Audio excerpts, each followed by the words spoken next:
Hello. I think we are now live.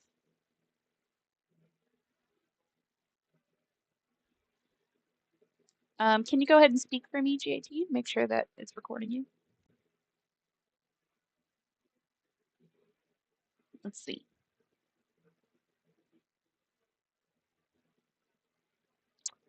Darn it. Okay. Let me fix.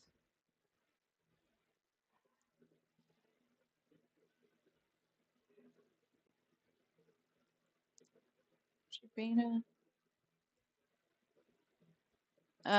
Yeah, unfortunately.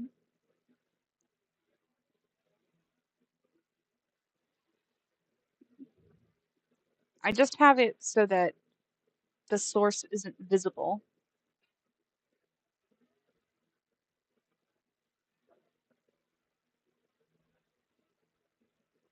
All right, let's do that. See what happens. Any better? Any better? That worked. For some reason, it just really wants to. It really wants to. What's the word I'm looking for? It doesn't want to. It doesn't want me to have it like not visible. I was just trying to make it, trying to do a shortcut essentially. But Yeah. at least, now you have like some little visual in the top left corner that shows us in Discord. It's not centered. I'd have to do a lot to center it, but it was originally centered for someone else sharing their gameplay. So if you do end up sharing your gameplay through Discord, I can have that playing. Is that panel on the side, is that like just your background for the stream? Like you see how like it looks like you have the game in the top right corner? And everywhere Yeah, else, is that yeah. that's So like set up through this like whatever you've got streaming through? yeah. So this is I set up a little background and I made a little window with a frame and all that, and I sized it so that it took way too much time, and it doesn't. It honestly, it doesn't look as professional for as much time as I spent No, it looks good. put into it, but it at least it's like put together. So this is just a game. I wanted to be able to have the game sized down a little bit so I could show a background with my like social links, and then also be able to put any other video feeds in on the left side next to the game. Yeah. So right now I've just got the Looks good. options up, but I'm gonna start playing here. And I've got live chat open up on my phone, so I will be able to see whoever joined us in the live chat. Watching you. And it looks like Miss Non Sequitur is with us. Hello. As always, you can't get away from me. How have you been? Thank you so much. How you been? Today's been a good day. Did you say you're having a good day? Yeah, no, I'm having a great day. Okay, good. Very cool.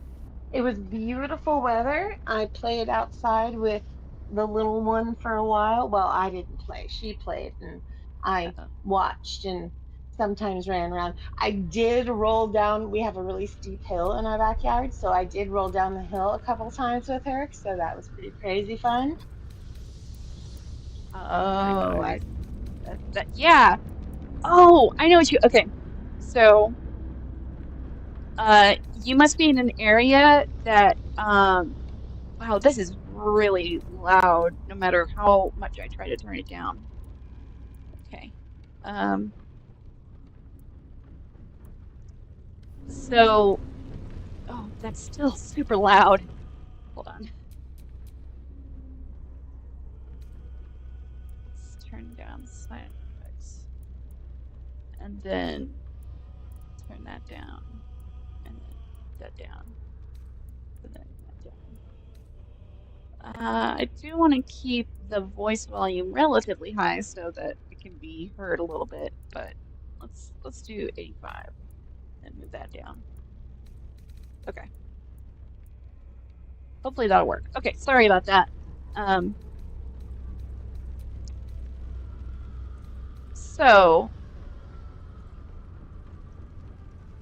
the biggest difference that I found between Texas and states in New England was when I went to a family reunion sort of thing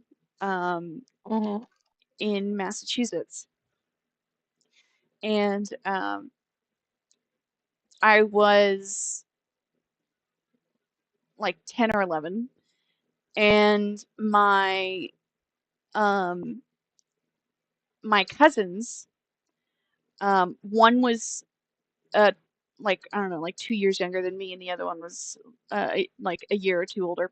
And they were like, "Come on, let's go like roll down the hill."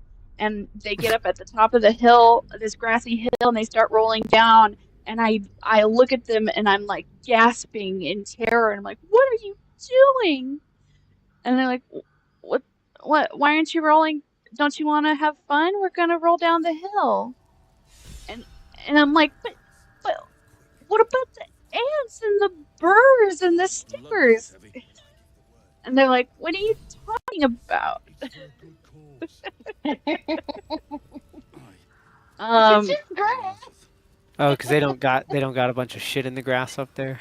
Exactly. Oh no, you do. You don't think about that. It's really. like dirt and rocks. Man, we got all kinds of living shit in the dirt.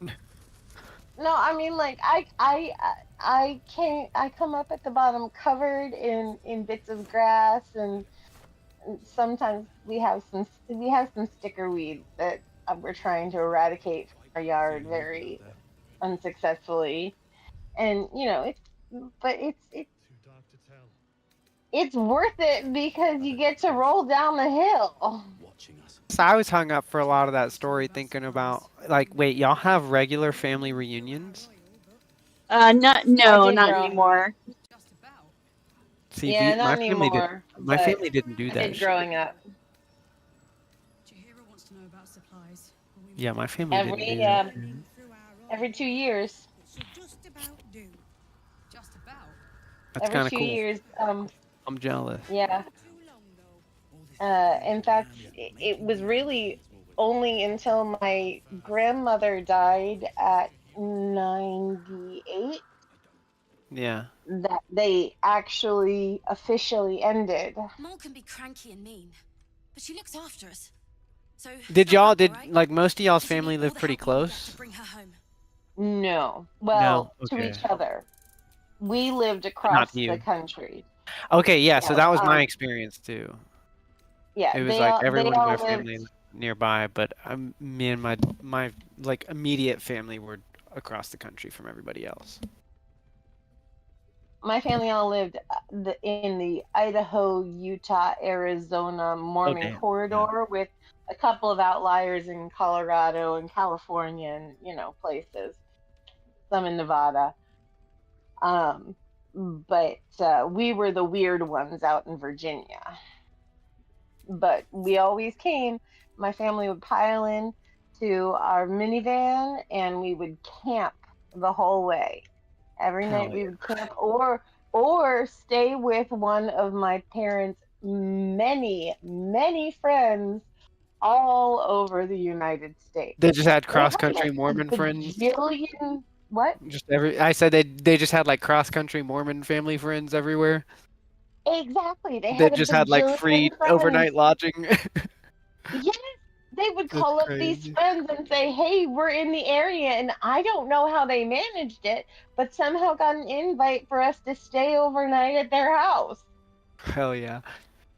I had to Oh, drive. I was moving from San Diego, California to Jacksonville, Florida, and like my grandpa had a house in Tucson, and so I stayed there, and then my mom had a house in Little Rock, and I stayed. And that was the worst drive of my life was from that house in Tucson to that house in Little Rock. Because I didn't, I'll tell you I was what. being too cheap to like buy a hotel lodging. So I did it all. I went the whole thing from Tucson to Little Rock in one go, and it just sucked. I will pay for a hotel room any night of the week than sleep on another floor in a weird smelling house with a weird smelling bathroom to wake up to weird smelling breakfast and just a weird house that, oh, Oh I yeah. swear. Weird smelling breakfast is the one that got me. Yeah, it's like I don't know if any of you guys had the kind of um 20s that I had, early 20s that I had that. My 20s were, or well, I'm still in my 20s technically. I guess my early 20s were interesting enough. Maybe we'll see if there's a matchup. So you wake up and your mouth doesn't taste very good. Oh yeah, plenty of And those. your eyes are kind of gummed together. And you do not recognize the room you were waking up in. You vaguely remember that you did go home with somebody last night and it was fun. But now you're like, where the fuck am I? It was kind of like that, except I was 9. Oh shit, okay. That's a term. Yeah, for sure.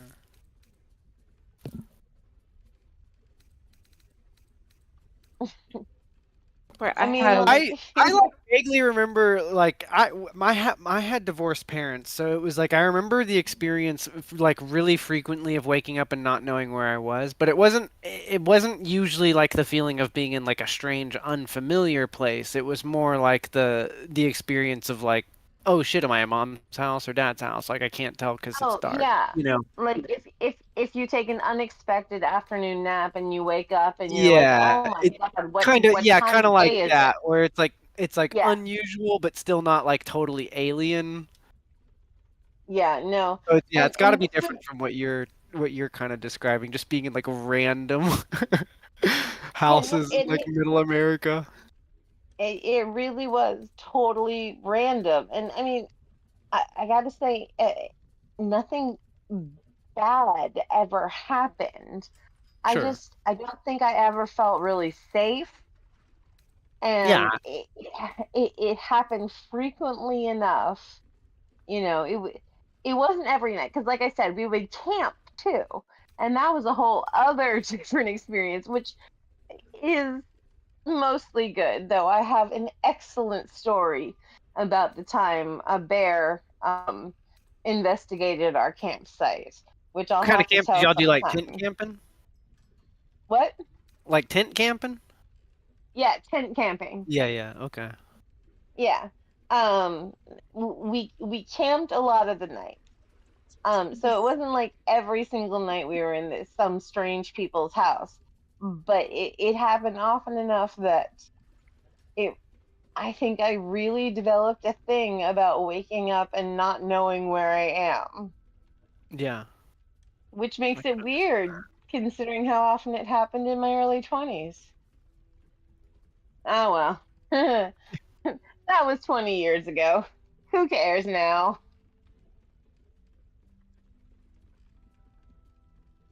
so Randall asks, do they have magic stocks for the second coming? And Ooh, it's is that what is that like a Mormon thing? I Or Yeah, am wondered I if the, that the was. mistaken? socks Yeah. aren't part of the magic underwear.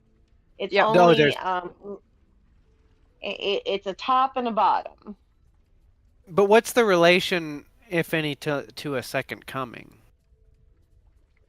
Um, there's a lot I don't know because I never. Okay, I didn't know if it was like Oh, a, hey, you want to be I- wearing these like when it happens, and you never know when it happens, so like you always want to be wearing them. I didn't know well, if there okay, was the like some second lore. coming isn't the same as the rapture. It's not Oh, like the Mormons get taken up and away at the second coming. The second coming, I believe, is when the world has been now, and I could be wrong about this. It's been a little bit of a while, but I believe the world has been just super hellish for a while, and then Jesus comes down as like a literal Deus ex machina and just says, "Let's stop now. Mormons were right. Pleasure doing business. Everybody else fall in line, and peace be unto everybody." And then, things are fine, which I guess would work if, you know, magic. it's kind of interesting how like when you describe the time right before the second coming, it's like they're like the sort of descriptions that you could like reasonably interpret during any period of history as being, talking about right now. Oh yeah, no, the second coming has. I know people who are elderly who I have spoken to who have told me that they, like I, heard that the second coming will happen while you are a child. I'm sure of it. Yeah, I'm just saying it seems to be that a lot of these like sort of end times prophecies are like tend to be vague enough to where like you could make a stretch and interpret them as describing like any contemporary time period, whether you were born, you know what I mean, whether you're talking about today or whether it was like 1850, it seems like you could almost always make some like stretched argument that, and it's just that I guess that's just a feature of their ambiguity.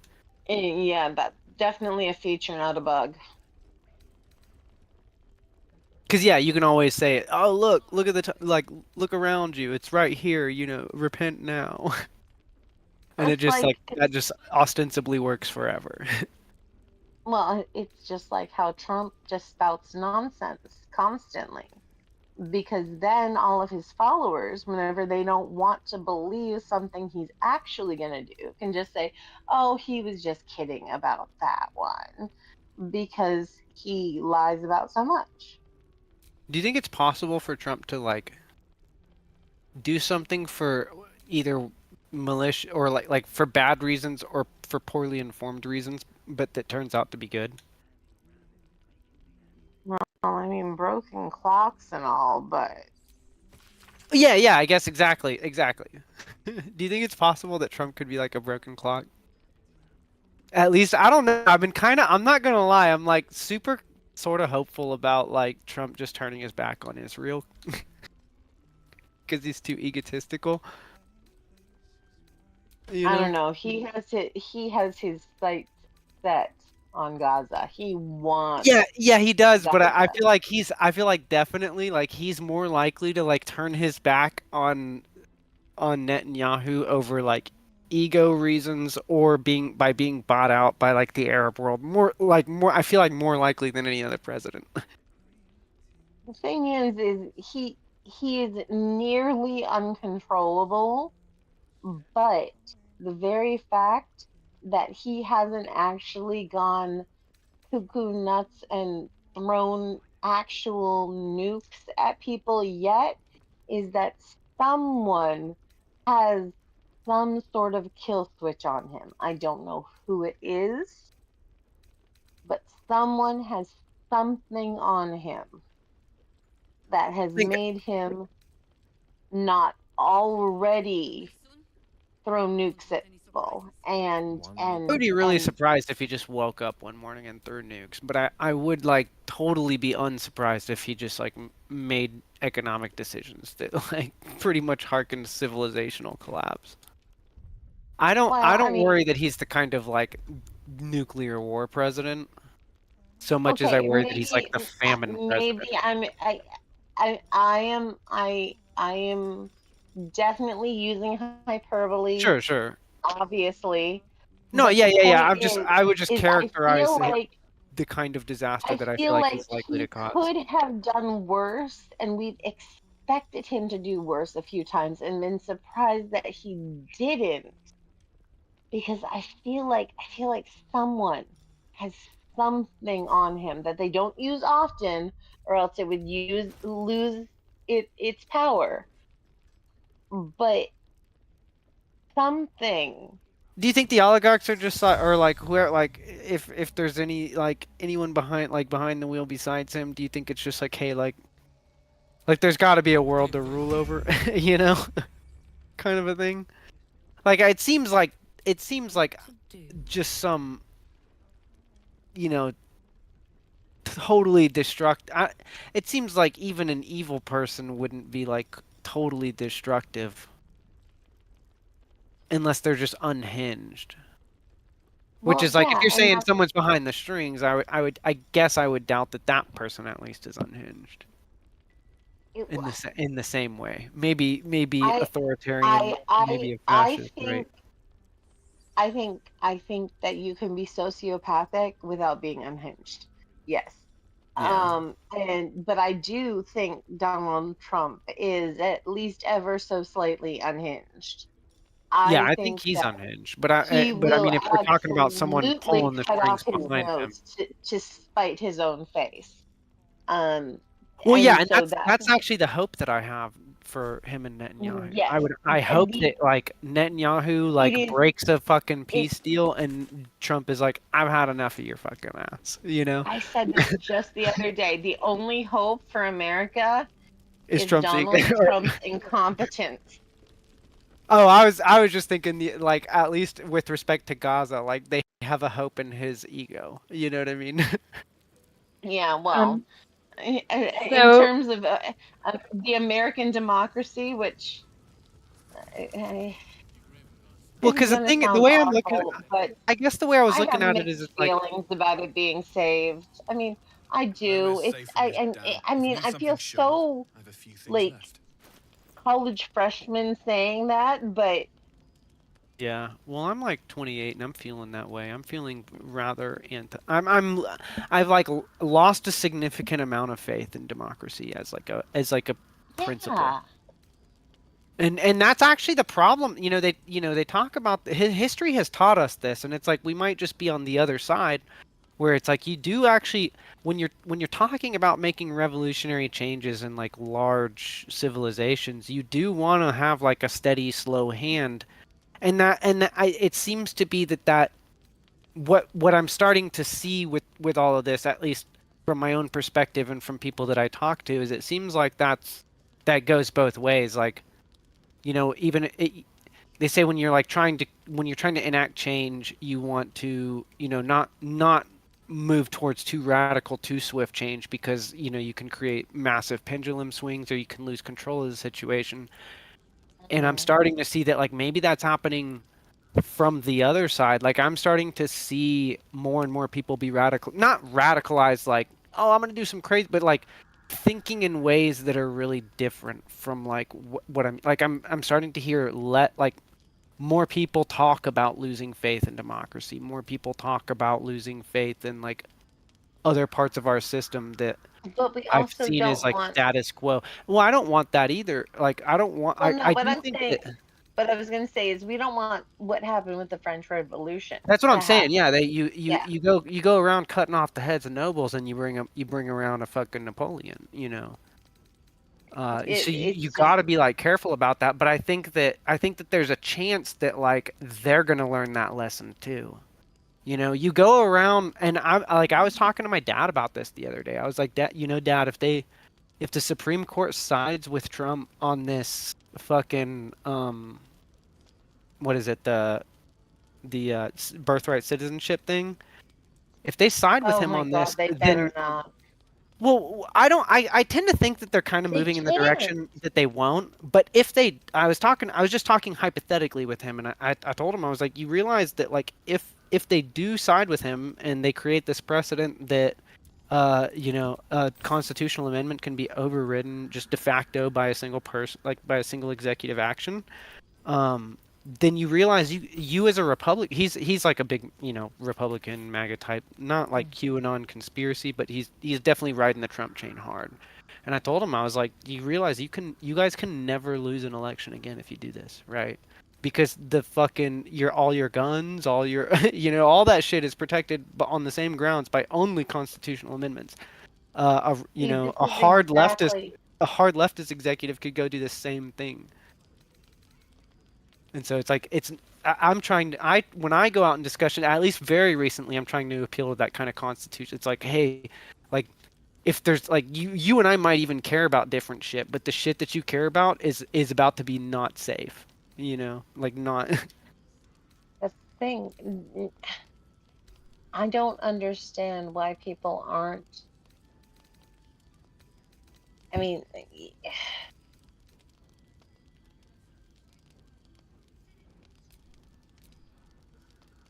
the fact that,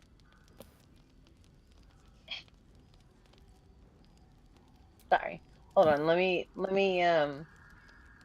the fact that I'm trying to remember.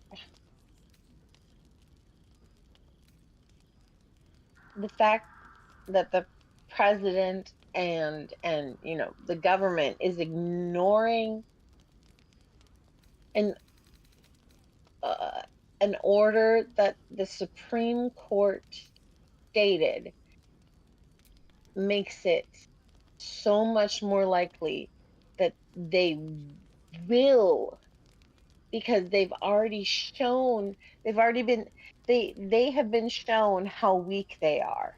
And so now that most of them were put there by Trump, or by Trump's, you know conglomerate, a So lot of those.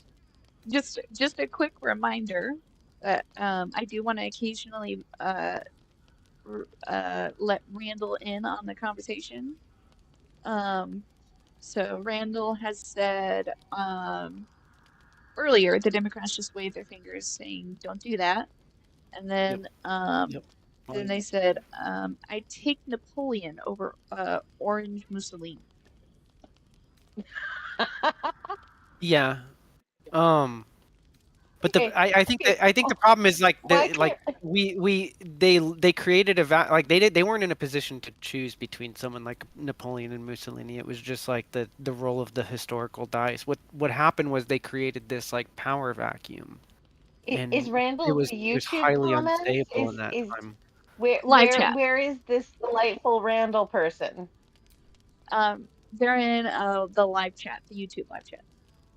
Is the YouTube still Okay, going? Oh, I see. I need to find I need to find Randall, because Randall is my new favorite person.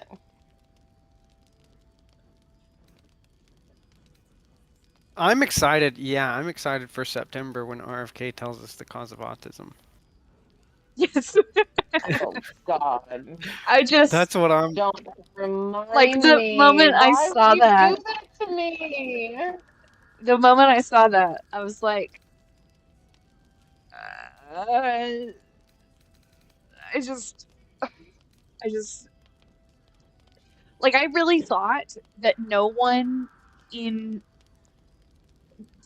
in any amount of power would hold or claim such a I think stupid. RFK is actually a really important demographic for the MAGA movement, though. Like he locks in Yeah. the like, you know what I mean? He locks in some people that are, I think, like not real. I think there is like a sizable group out there, like the kind of Facebook conspiracy theorist that's not really into your like, they're not really all that interested in like your immigration policy, your monetary policy. They don't care about those discussions, but they do want to talk to you about like chemtrails and like fluoride in the water and you know what I mean? And I think he kind of locks in that sort of group pretty well. I just Especially given that Uh, he's not like beforehand, he wasn't like he didn't have like a really hard right, background. Yeah, the Alex Jones types for sure.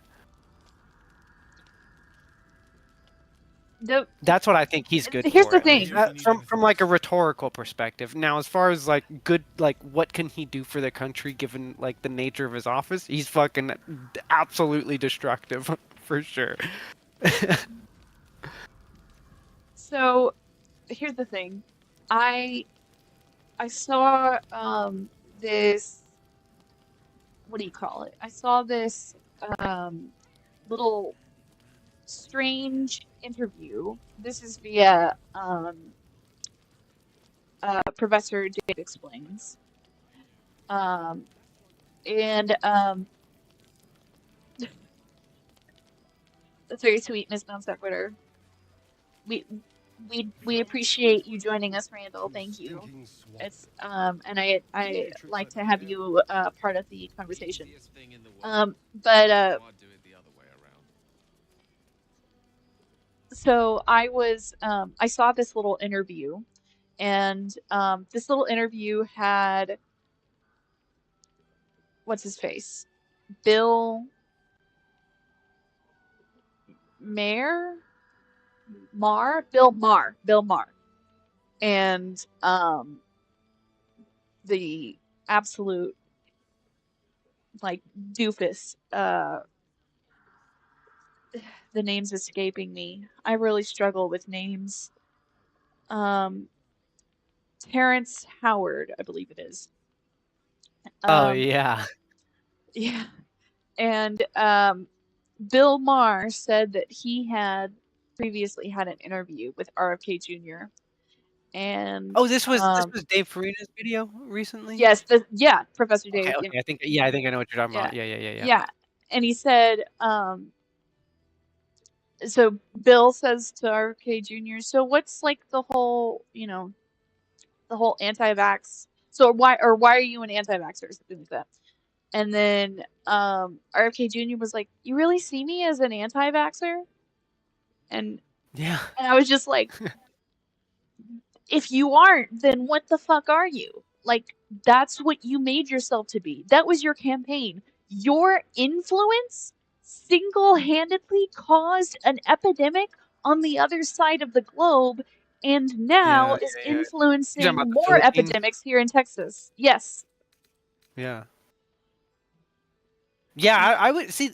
I feel like there's such a problem with the world that we live in, at least right now, because this is information that was like not difficult to get access to, and it's like well known the Exactly. influence that he had there, the results of it, the consequences, and it's just uh, but there's that's kind of the double-edged sword.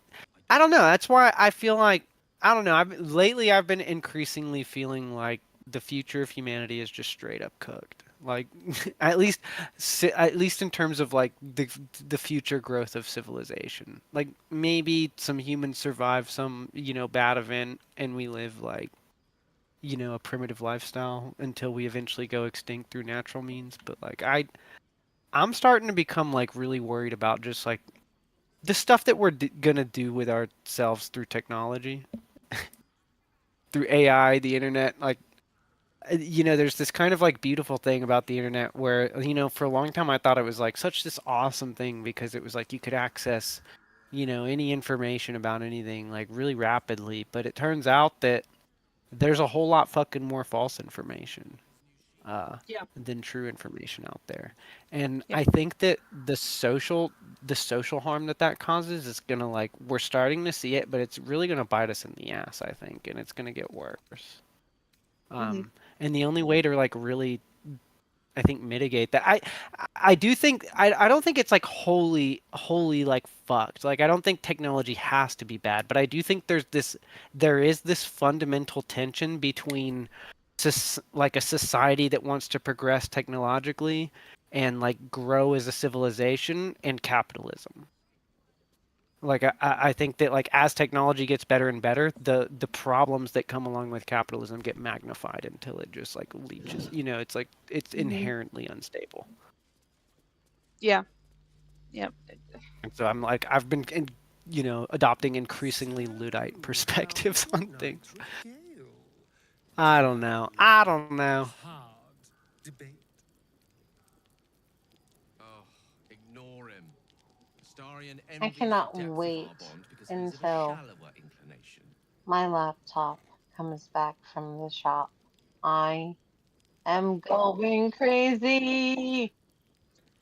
Oh man, I don't What's blame in you. what's in the shop for? Just another crate. Um, the message said, and I hope this is all that's wrong with it, is that a cooling fan is not working. That'll get you. However, Best Buy tells me that I can't have it back for 3 weeks. Scurry on now. That might just be because like the specific part is like they're waiting on it. Okay, so I I know that if I ask this strange ox, I want to know what you are, it'll start a combat scene. And I'm so curious. All right, I need a vote. Should I ask the strange ox what it is and start the combat scene? I'm playing Motor Town. Yes. We have one So yes. it needs to be a big event like Liberation Day where they like roll out a bunch of shit. You know what I mean? Randall? Yes? All right, we're doing it. It's gonna start combat. Here we go. I admire your ability Oh to no. graciously suffer the frustration of your desires. Whenever you are, you're coming out of hiding. Now, you ready?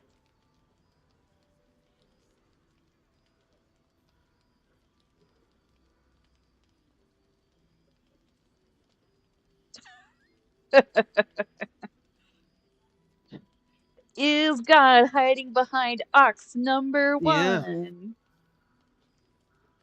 All I wanted was a bit of hay, a good brushing, and a clean stall. The simple life. Is that so much to ask?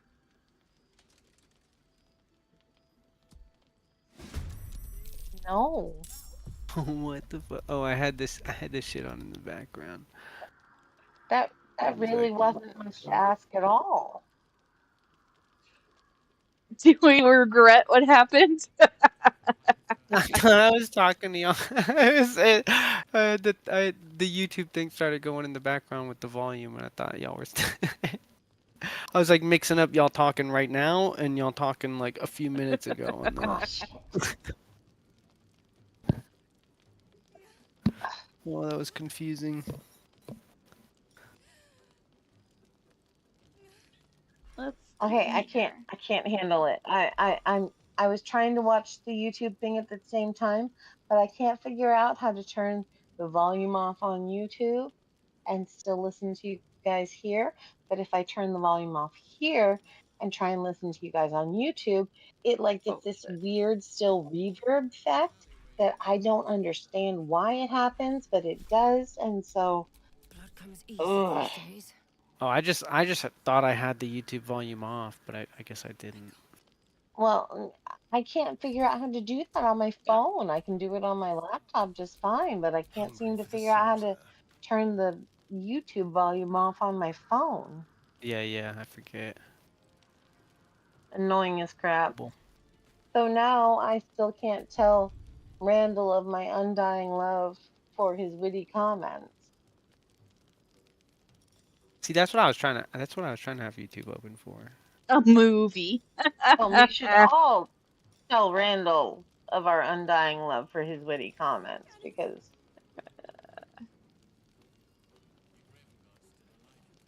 they're extremely witty. Let's see. What should I do? Uh, I can't do a sneak attack.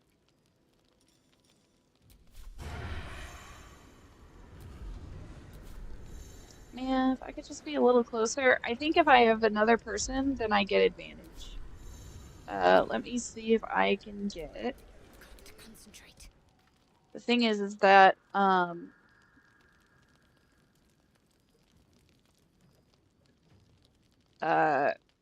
my paladin's initiative is crap.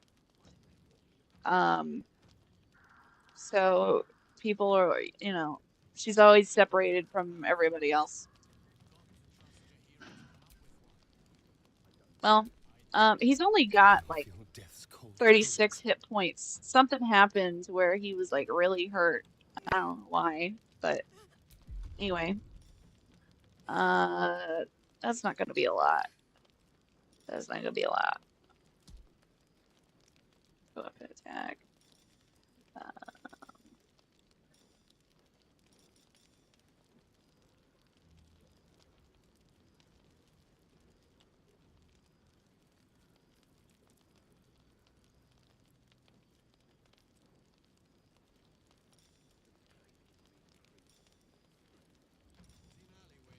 Fuck it.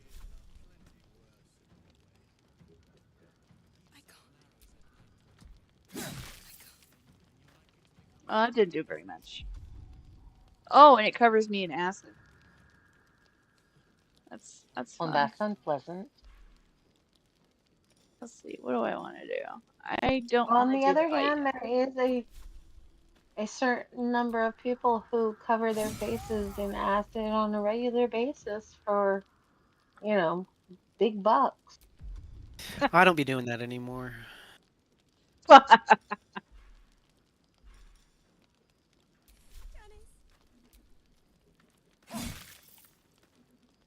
right. I did start growing a cactus though. No gloom. All Oh, that's a good idea.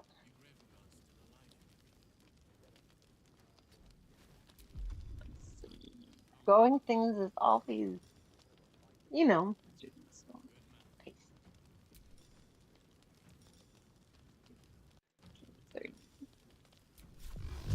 5.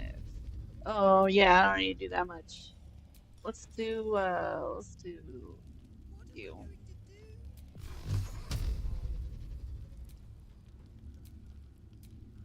What kind of cactus? I have 2 San Pedro cactus, and then I have an aloe. But then I just visited my family in Oklahoma, and I got some prickly pear. And there's this other one that's like, I don't even know what it's called. But it's like really skinny, like pencil thin, and it kind of grows sort of thick, like a shrub. And I want to get some choya as well. But I'll be really happy when the San Pedro grows. I want to make a bunch of Well, that. that sounds like the start of a very fun garden. Yeah, I like the cactus. I know all too well what it's They're like to pretty low farm effort. for a goddess. I used to have some bonsai trees, but I'm fond of cactus too. They're much harder to kill. exactly, Though exactly. I managed to kill a plastic one, so And the San Pedro, they will make the same shit as what you call it, peyote. They produce all that. Technically. Although they are fully legal. Technically doesn't help me. Well, yeah, I mean it's just I gotta for legal purposes they're ornamental plants. Well, No, they actually sure. grow a lot faster than peyote and produce a lot more. But theoretically, if you were to do what exactly? Oh, just the same. Like all you would have if like suppose there was like a person who wanted to use them in that manner, they would just which nobody would, because obviously it's completely illegal and I they're don't know just anyone who would. plants. Have you? I don't know When I was anybody a who kid, would. the popular thing was I would go on these forums like Blue Light and Arrowwood, And the popular terminology was for questions such as these was always swim. It was like swim, all caps, SWIM. It was like swim wants to know what would happen if they took, this much ecstasy, right? And swim was an acronym for someone who isn't me, Yeah, and yeah, it yeah. always meant me. But Like if anybody was curious, I mean, like, I see, I am a writer, or yeah, so if swim theoretically, I wanted am a to grow the writer. cactus for therapeutic purposes, they would just need to grow some stalks. Like the recommended amount would be something stalks like maybe the size of your forearm. Like if you had one of the like 1.5 times that, and then what you would do is you would cut away the flesh of the cactus underneath. You would cut just the very close layer where the green Can't part see. is, I hope that fight with and that you would hideous just bake it shape-shifting down creature like didn't into a sully dry your weapon powder. too badly. You'll be It won't lovely. hurt you to eat the rest, just the whole cactus, but the flesh of it can make you nauseous. But it's all natural. There's no like, you don't have to do any kind of weird chemical shit. It's literally just the way it grows is like it produces it like that. Interesting. It's kind of like mushrooms or like, you know what I mean? I recently theoretically heard that um, Hawaiian baby wood rose seeds I could think wood rose does theoretically have, or no, maybe I was thinking of have wormwood. some I think I was thinking, psychoeffective. No, a Hawaiian baby wood rose yeah, sure. um, But has some there's a lot of stuff that just psychoeffective. grows like that, yeah. And Right, there's like right. there's a manner of things And you can do to like refine it or remove other theoretically, I bought nauseating some, and things. theoretically, I tried Oh. it, and theoretically, it was awful. In a hypothetical sense, it was wretched. It was really very unpleasant for me, Yeah, theoretically, theoretically. in Minecraft. And that's what they say is that in Minecraft, there's a way to chop up the cactus bricks, because the whole brick can make you nauseous and lose health Yeah, points. But there's a part of and the see outside of the that cactus brick. that's where it all comes down to.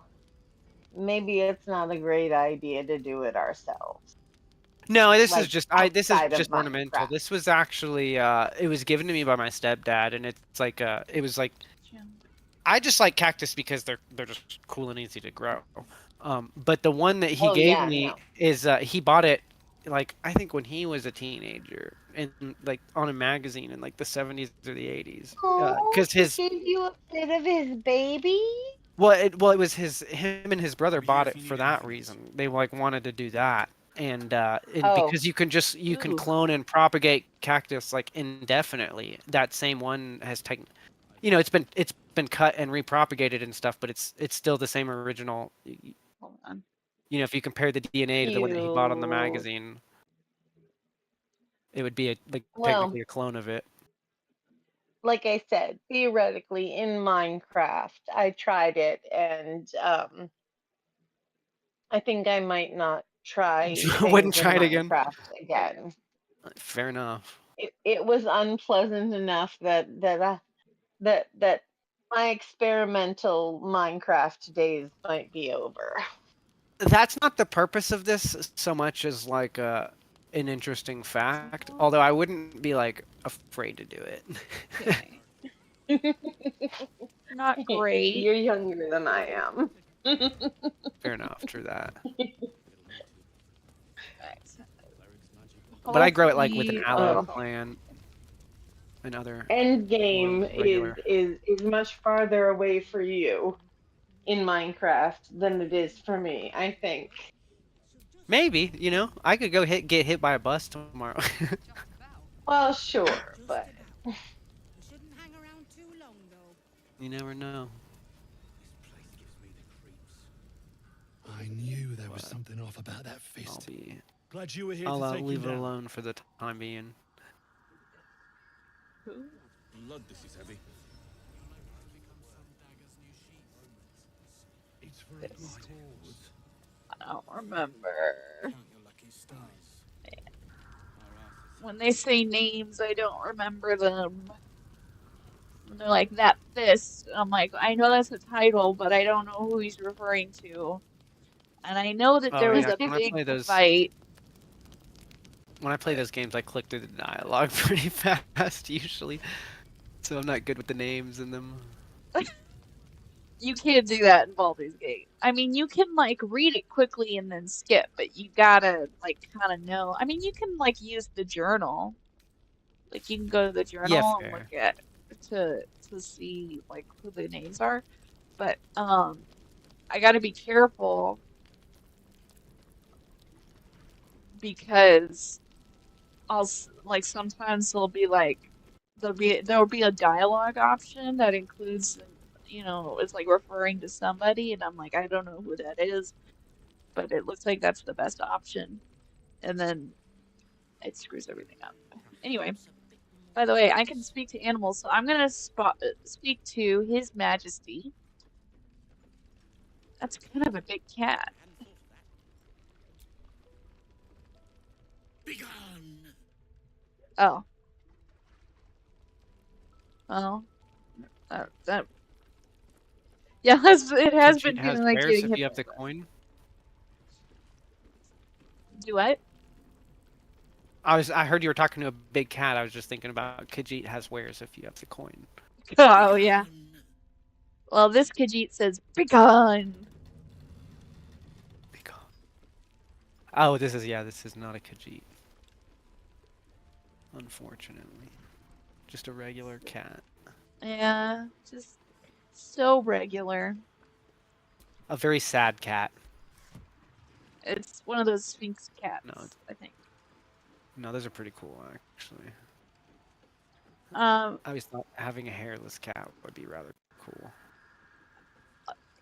it sounds like it'd it'd be easy in some respects and then harder in other respects. Like, they maybe can't thermoregulate that well. Man, why is Oh, my okay. That would make sense. I hear that they're not, as you would imagine, hypoallergenic.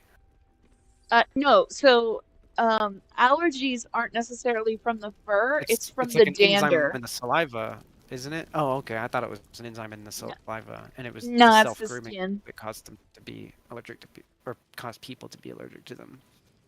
No, no. I mean, look, so there are some really rare cases, and this actually happened to my friend, where a person can be allergic to the pet's saliva, but nothing else.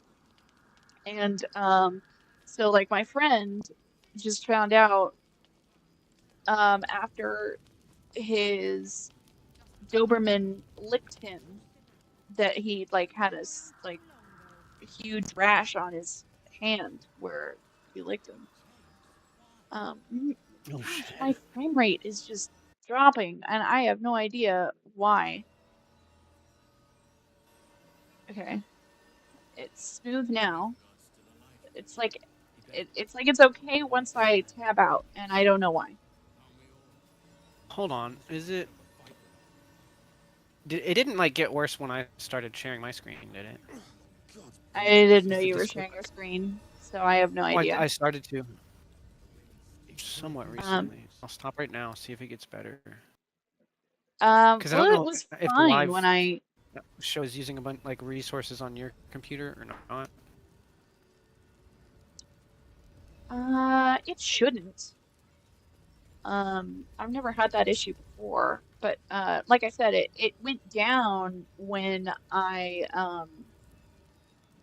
tabbed out. So I tabbed out, put it back, tab back in, and it's fine again. So it just seems like if it gets really bad, I just have to tab out and back in. So uh, so let's see. Go ahead and share your game, and I'll I'm make sure sharing it. that it's showing. Yeah, it looks like it's showing. Okay. And frame rate is good. So it seems to be a problem on my end. But all right. This is new dialogue, You need so to reach Moonrise, and I've orders to help you. The I path haven't to the seen this towers yet. is drenched in blackness so deep even a torch cannot quell it. Trying to see Yet what this guy is cultists have doing. found a way to move freely. Whatever this method, you must claim it. Oh, A Ah, cultist convoy damn it. crosses the land as we speak. I've readied an ambush. Say the word, and we fly.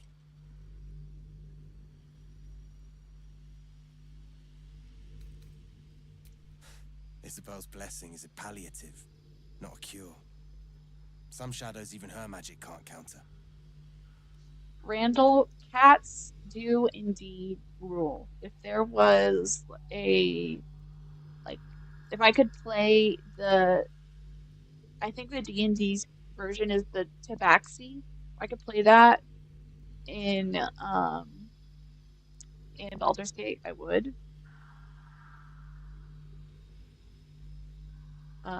But I also love dragons, so this is my second choice. Only because the Dragonborn isn't like an actual dragon. If I could play like an actual dragon, you know, like a quadrupedal with like wings and all that stuff, then yes, then that would be my first choice. You lead, I follow. Oh, I feel like that would be a totally different game. I'm not sure. Hold on. I'm gonna My need feet I are need time. planted, but don't tarry. The greater the Alright. I need to double check to see if I have friendly fire on or not.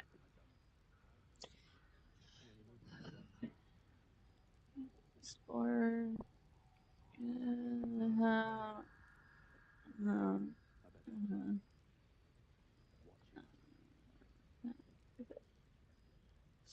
Yeah, I remember I put it all on Explorer so that I would like actually have energy while I'm playing. Yep. Yep. Oh.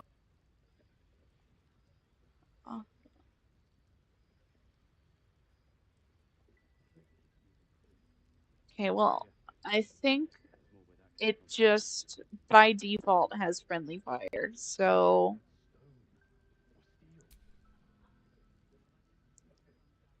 I really don't like traveling in combat with the people with me because they always get caught in friendly fire. Okay, here's what I'm gonna do. I'm gonna save. And that's the so what I usually do, I'm usually like, okay, if I make a choice where it does pretty much what I thought it was going to do, or like you know, there are consequences that, hey, maybe I couldn't fully have anticipated, but like I'll accept them, you know, stuff like that. I do sometimes go back on a save, if I'm like doing a dialogue option. It is totally different from it's like totally different from what it actually like what the little snippet says. And so that's when I'm like, okay, that isn't what I thought it was going to be. The other time when I will reload a save is when friendlies die, when allies die. That like in really stupid ways, you know? Like every now and then like it can be a really cool point for the story, but when it's like a stupid way of dying,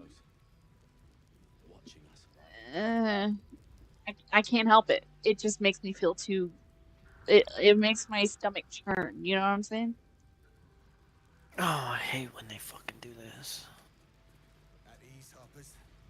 Right. Yes, I do think I know what you're Say saying. the word. I've never we played set the Baldur's, ambush but I in think I motion. get the idea. Well, so there are some games where, like Skyrim, or like usually open world games, where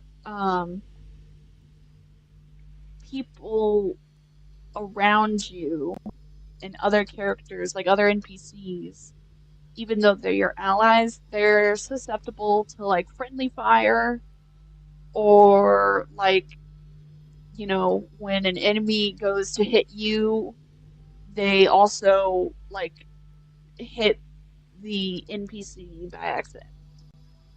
Um, and every now and then, like, it makes for a cool like story beat. Skyrim, though, they didn't really. So there were some cases where like someone would die and they didn't really program a reaction around it. Uh, Yeah. there They'd were, just be like in the middle of a tunnel and be like, ugh. I got so pissed, so pissed. So in Skyrim, you can like marry someone, and I had married someone who could be my like fighting companion, and while they're your Hey, the fighting huntress. companion, okay, well, it was mine was it was one of the twins, but it was the smarter one. It was like Vol something with a V, and I had him as my fighting companion, and while he's with you, he can't die, but as soon as you tell him, all right, you can go home now, he's now susceptible to damage. So I was in an underground cave, and I was like, mm, I don't want like to mess with the logistics of another person, because it was getting like really, it's kind of getting like a gauntlet sort of situation. And It's so kind of I was like, cramped. yeah, and he could like push me or like get in the way of a mechanism or something stupid. Sometimes they set off traps, and I didn't want that. So I was like, all right, head home.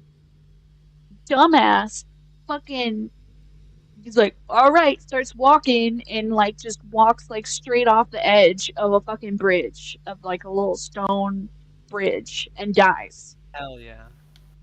And I'm like, That's how I like to do it. I, I'm sorry, that doesn't add anything to the story. It just makes me mad. So you gotta revert to the save. Yeah. So, also mandatory, if you have any like animal companions, you you can't have them die. You have to reload. It doesn't matter when your last save was.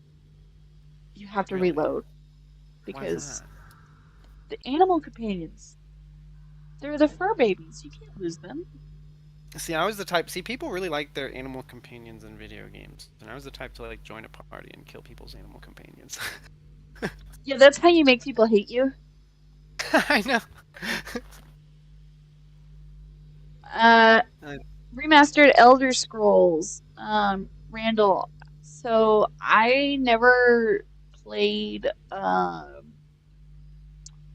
like the various other Elder Scrolls. I've got Oblivion. Um, but What, the remastered? once I got Skyrim, I kind of focused all my attention on Skyrim. Plus, I only have Oblivion on the Xbox, and I rarely pull out the Xbox. So, but yeah, so I've spent most of my hours on Skyrim. That's probably the most experience I have with an Elder Scrolls game. Um, and it's just the regular old 2012. At least I think it was 2012 when it came out. Elder Scrolls that I got when it came out. So It was a very nice gift someone gave to me. All right. So here's what I'm gonna do. I saved. That whole diatribe was to say I saved. So I'm gonna have, let's take on that convoy. You lead, I follow. Usually I would say go on ahead, I'll catch up so that stupid deaths don't happen, but I don't know. I'm curious, so let's see what happens. But possible reload ahead. Trying something risky? A fork in the road? Yeah, A potential fork. potential. We'll see.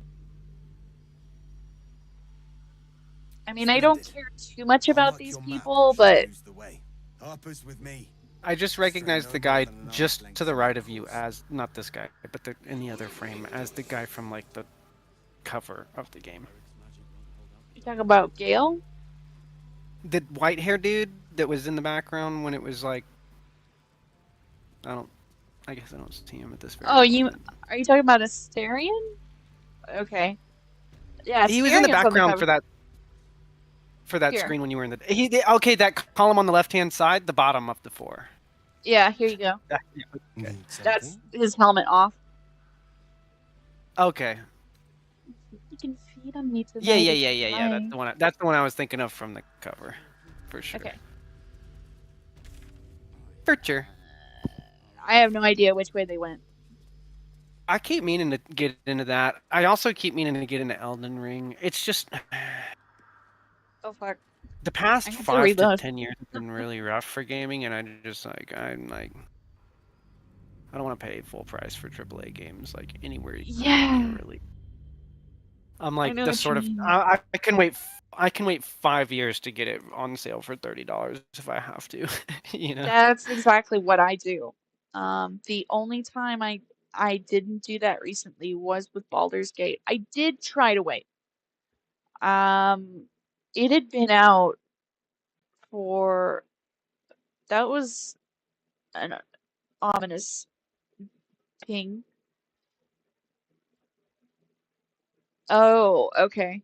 It's because it was trying to record on my local disk at the same time, that's why. Yeah, I don't care. That doesn't need to be recorded. I thought I told it not to record simultaneously.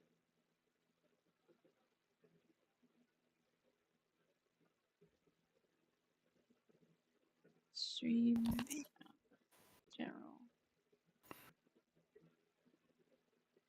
Are you able to not stream your? When I share my screen, does it share the volume from my game? I don't think so. Okay. I might have to mess with the. Just let me know if it does, because the engines I'm about to be messing with are kind of loud. If it gets like, just be like, hey, I can hear that. I'll stop Yeah, doing no it until I problem. can figure it out. Well, you did suddenly stop streaming. I don't see it anymore. Yeah, it crashed. Okay, automatically record when streaming, automatically start replay buffer when streaming. Yeah, okay. Now I wanna keep all that off.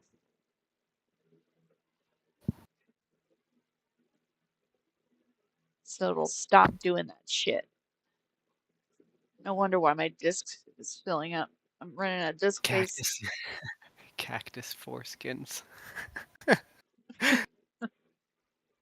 I've been messing with my screens a bunch, so I haven't seen everything that comes through. But yes, cactus foreskins is basically the method.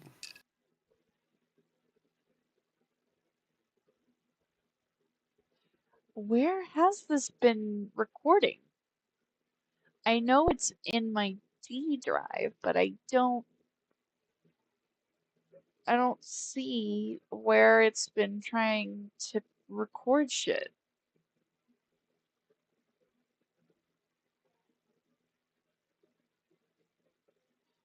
Okay, let's see. Where was it? Let's see if it'll tell me where it was recording.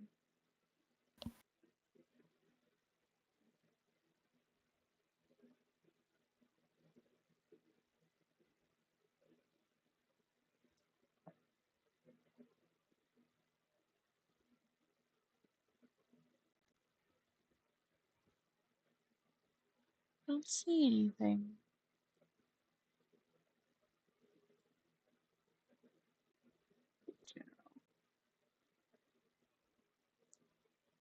Because it's not where it usually should be.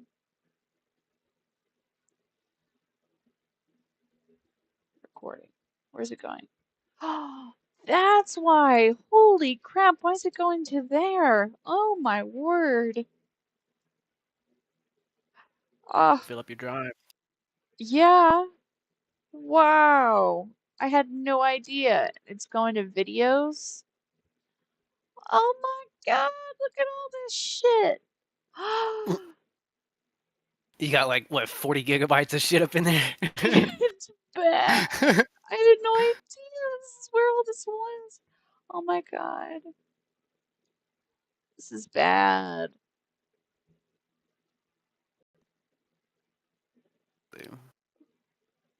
Alright, let's delete all that shit.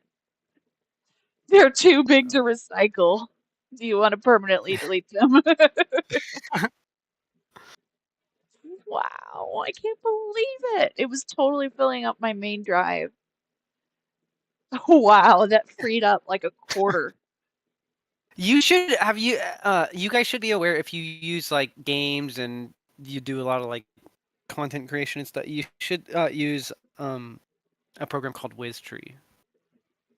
It's like this open source software that visualizes like everything in your computer storage based on size.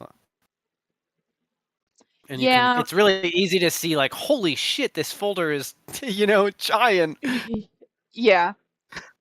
I was able to do that with my Google Drive. But, okay, so F1 is how I do the replay buffer. I need to remember that for replays. Okie doke. Now let's redo that because I wasn't paying attention. Don't crash. Please don't crash. Splendid. I'll mark your map should you lose the way. Harper's with me. Stray no more than an arm's length from your course.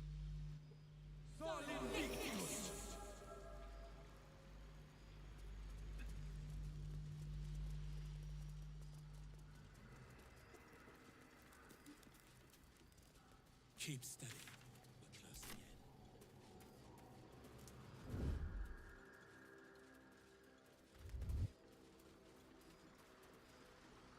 in. Uh-oh. What's all this? Put up a struggle. In vain. Seems like they put up a struggle in vain. Okay, well, I guess they're going ahead anyway.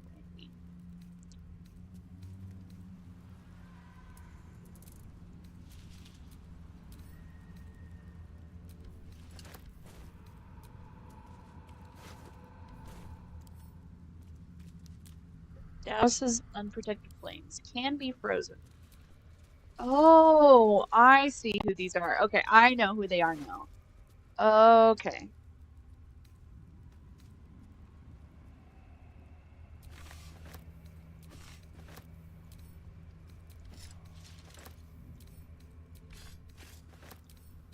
Should be good to go.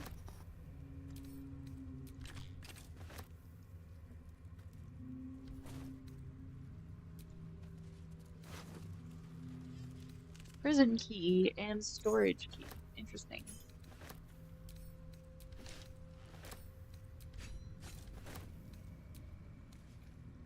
So JT's playing the playing game. I love the plane game. Oh, okay.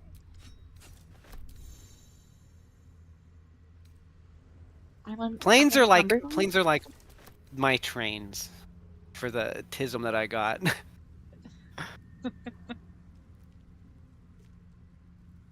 I put you guys on mute while I was making myself some late dinner, but I was listening. And oh my goodness, you guys got up to some mischief while I was away. What are you talking about? Mom. Probably. Oh my goodness. I'm lagging like I'll agree. I'm going way too fast. It would have been a lot more interesting if you had. Oh, you're upset that we didn't get into enough mischief? Only a little bit. I love you both so much that it's hard to be upset with you, but I mean, you could have gotten into a little bit of shenanigans, like I suppose that's true. started to bicker about politics or, you know, something interesting for me to listen to while I was cooking. Yeah, I tend to, let's see. What is this? Is this worth anything? Yeah, it's worth something. I'll send it. Yes, I know. You avoid debate. It's your Yep. one flaw in my eyes. Your only flaw. I don't hate debate, but I'm probably too argumentative for my own good a lot of times. State protection remover.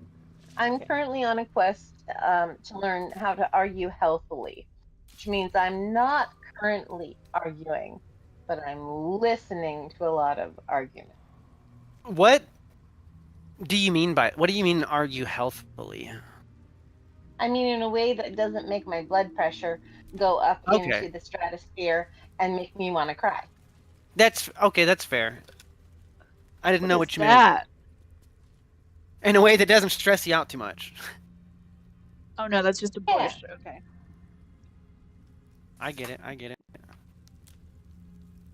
So debate rather than argue, I think, is perhaps a better way of putting it. But I guess I was using that in like the same kind of way. I when I was saying I mean like I'm interested in like formal argumentation and like yeah, not like, bickering and fighting so much as like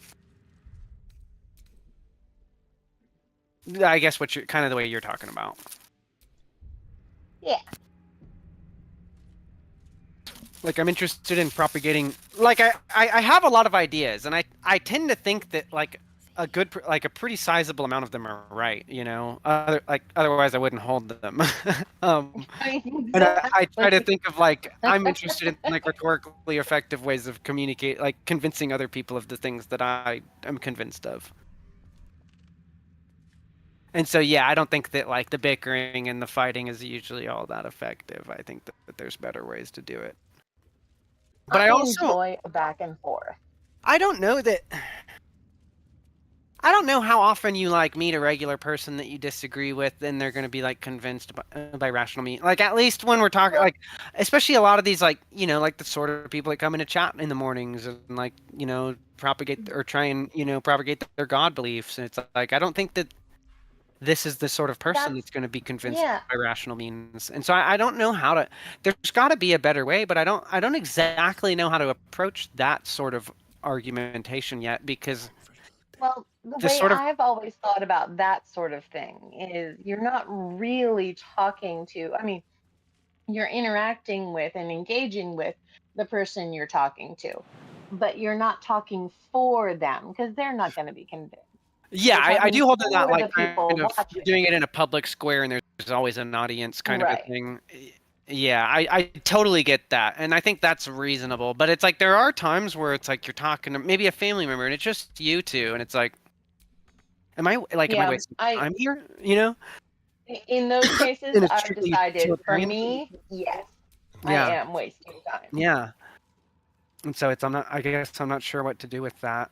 Maybe they're not worth, and I wonder that too. It's like, hey, maybe they're just flatly not worth the time, not worth like figuring out a means to convince them. It's like your time is just better spent talking to like probably young people, who are going to be right now most susceptible to that kind of messaging and also most open to your presentation. True, though you got to be careful about that too. I have been the very next thing to banned from talking. Like go to like people's houses and be like, hey, can I talk to your kids or like, what I mean? It wasn't my own fault. I swear it wasn't my fault. I think the sort of communication that Forrest Valkai, like people like Forrest Valkai and people like Dave Farina do would be like really, really, really effective if it was like targeted towards young people. In like a broad social and maybe not, I'm not saying like it's just got to be those guys, but I mean like in like a broad sense, if there was like when I was at school, there was like this Valkai little would mad make a scientist pretty good program. There was doctor. like different people that would come to my school to like get us enthused about shit. And it's like I feel like if there was, Forrest Valkai would make the great next Bill Nye, don't you think? sure, Oh, he's better. sure. But I mean, I mean, No, I I would know like he'd to be see. much better I because would Bill like to Nye wasn't see. actually a scientist; he was just an actor who learned stuff, which was Yeah. great. I mean, that's wonderful for He would him. be great as But an ex Forrest Bill would Nye be because better. one thing that was good is like Bill Nye did get in a lot of people's classrooms,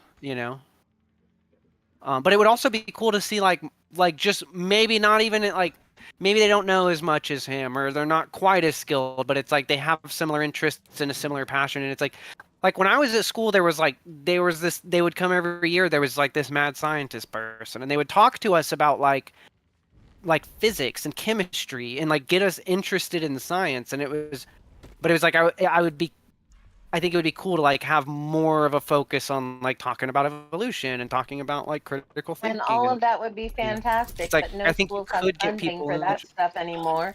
or And not even, we're maybe going to they don't have even less have and funding, less but of it's it. like in my neck of the Guys, woods, I don't even think that it would go through. Like I think you could have the money to do it, and there would, like, you know what I mean?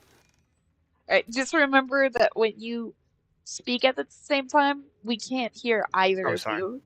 sorry, So sorry, just be sorry. Oh, I'm careful. so sorry. Yeah, I do appreciate the enthusiasm though.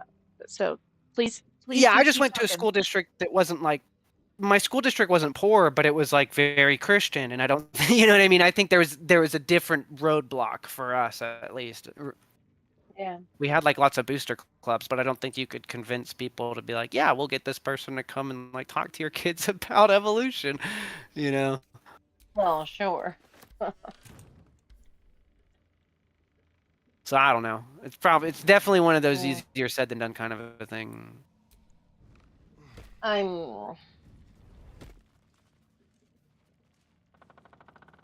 My cynical side has taken over for the evening, I'm afraid. What do you mean? Oh, I'm just not feeling very hopeful at the moment for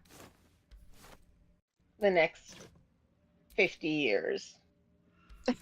Feeling very I hopeful for mean, humanity. I feel that. I think if Enrico Fermi were alive today, he'd probably, there would be like no paradoxical question, you know? He'd be like, no, I get it. Randall says, I feel so many people are too close-minded to have their mind change.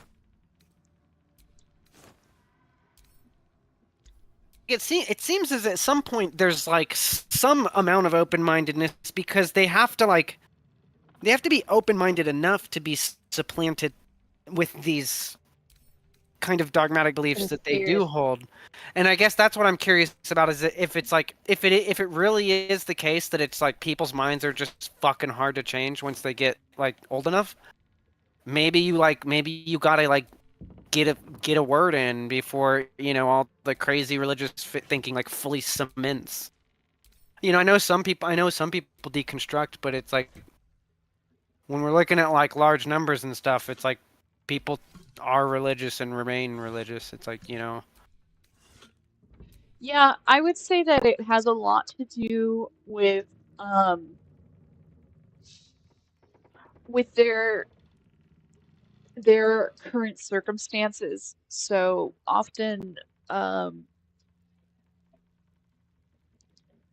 it's current circumstances and who they're getting the information from. So all of us, we all have a tendency to trust specific sources over others. yeah. And because of that, if we hear something from, no matter how truthful it is, from someone that we don't like, we don't trust, someone who we think, would do something to uh,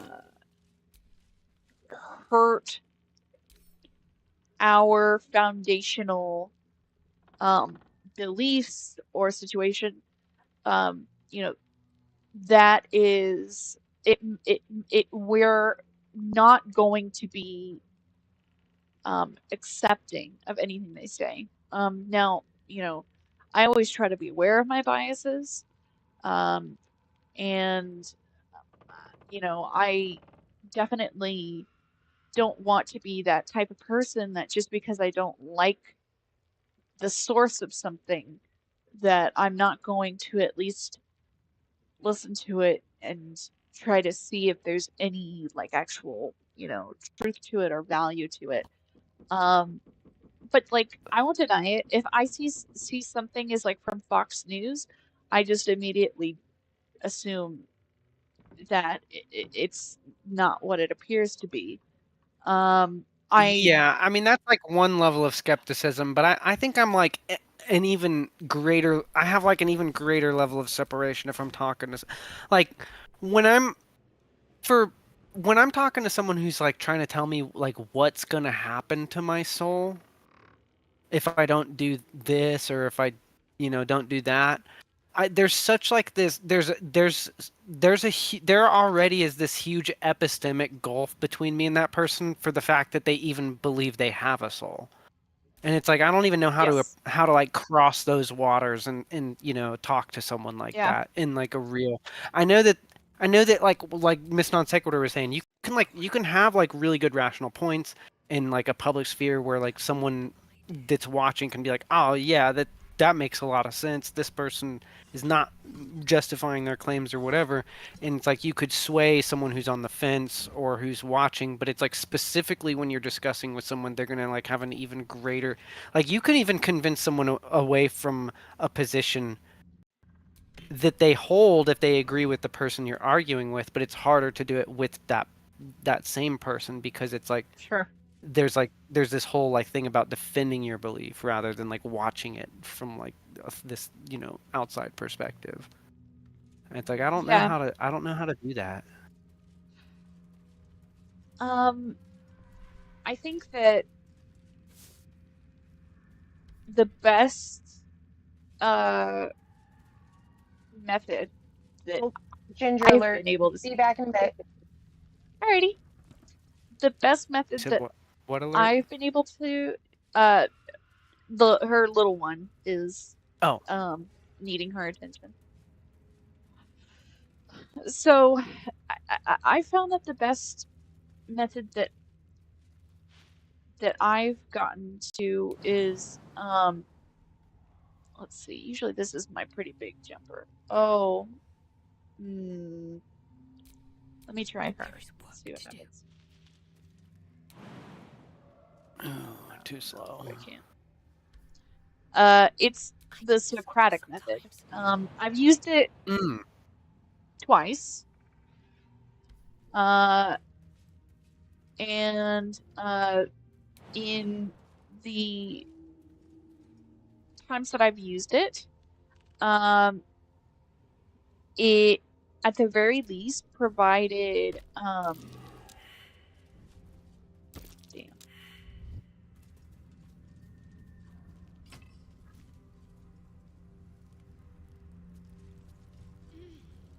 Yeah, I've tried it with some stuff. I guess I haven't really tried it with some of those like more foundational beliefs. What's that? I Jeez. haven't like tried to use the Socratic method to like interrogate why someone is like a dualist, for instance. I Oh, think I've yeah. used it for stuff like are they putting fluoride in the water to calcify your pituitary gland to close your third eye? I've used it for shit like that. Yeah. But No, I haven't used it for something so like, low level as like a belief in, just having a soul. I guess I could try. Yeah, I could try that. I would say that um it's less interrogation and more oh,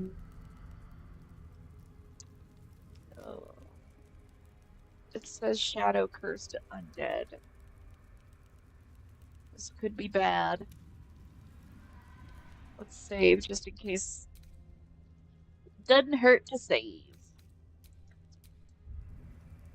Yeah, I guess I tend to agree with that, Randall.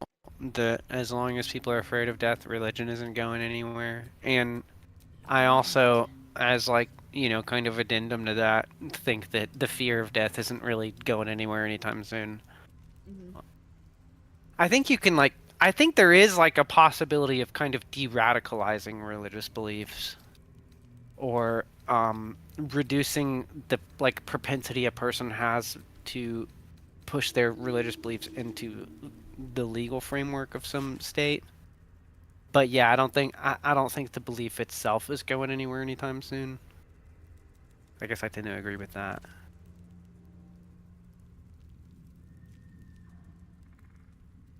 But I think we can diminish like the harm that religious beliefs are able to cause in a lot of ways. Maybe not fully.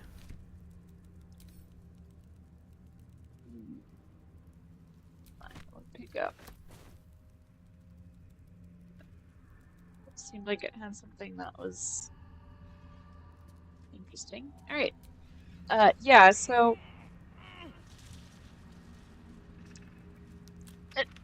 essentially, if you like, the main way that I go about it is like take you're not there to convince them in that moment. It's just not gonna happen. Yeah. Fair enough. But you can potentially get to understand them better, and they can get to understand you better. And that's kind of the general perspective that I try to take. Where sorry, I'm trying to be careful in this area. Okay.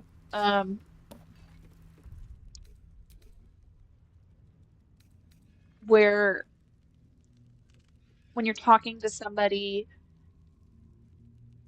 it can kind of help to I don't know, help them like lower their defenses, because often people will be more guarded if they think that you're there to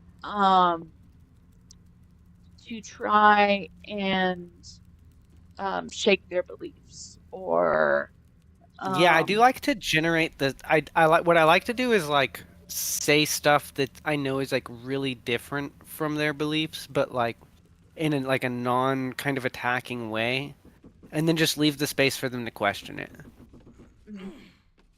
I guess I live in a pretty Christian area, so it's really easy to say like, say something about like not worrying, I guess not worrying about what's going to happen to your soul, and then there's like, oh well, then that gives them the space to be like, oh well, you're not worried like, what's going to happen after you die. It's like, and then you can I don't know. I think there's a lot of at least rhetorical effect in it, not kind of being blasé to the notion of dying. Mhm. At least what I've found, because there's like a lot of people are like worry about what's going to happen to you after you die, and it's like I think that there's like at least in my like areas where I grew up around and talked to people that were like heavily Christian, is it's like it never crossed their mind that like just the kind of nothing thing was even on the table. And it's like then they that opens the space for them to ask more. What do you mean, like nothing at all? Like you don't go anywhere? It's like, oh yeah, no, I like straight up, just like before you were born, like just like that. And it's like I know that's like really common stuff you've heard, probably a lot. But I don't know. I guess just maybe, yeah, not being accusatory, but creating like a, I still try to like be contradictory in a way that creates like a space for them to ask questions about it. Yeah, that makes sense. I can understand that. But yeah, I guess I did have to, and I still have to work on that because I do get like really kind of like debate bro accusatory. Like, you know, I guess it's probably easy to feel attacked when I'm like talking to people about stuff. I've tried to get better, but I'm still not there yet. Mhm. Such an undignified position to find oneself in. But you think asking questions is helpful? Yeah, just so like let's say that someone makes a claim and you just ask them, it, depending on the claim, where did you hear that? Or you know, uh, what makes you think that?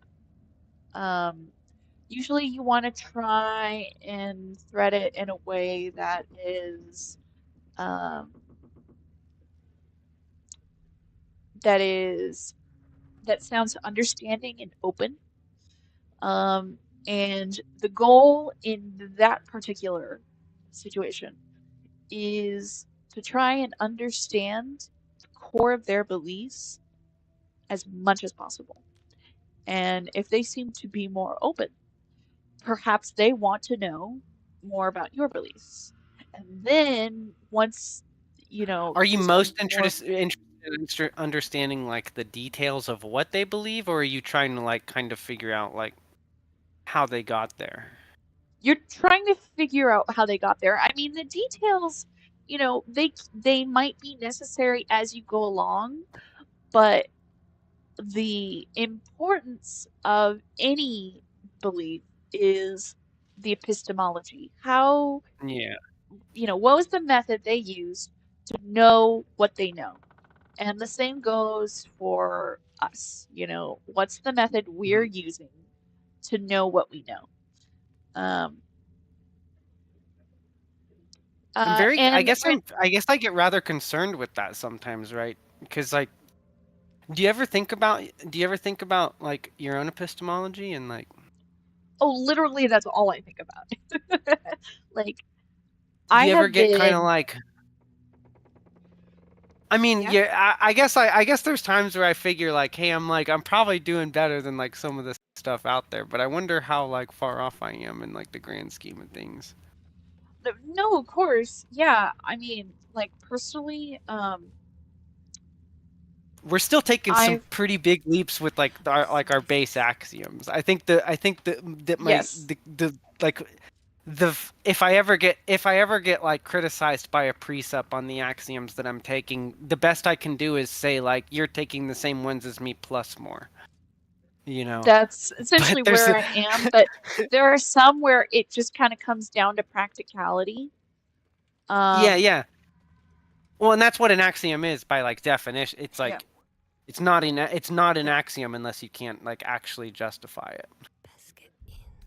If you're able to yeah. justify it, then it's just, you know, some like reason you have for it But without being there. the way that I see any of the assumptions that I have to make, is I see them as like tools. I use them for as long as they're useful. When they're not useful and when they start failing at making successful predictions and, you know, start, great, I have to, hold on, there we go. Sorry, But the what if you do frame rate what do you dropped. do if you like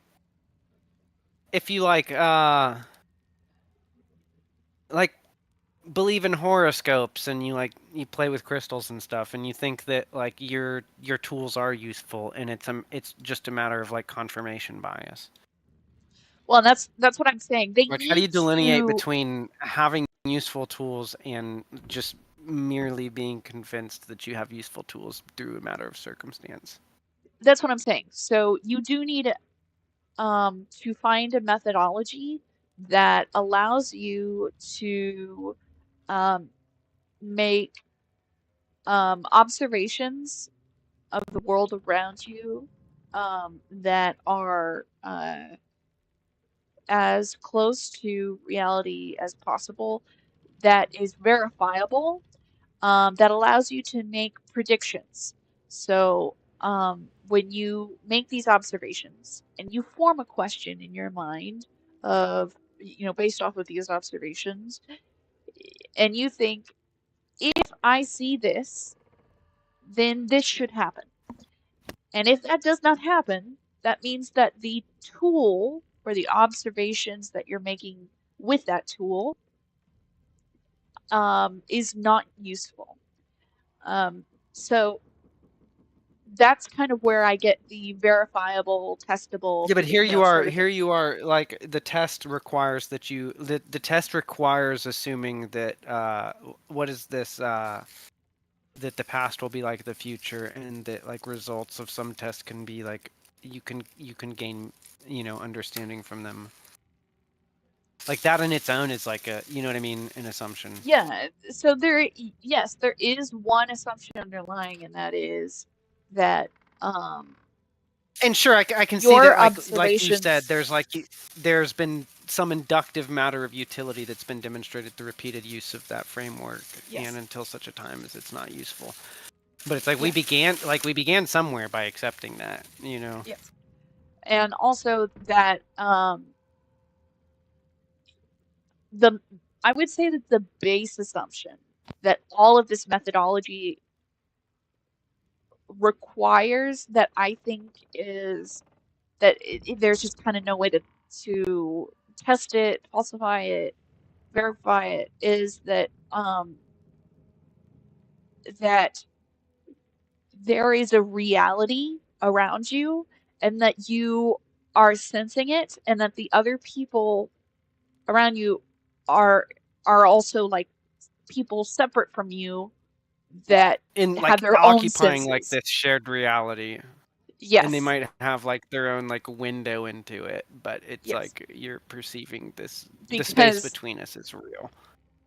because you need, in order to verify the observations you're making of reality, you need someone to um to verify for you. You need multiple people. It can't just be one person. Um, and that very quandary was something that I recently had to face with my own family, where I have a family member who started to lose their memory, started to misremember things, and was experiencing heightened paranoia and seeing things that weren't there. And I had, they know me very well. They know that I've been on this journey of trying to decipher epistemology for the last um, you know, year, maybe 2 years now. Probably it's been at least 2 years. Where I have been studying as much as I can to figure out how we know what we know. And so Yeah. when I was sitting down with my family member, um, I asked them, for the past 2 years, do you remember how how often I would ask you questions that talked about like how we know what we know, and um, how what methods we have to use in order to determine what is going on around us? And they said, yes, I know you've been doing a lot of that lately. And I said, right now, this is a big test of everything that I've been learning. And now you know that it is not just me, that it's not just the other family member in the house, that it's also relatives who have been seeing what's been going on too. And now we have multiple people who can help us verify that these connections that you're making and that these observations that you're seeing are not verifiable.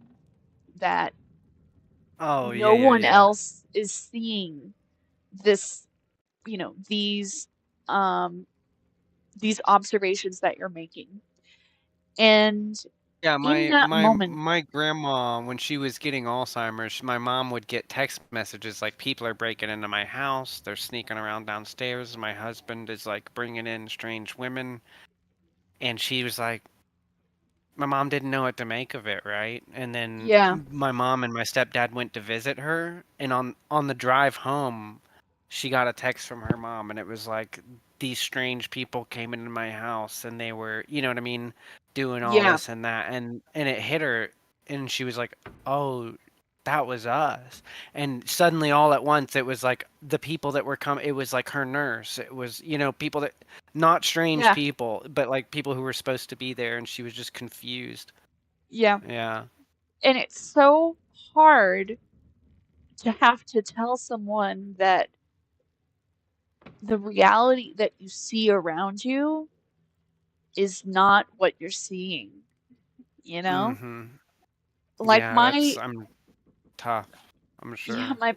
my biggest fear when I was talking with my family member was that they would think that I'm gaslighting them, you know? Trying to Um, manipulate them or fuck with them. Yeah, cause that's another thing that happens when that starts.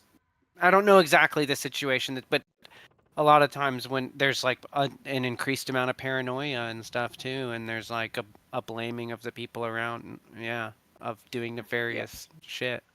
yeah.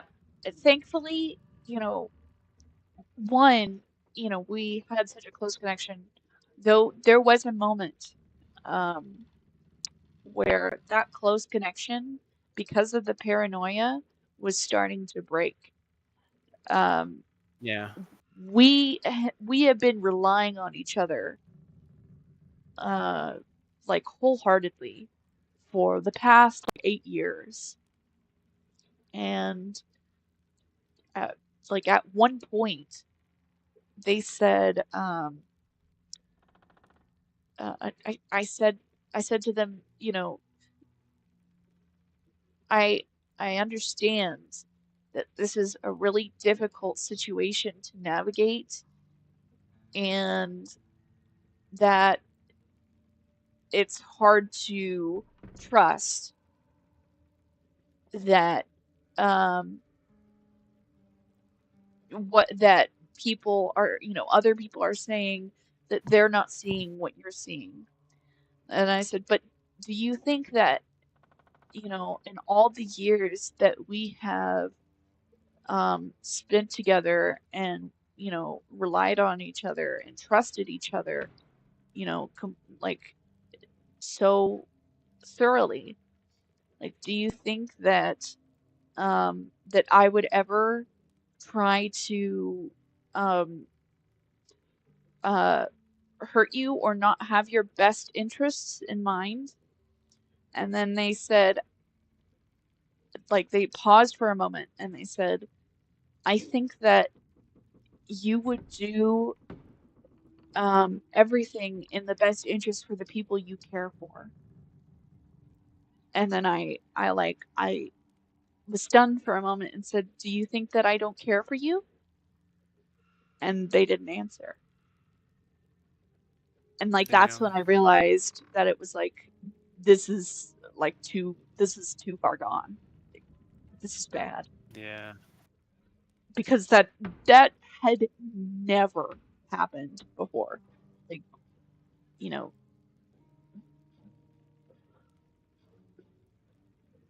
every time that I had a problem, like they were my rock, you know? Um, yeah, but I also know that um, though they felt that they could come to me with most of their emotional problems and that um, we shared pieces of our lives that we couldn't share with others. I also know that they might not have seen me as someone that they could cling to when everything is falling apart.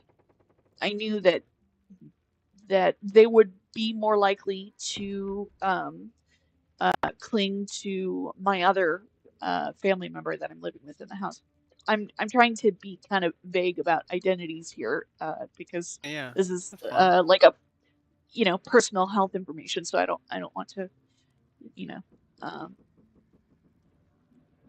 say anything that is not my story to share. So um so as much as it like was shocking, I also knew that I was like, okay, you know, I'm I'm the younger one, I'm maybe they don't see me as their rock in times that could be like this kind of crisis. So that's when, you know, uh, like it wasn't like my other family member wasn't trying. It's just that they didn't have experience with um trying to reason with someone who is in denial and paranoid and losing bits of their memory. I Yeah, mean, that's not an easy thing to do. yeah, and it's not like I had experience with that either, but I knew methods to try to work through reasoning. Um, and I also knew a little bit of psychology, just enough to try and figure out what were some anchor points that we could hold on to.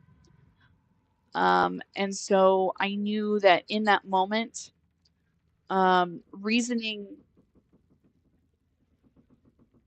was not as possible when, especially when they're in a manic state, which on the day when this first happened, um, things kind of like it was slow at first, and that conversation happened like just as things were like starting to ramp up.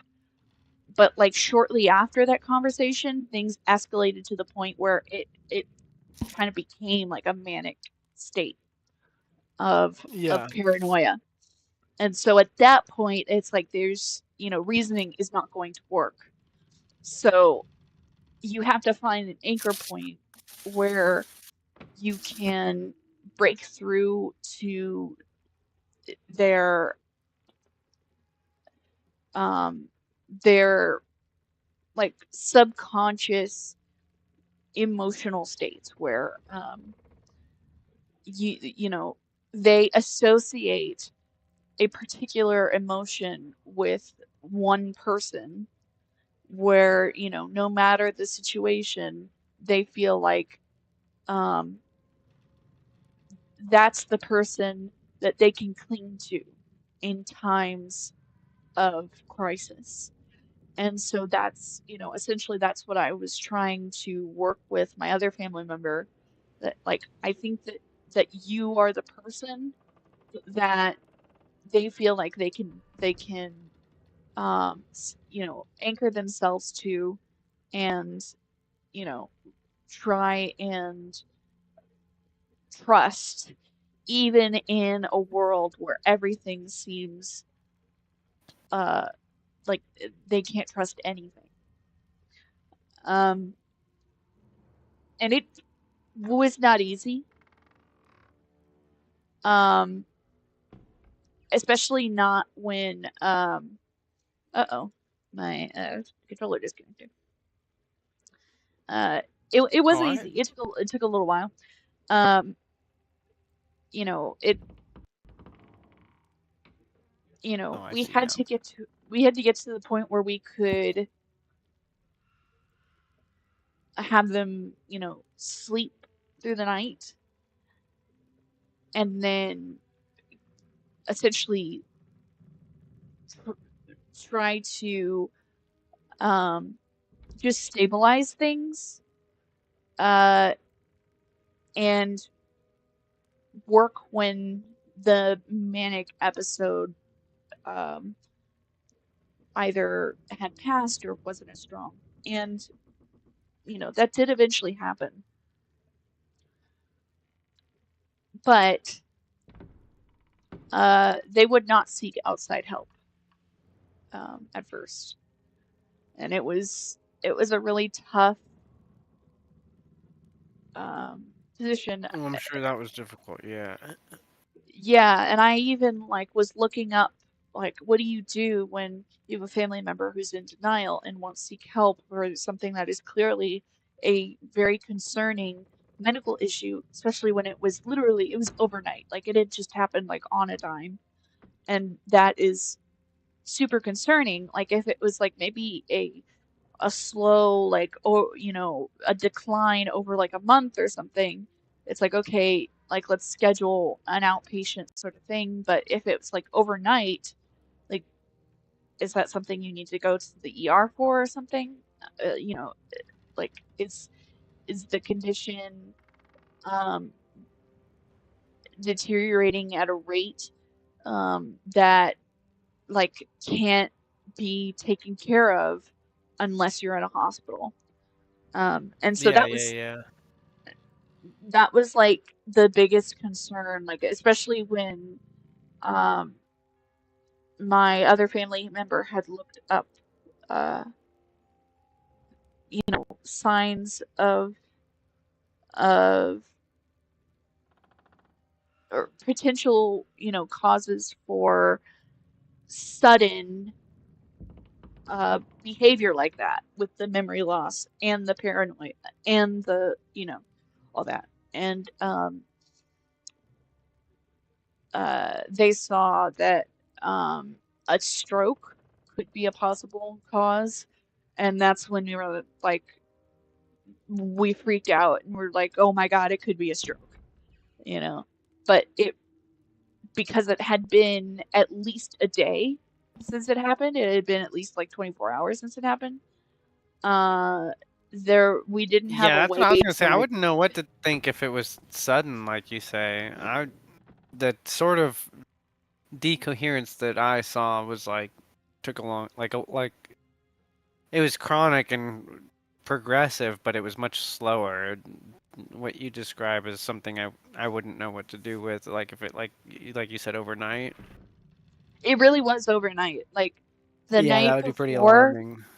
yeah, the night before they had said that they were feeling scared of something, but they didn't specify to me. Apparently, they did say something to my other family member, which I didn't find out until after the manic episode had happened. So essentially, all I saw was uh, the night before, I'm feeling really scared about something. I'm really worried that something's going to happen, and they wouldn't specify. And then the morning I wake up, that's when things just take off, and it literally was just total 360, total personality change, um, misremembering everything, the most that I could maybe think of leading up to it was that they would occasionally uh, put in a detail in in a particular memory of an event that just that detail wasn't there, or they would put someone in that memory that person wasn't there. But Yeah. that's without any other symptoms. That's kind of normal, especially as a Yeah, person and ages. it's not that strange.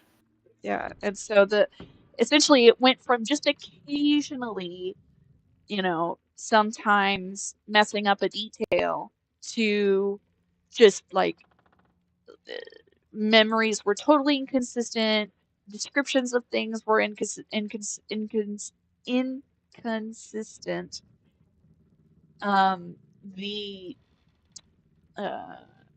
what's the word I'm looking for? The at the like height of the problem, we would have a conversation.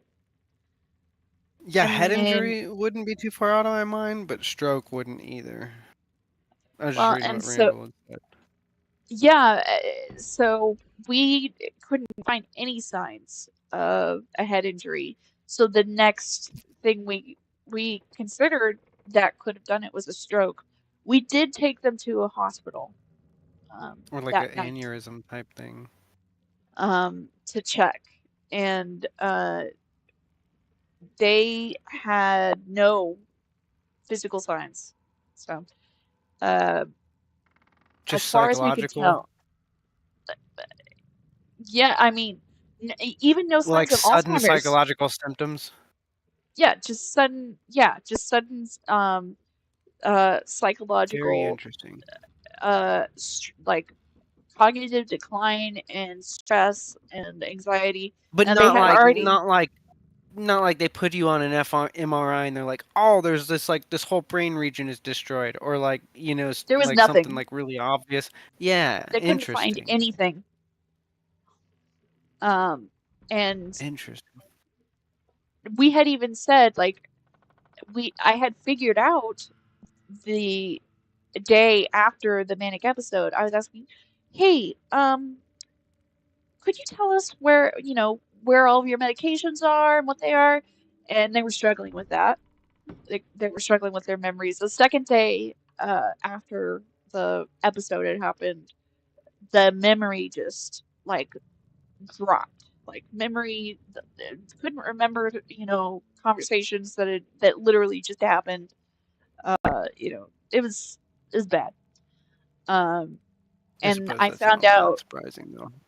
yeah, and so because it was such a sharp decline, like I'm thinking this has got to be something physical, right? Um, and That's I what I would be found out thinking. that they were forgetting some medications sometimes, which wouldn't Mm, have helped with it wouldn't have helped with the depression, and it wouldn't have helped with the anxiety, but it does not make sense for the memory loss at all. So, um, anyway, I did a huge diatribe. I wanted to catch up on what Randall's been saying. So, Randall has been saying, no one way works. It's all about a feeling. It's all about a feeling out process, I feel. So that was probably in response to the conversation about talking to people. Try finding out what facts they hold to first, maybe, then try to get them to use the same reasoning they used with the truths. My weakness is jumping to ridiculing the ridiculous claims they make. I struggle trying to stay above the fray. I struggle with family members. My mom wanted my brother and I to stay connected, so ever since her passing, we only make small talk. Oh no, he is a Trumper, and I know if the discussion goes that way, I'll tell him to F off. I constantly want to put all my opinions out front with him and other family members. I don't know yet if I am willing to let them go if it got to that. So, yeah, I totally get that. I am like deeply worried about my brother starting to go that way, because every now and then I see some signs that, like, he like he came out as an atheist long before like I had finished deconstructing, and he was like ridiculing Republicans and all that. And then recently, he said shit like on a I don't know, he saw some podcast and Trump was on the podcast and he said, I don't know, Trump seemed kind of cool. And I looked at him in shock and I said, did you just say yeah. Trump was kind of cool? And then like before we could get into it, his kids came in and I was just like I so wanted to just ask, like, where are you going with this line of thinking, you know? But if he went like full like Trumper, I mean, shit. Like, Be there's pretty bummed. already like I don't have my family, at least my immediate family, is not very big. And especially when you have one family member who's already struggling with a lot of, medical issues, and they're kind of like, at least for now, um, out of the picture for like, you know, life managing things. Um, it's like all I've got is the other person I live in the house with, and if something happens to them, it would just be my brother. And it's like I would be like devastated if it felt like he fell into that like that apathy that it has become kind of a prerequisite to be a Trumper. Like you have to be like minimum apathetic to any anyone or any topic or policy that doesn't directly affect you, you know? Yeah. And also that I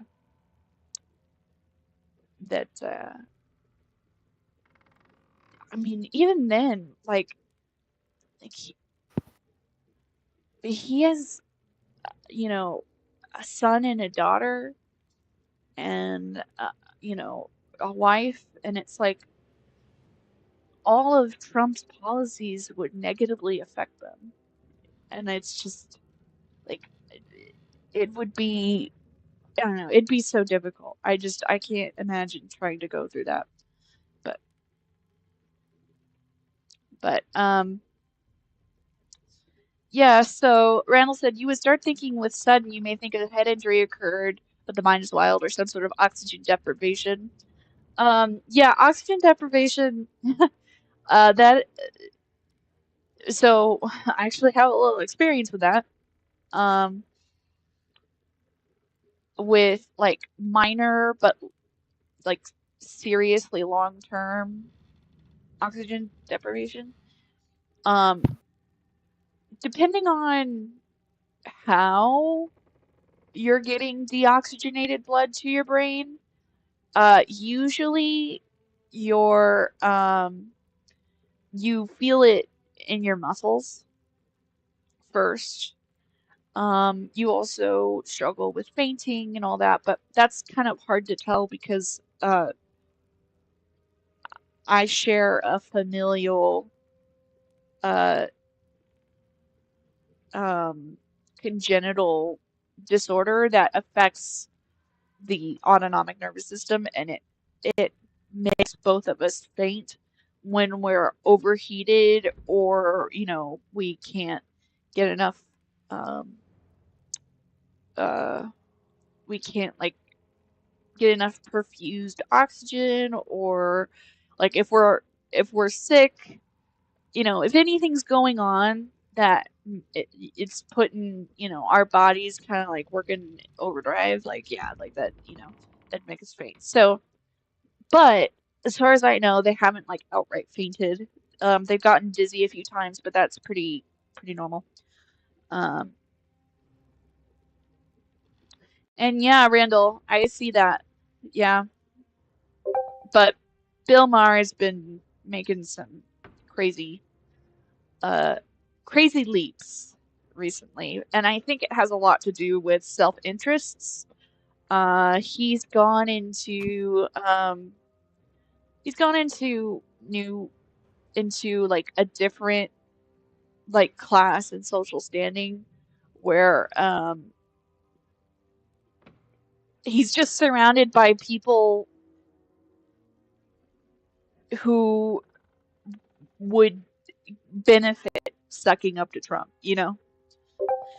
So, I see that Cafe has joined us. Thanks for Hey, joining us, Brigham. Cafe. And hi, Brigham.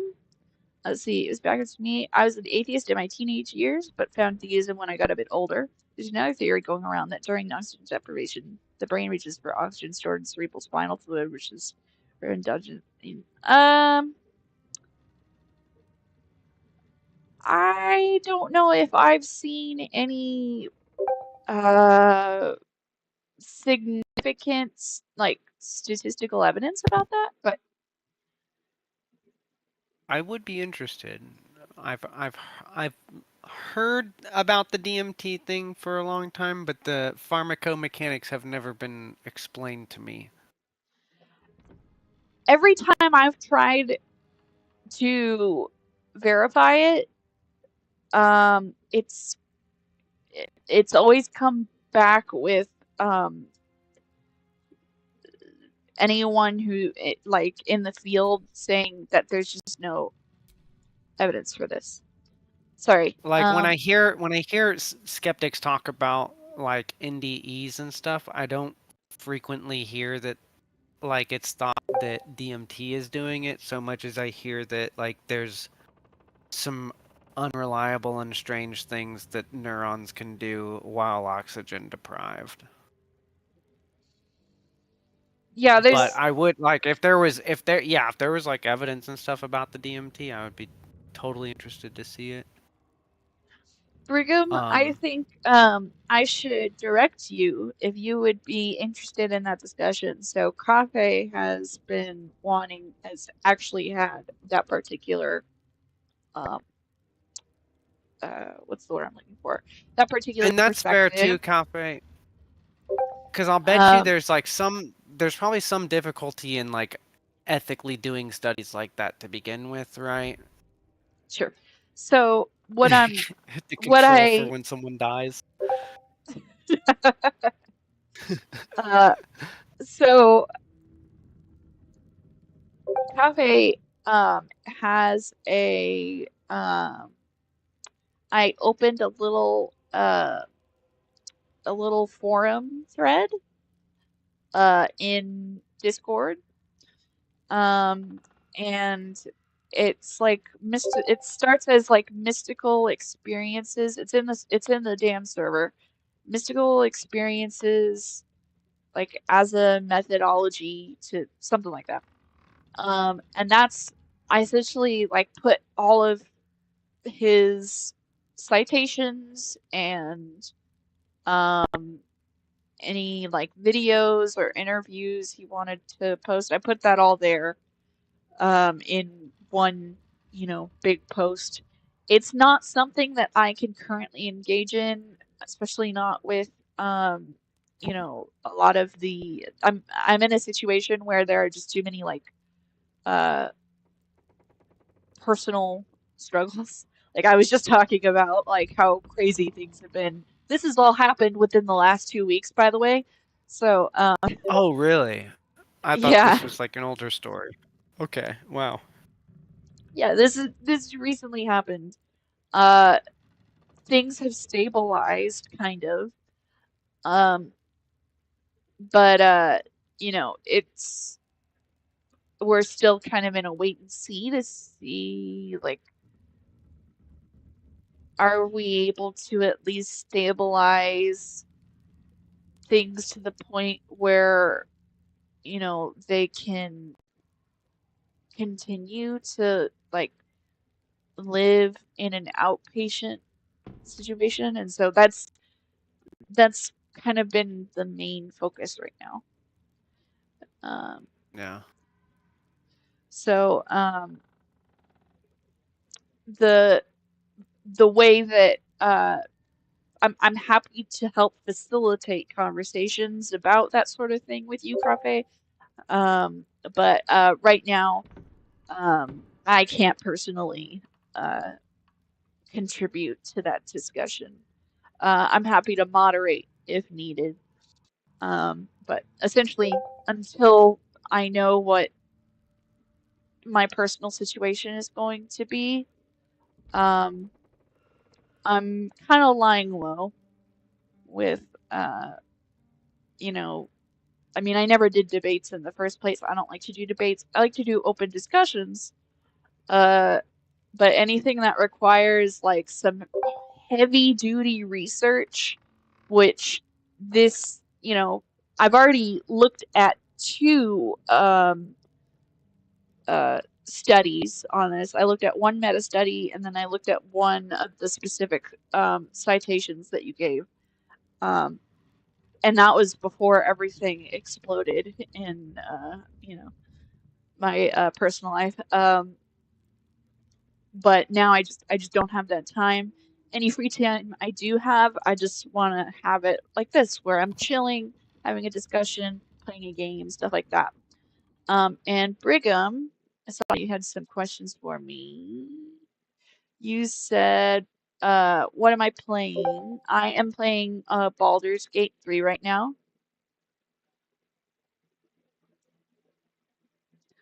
And yeah, thank you, because while I've got the game window open, I can see the little notification pop up. Um, uh, if the message is long enough, then it cuts it off, so I have to tab out. But all that said, and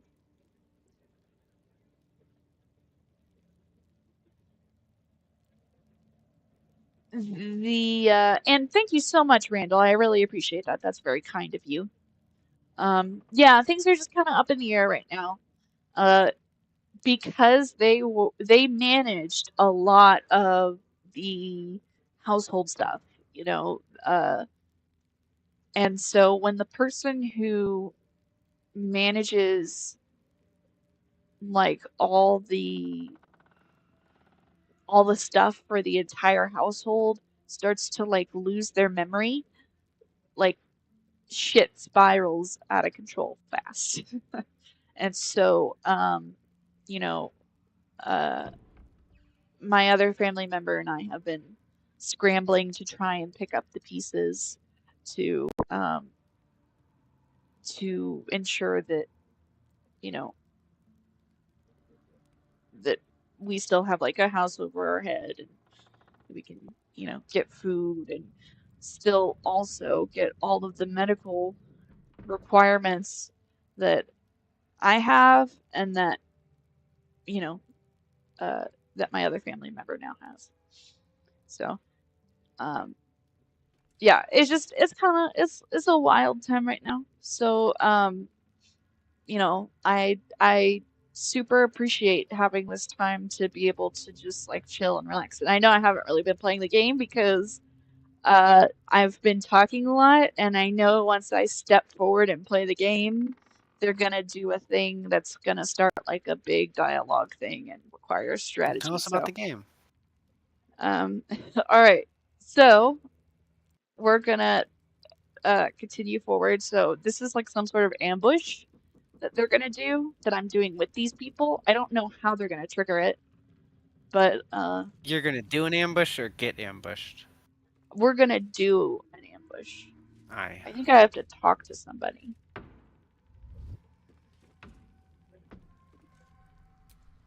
Did I talk to you? Did that ruin things? To your church every day, my queen. Your Oh. followers are legion. Go. We'll wait for your signal. Does he want me to copy that?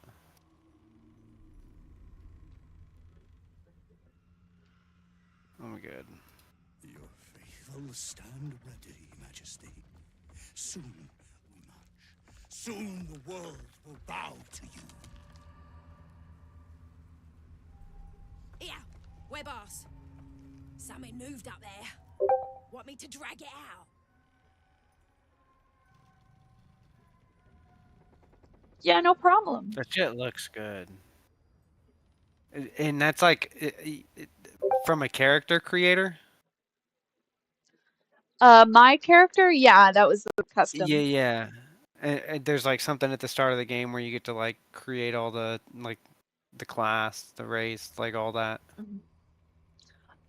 For your avatar, yeah. The other people with you, you like pick up along the way, You just like but meet them along the way. mm, but That's uh, pretty cool. It's a visually like good looking game. Stay in the light. They do not go into the dark. Didn't figure something as big and ugly as you for a coward. No! They will not go into the dark. Enough! oh, Stop! They will not become shadows. They will not feed the curse. When did it come out? Like last summer, summer Give me before? my queen, but I had to I think so. before the dark got any stronger. Shit, I lost sight of the airport.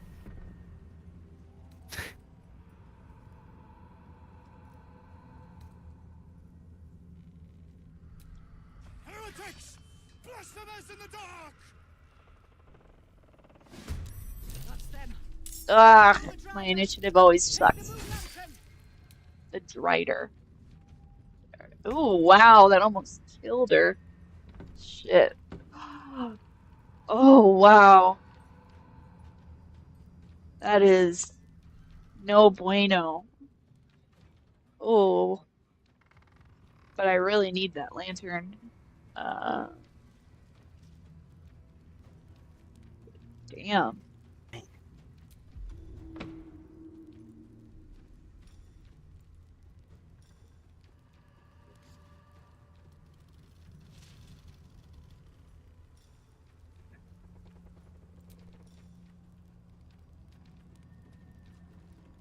Oh shit, it's not like real time? No, you could strategize and stuff. It's like D&D. I don't know if you've ever played a game of D&D. Will it affect all of them if Well, I yeah, but do it? it's like turn based. Yeah, yeah. It's turn-based. Got it. Interesting. I'd like to just I've played D&D. I guess I haven't played like a turn-based game like this. I've played like turn-based grand strategy stuff. But usually I've played games like this and it's like it'll be like Diablo, right? mm, And so I've never seen like an implementation in this format. Talk to me.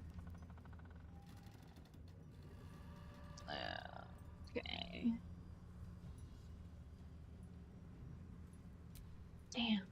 How do I do this? Let's see what happens. I'm gonna reload because I thought it would give me uh a chance to attack, and it did.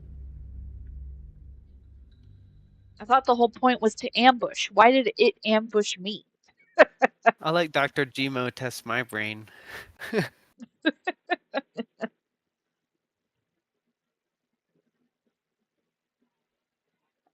Alright, well, let's see how this goes. The dead breed, Ball, Bane, and Miracle were all once woven in a strange bargain with Jurgle, the original god of death, murder, and strife. I do remember Damn, seeing there's a something lot of like that. traffic here.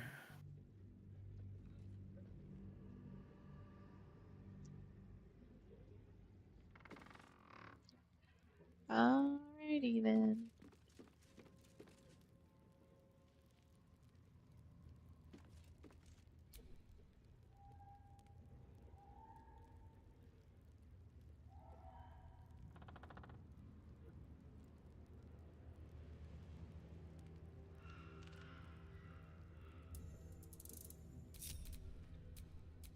Hello, you.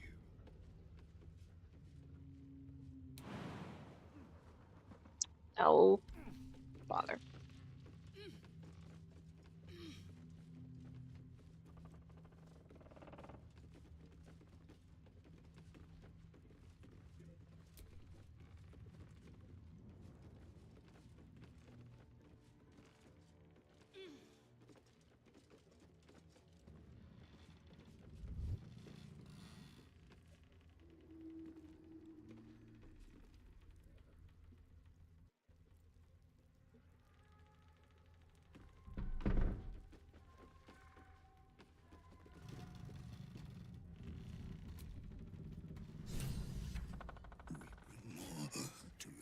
search every day, my queen. Your followers are legion. Go. We'll wait for your signal.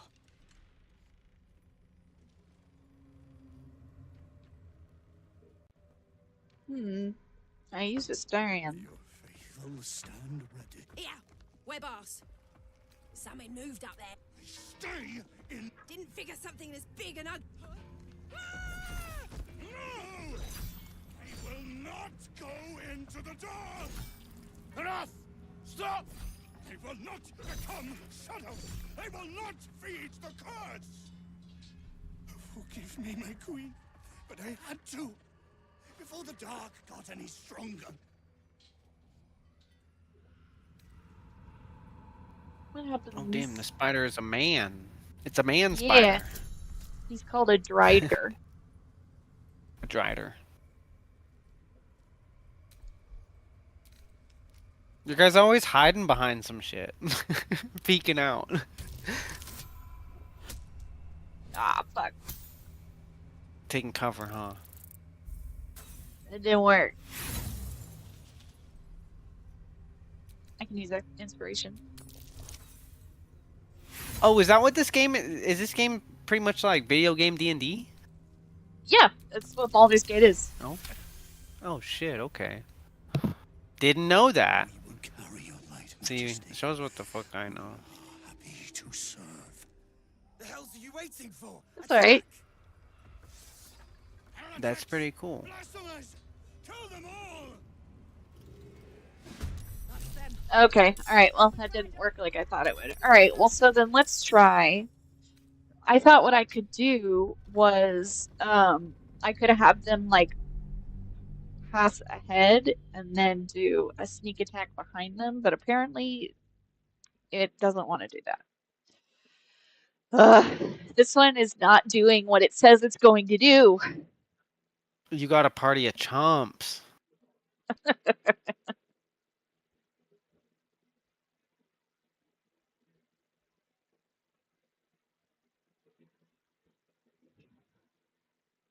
Hopefully I can do this.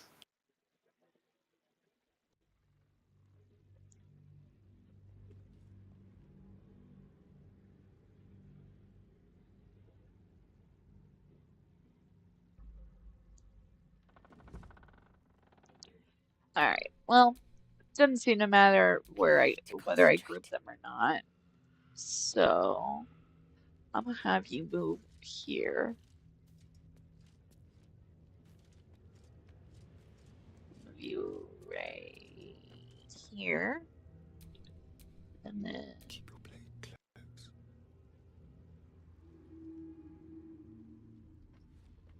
we'll move you.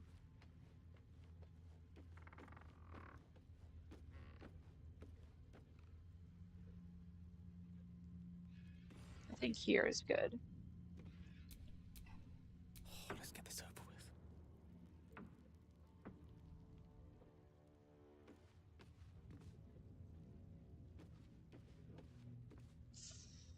I don't know a good spot to place him.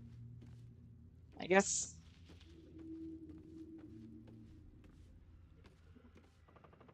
Here. Alright. I can't waste any more time.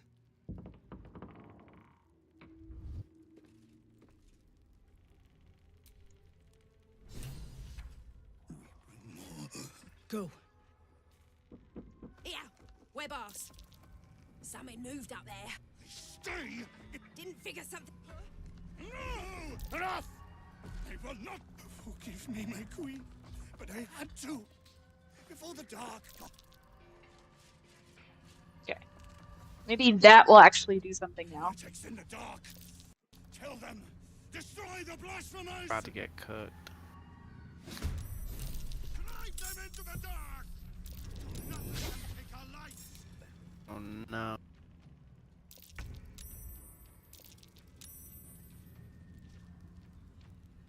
Okay.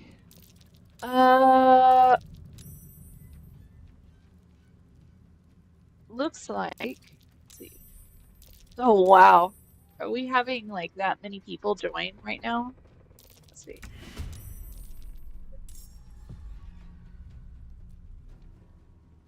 going on? Why is it doing it this way? Go for the throat. Oh, I see what happened.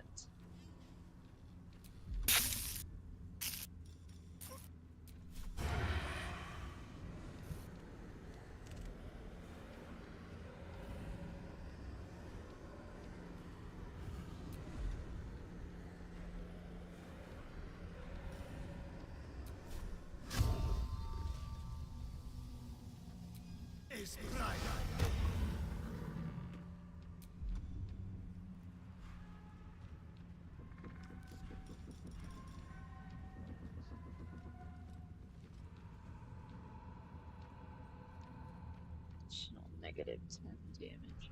Okay, if I do that, what happens?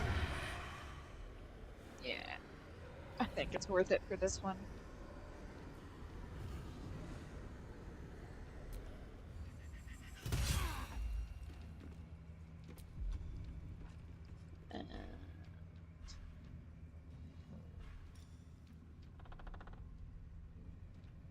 No, I'm way too high. I'm gonna come in fast. It'll be fine. Yeah, RNG said no.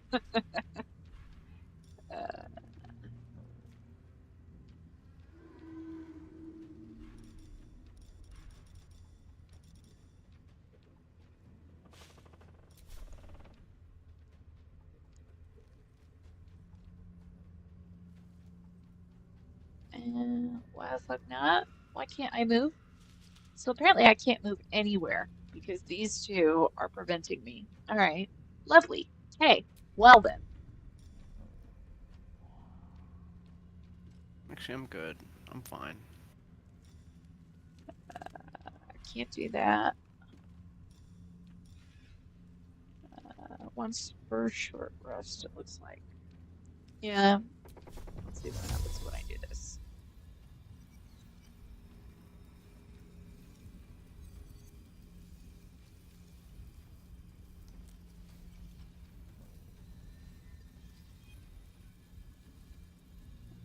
Why the fuck can't I? Why can't I reach? What are you telling me can't reach? That's the whole point of Misty Step. Let's go to places I can't reach. Okay, apparently that didn't really matter.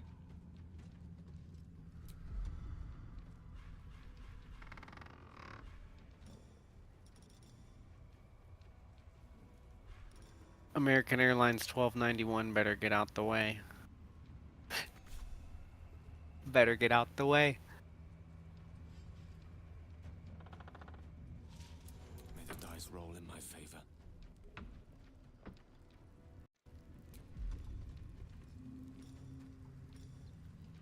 Scorching Ray.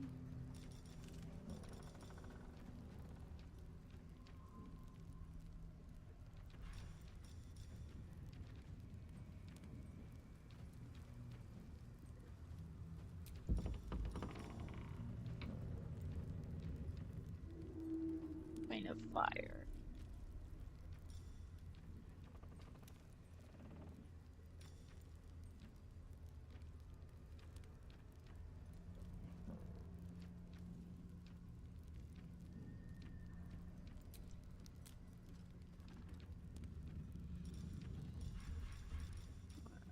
What does this one do? Ice Storm.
Yeah.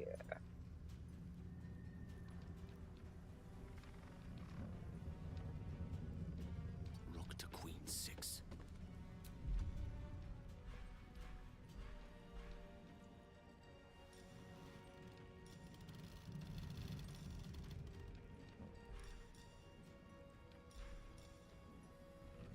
Turn invisible.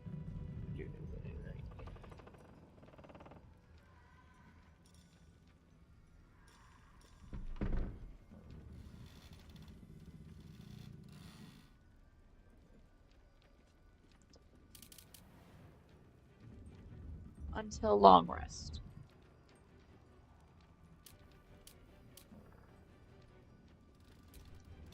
Yeah, let's do it. Probably should have done that before.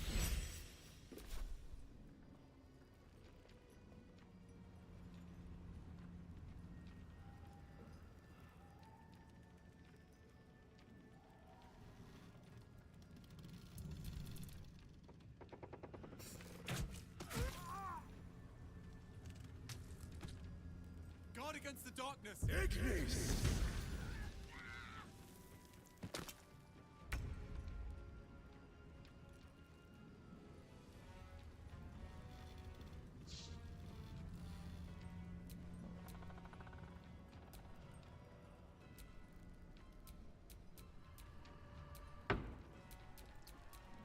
Okay, interesting. So now it's just him. Alright, that's not too bad.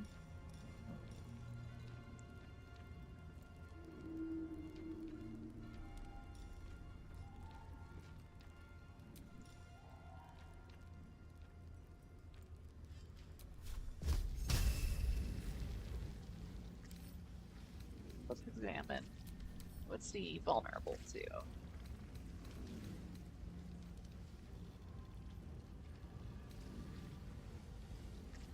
Affected engines, allies, deal an additional. Okay.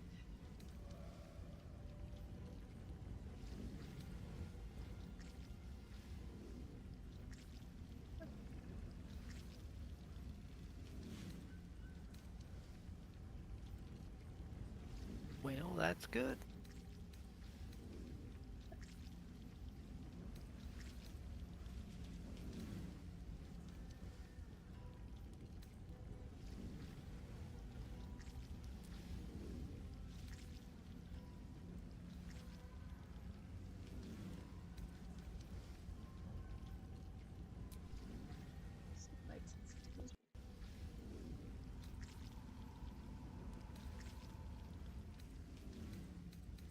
Okay. So, high defense requires an action.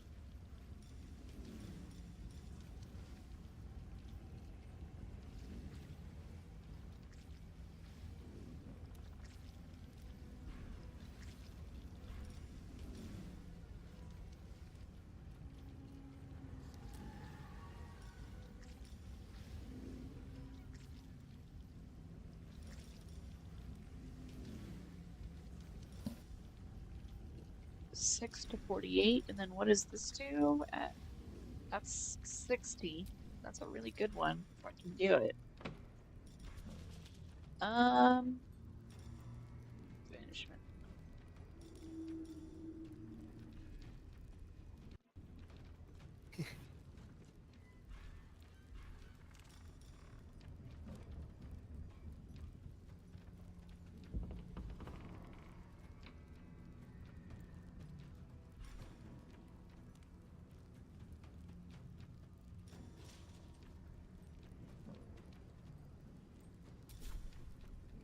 Are you? Are you undead? You're humanoid. Yeah. How is that humanoid? I mean, it's only humanoid from, like, the waist up. Alright, let's do this. I really hope that this does not fail, because this is a really high spell slot. Your time has come. Oh, thank you, but it didn't do much.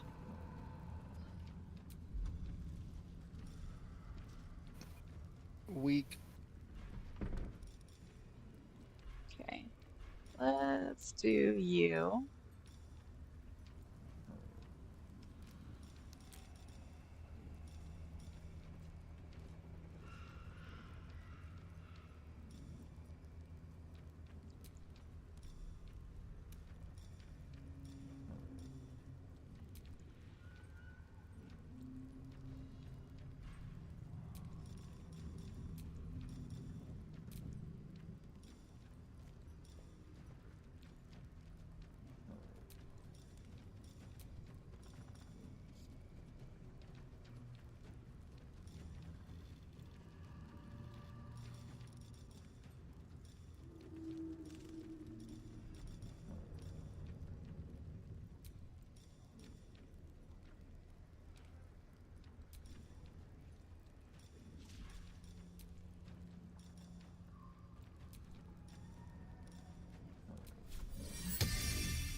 No god. Dude, I already did that. I fear neither shadow nor death.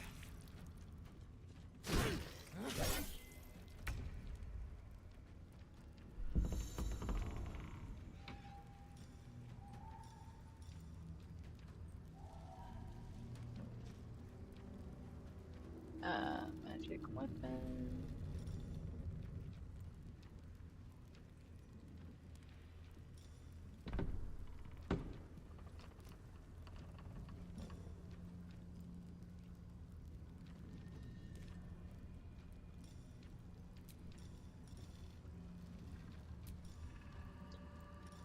Well.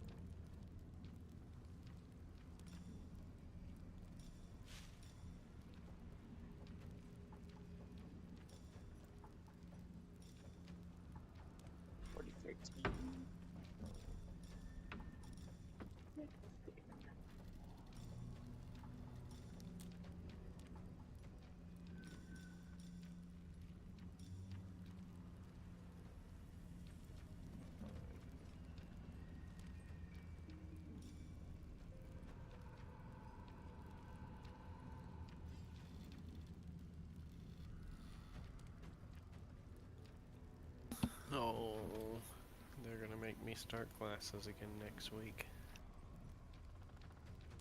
Oh no. Yeah. It's all good though. 24. Pretty bored if I'm not doing anything. Think you can take me on?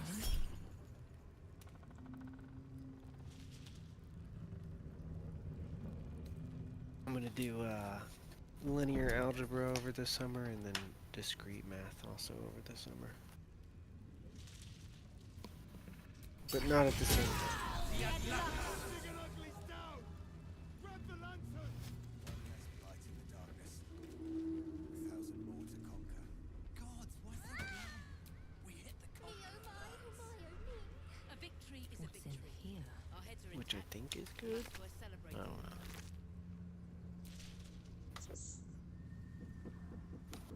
It is.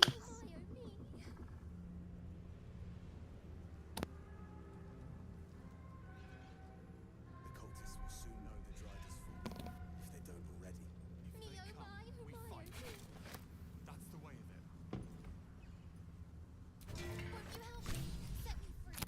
The lantern gives off a chilly glow, protecting all in its vicinity from the surrounding shadows.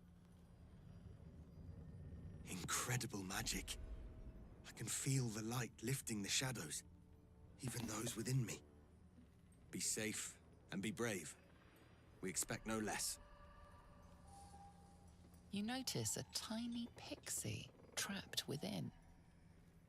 These fey creatures are infamous for their trickery, sometimes playful, sometimes malicious. Oh please, oh golly me, oh my! You must release me or I'll die. This lantern only lights the way when I am hurting night and day.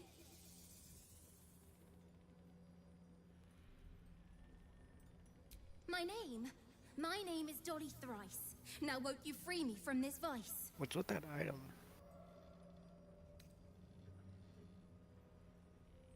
I dare not name it, newfound friend. The faintest touch could spell my end.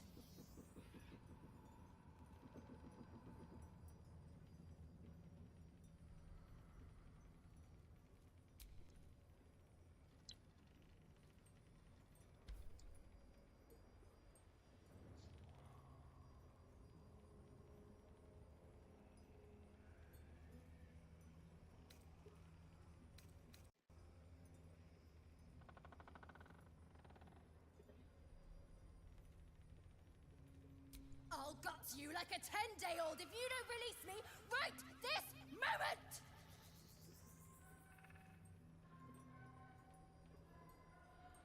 If you prefer the kinder type, I'll sweetly slurp your guts like tripe.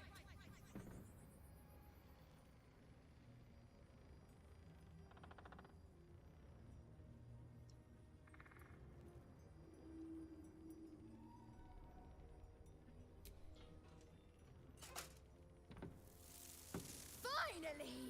Been trapped in that coffin with no one but a mad rider and my own farts for company. Did me a good turn there, didn't you? What do I owe you?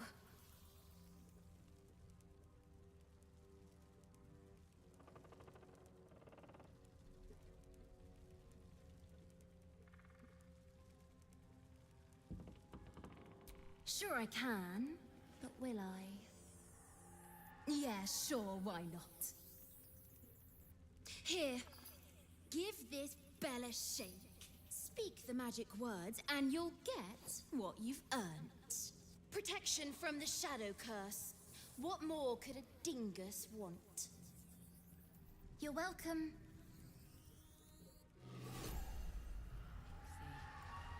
Curious little thing. We do get to see some interesting things. Almost makes the mortal peril worth it. Almost. Is that what you wanted? Not really, but I'm willing to go for it. I thought that it would give me a chance. I was just gonna like ask, like, what do you recommend to get through this? It did that.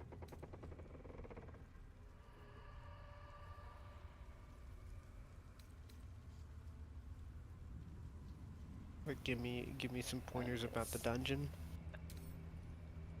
Like, how do I not get killed?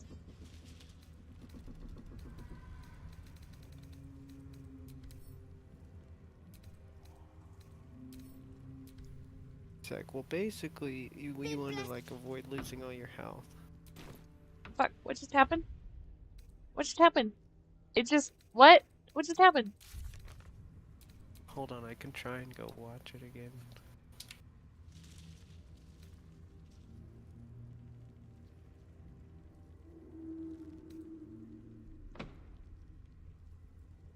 I don't know how much of a delay there is.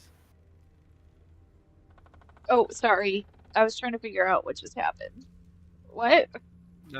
I was trying to go back and see it.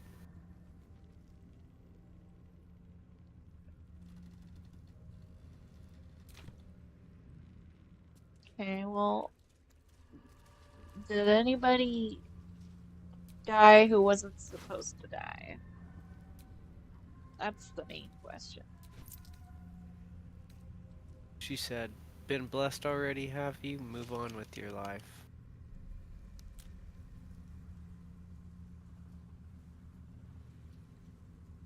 Interesting.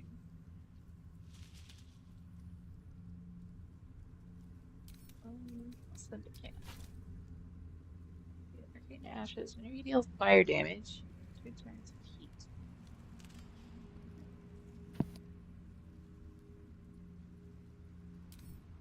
I'll send that to Gail.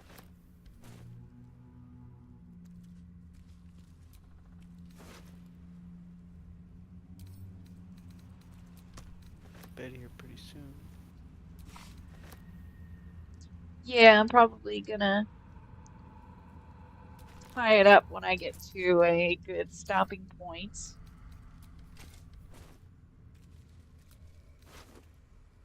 Let's see how much this game is. Probably $60. Still.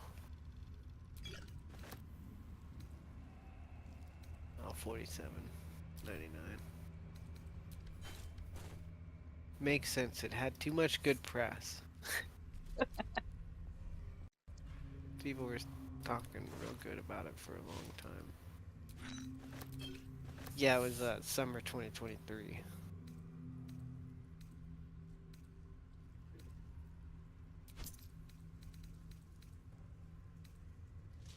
Oh yeah, it was a party-based RPG set in the universe of Dungeons and Dragons. Free choices. Okay.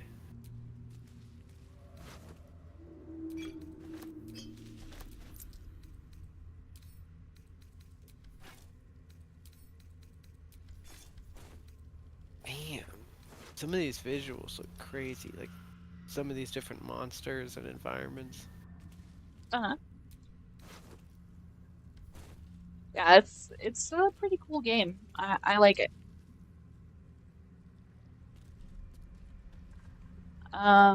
I wish that I could have the dialogue thing.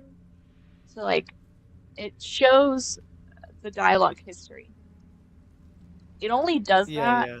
for the cutscenes. It doesn't do that for like Oh, for just like out in the world yeah, interactions. like when it's Okay. I mean like when you interact with someone it'll record that, but like people talk around you and that's called chatter and Yeah, you yeah, know yeah. especially after a battle sometimes they all talk at once and so I don't know what they're saying. You Or know, you're I can like maybe walking pick through up a a town dialogue. and like one citizen says something to another. Yeah.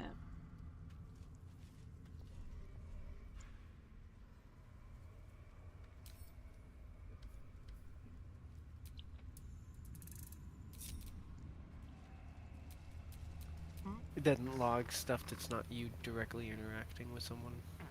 Yeah, unfortunately.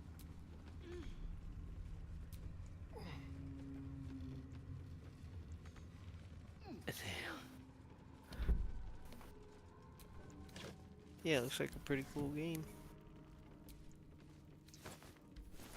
I was so excited to be able to play D&D solo and in a like visual format that I was like, Yeah, let's do it, you know. It was worth for it. sure. I haven't even played just D&D in years. Let's crack it open. It's like, and I didn't even do it for very long. Yeah, I've only ever um done like baby blue and gold. Maybe let's see, baby blue and gold.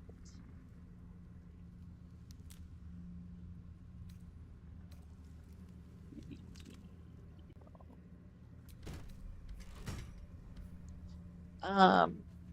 I'd only ever done like a, you know, simple I've got a long road ahead. one-shot campaign. It was a really long time ago.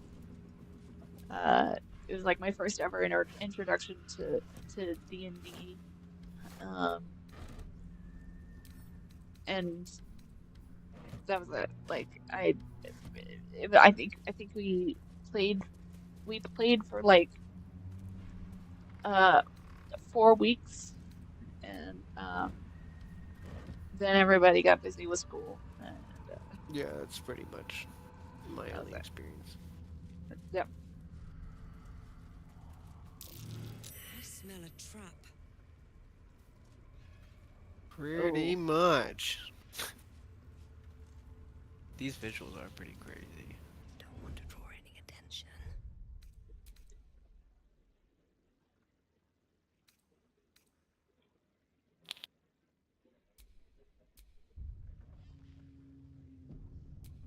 Let's do a quick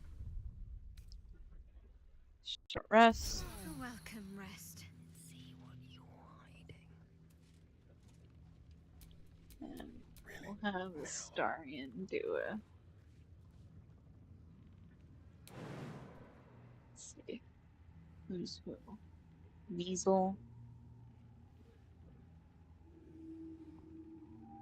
Are they all like that?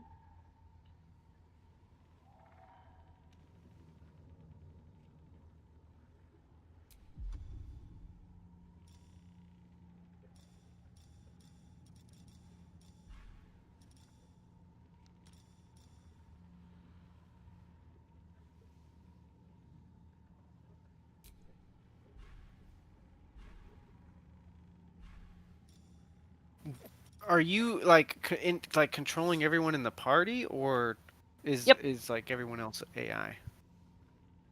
Well, so they automatically follow me, whoever I'm controlling as the lead character.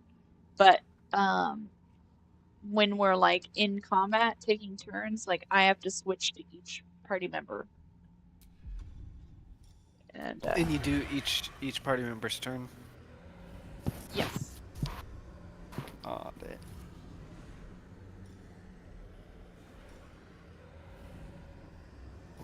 That was the first thing I was Now, worried is about. there co-op in this game where you could like find yourself playing with like 4 or 5 people and like you're just doing your Absolutely. players stuff? Yeah, you could play with up to 4 people at a time. And it's just when everyone's done their thing, the turn progresses. Yeah. Yeah. You can do co-op with, from it can be with just one other person up to 3 other people. So, because you can only have 4 party members total. So, it's you and 3 others. And I did a co-op where I just did it with one friend. And so we filled out the party with 2 NPCs and we would split who controlled the other NPC based on like what our preferences were for that class. So like he didn't want to deal with any magic users. So I just took over the magic user in the party and he took over the one other melee.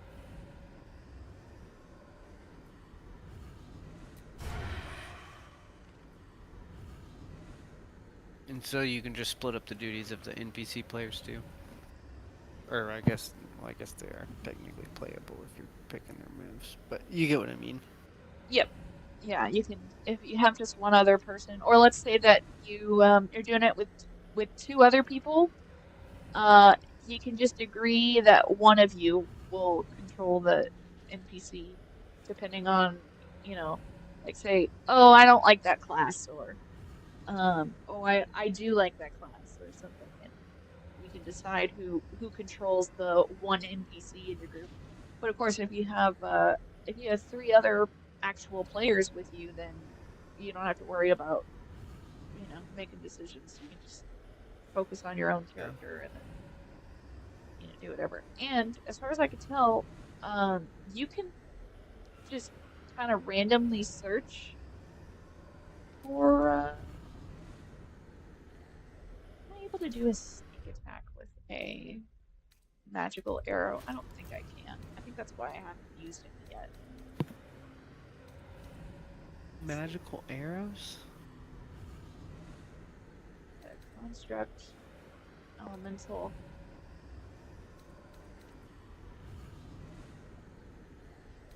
Is it? Acid.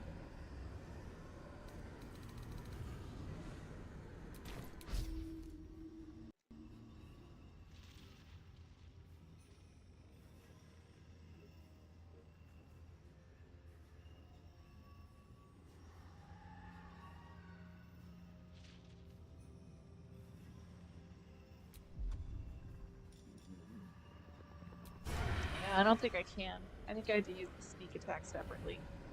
Damn. Alright. Well, are the rest of us hiding? We are. Okay.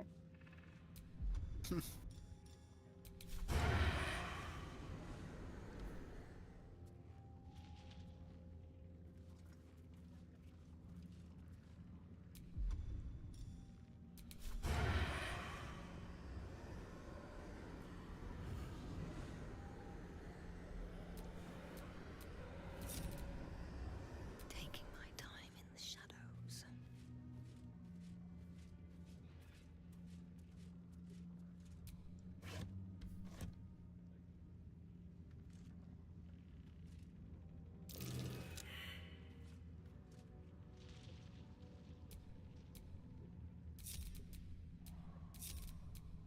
I'm ready. You here? You. Stand tall.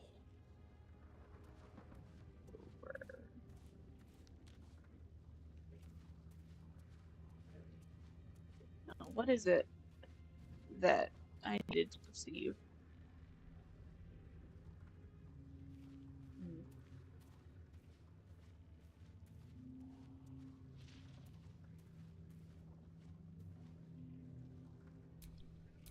Now what?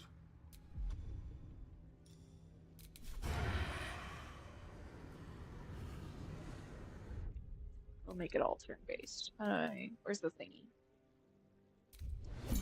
There we go.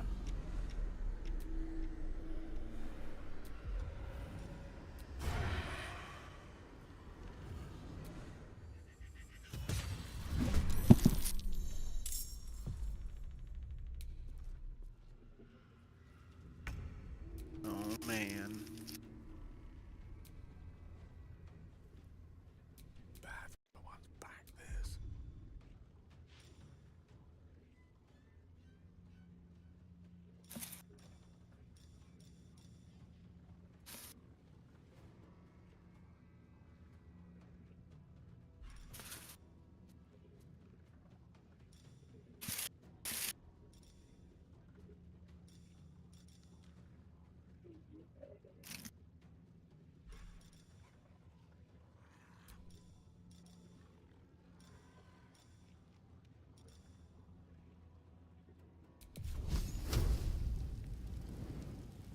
Let's see. One.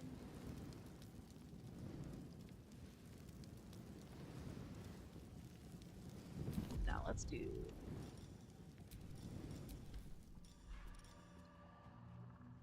Only counts. Shit. Plus 3.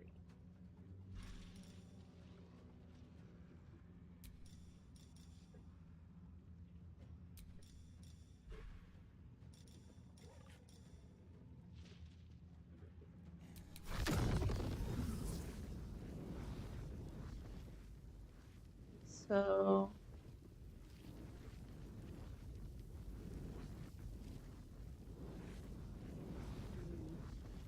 That one doesn't seem very useful. At least not right now, anyway.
Still not really good. All right, then we'll just do 3.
Secrecy above all.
What to do?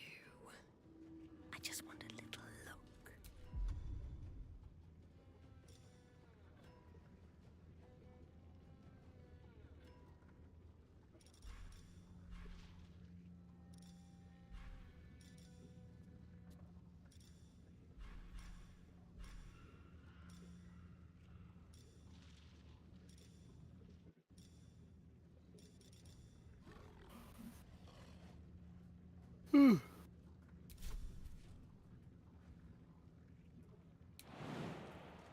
Where are you? Well, I'm gonna head out. It was good to chat with you again. Yeah, thanks for joining me. Yeah, for sure. I've been just real AFK lately, but I'll probably try and get back into a groove where I'm waking up at a normal time and stuff. Sure. Yeah. I've also kind of been uh busy in the mornings, so I'm not able to get as early in the damn chat as I like, but Yeah, I I'm just you usually I'm know usually up, but I'm up later, so I'm like, yeah, I'm bit like you said, busy. Just actually getting ready and stuff. Yeah. Yeah. Whereas when Well, I hope you school have a was in good night. session, I was like kind of already ready and just drinking coffee. Right. Yeah, yeah. Well, I'll run into y'all some more. Absolutely. You're always Alrighty. welcome. Very nice, very nice. Have a good one. Yeah, you too.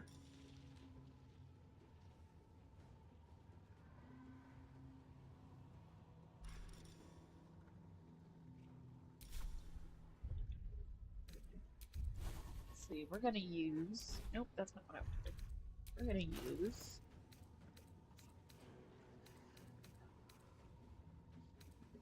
Transportation. Thunder.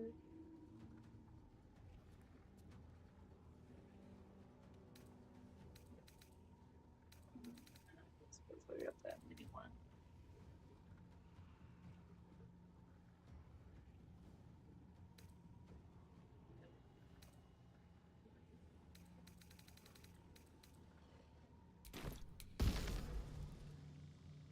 Alright, let's see.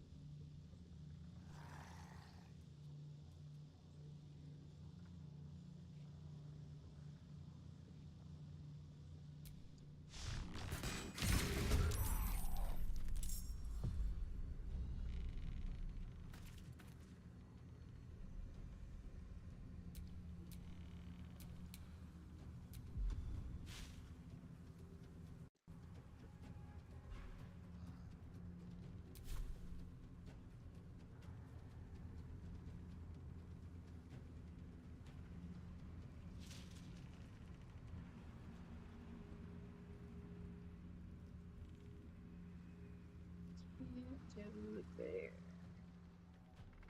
Really want him dead.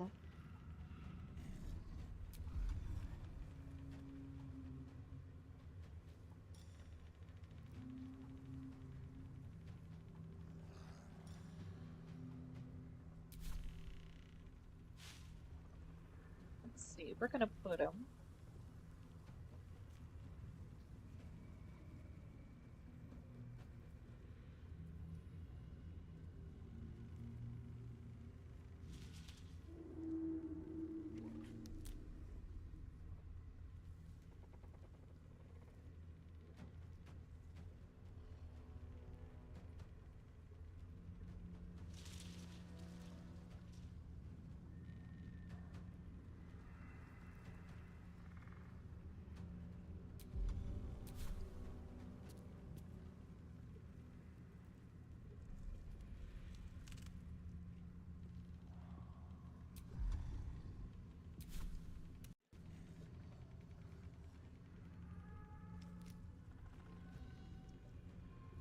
Can't reach that, can I? No, doesn't look like it.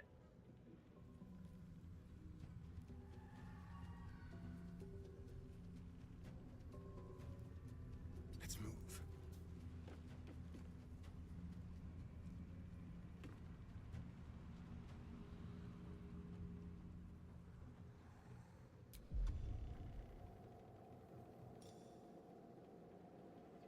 Dash.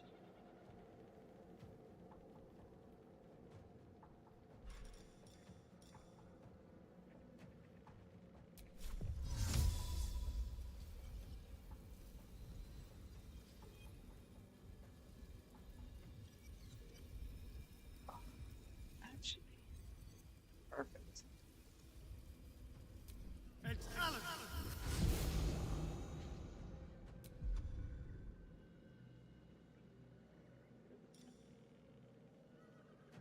find some prey.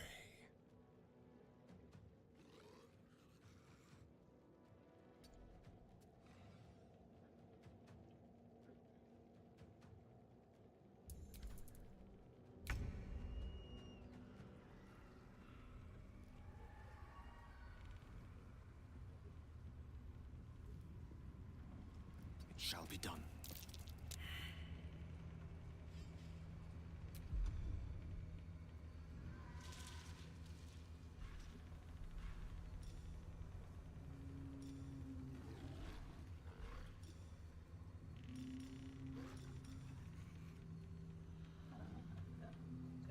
do.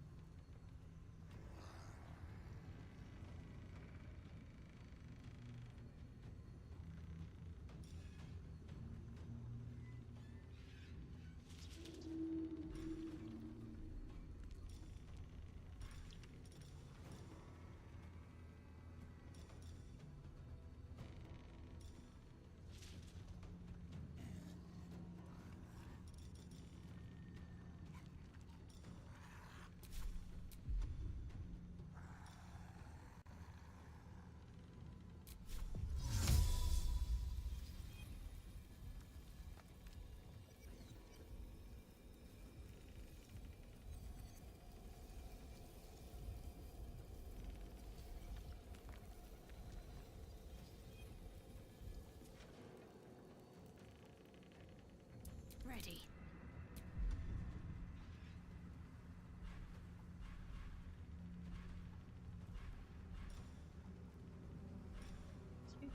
We're gonna do.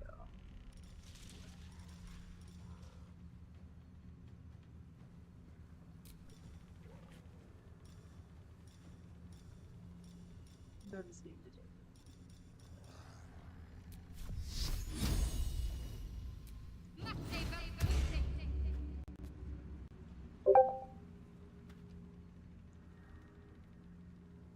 I think I see a jester. Wise slander. You see no one of the sort. How goes it? Can't even catch my breath. Oh, dramatically. Super dramatically.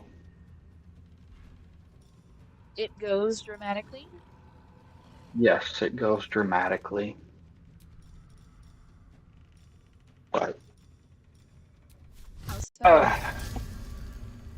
Oh, just, I was part of all that commotion tonight. Not directly. I was part of the conversation. Do you mean specifically the Derek. what's the word? Bob Price. Yeah, the stream, Maya stream? Yes. Okay. I didn't get to finish watching that, so I started this. I'm gonna watch it from the beginning when I'm done with the stream. Yeah. It's heavy. That's all. I can understand that, yeah. We just need to stand in solidarity of not platforming people like Dr. Bobby Dumbass. Sure. I can understand that. Can't slow down. Yeah.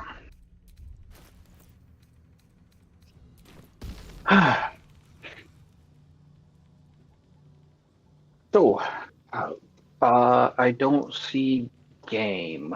What's going on? Are you still alive? Yeah, it should be in the chat, in the side chat on Discord. You should see the link. Oops, I pop out. Of course I hit pop out instead of anything intelligent.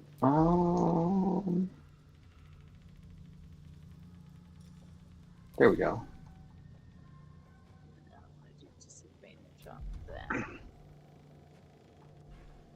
Alright, so what are we shooting? And we're stabbing. Shooting with magic. I'm gonna do. Looks like this doesn't seem to matter. Let's see. Snaring strike, melee, range. Okay, I see what it is. Alright. And that one doesn't matter. Okay.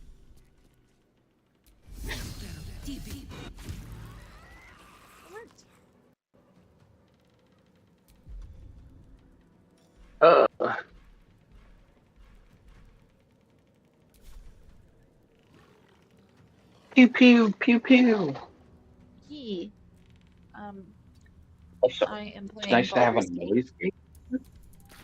Sorry, what? It's nice to have a noise gate again. Oh yeah. I appreciate you using Discord because other than Discord's noise gate, I don't really know how to have one. I am not intelligent.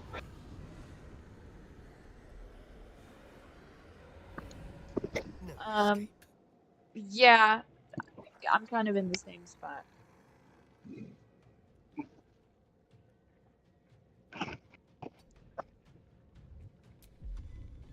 Shit.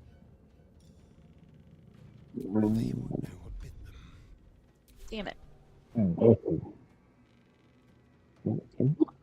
Try this. Let's do.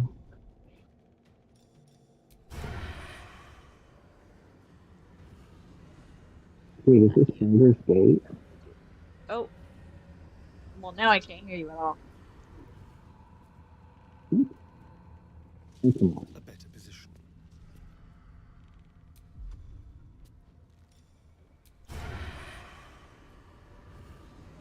Should be threatened. There we go.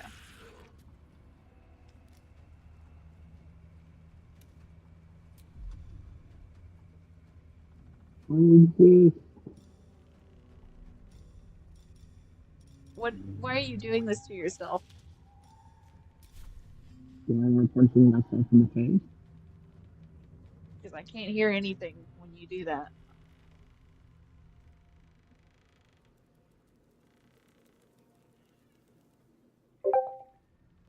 What am I doing? It's really bad. What did you do? You sounded fine until you did whatever you did. I don't know.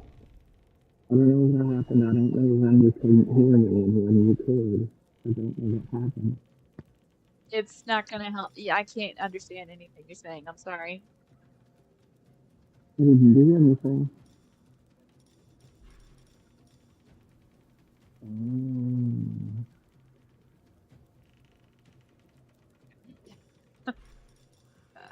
Let's see here.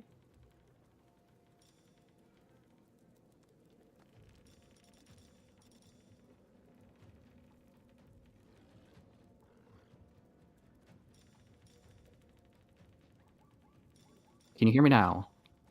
Now I can. Okay, it defaulted me. It put me Yeah. on alt microphone. Oh, it sounded like wherever your microphone was, it sounded like you were like sitting on it. It was so muffled. Yeah, I don't like my laptop is so buried in things because I have most like I have my laptop sitting on a stand to keep airflow under it and reduce how much on the desk space it uses, and then I have a plug-in keyboard. So wherever my microphone on the laptop exists, it is buried under sticky notes and things. So Gotcha. yep, it's just not used. So it changed from my snowball to that, and yeah. Okay. Gotcha. So let's see. It looks like you're playing Baldur's Gate? Yeah, Baldur's Gate. Yep.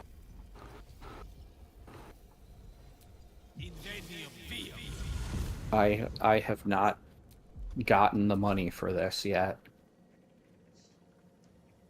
Honestly, when I got it, I didn't really have the money either.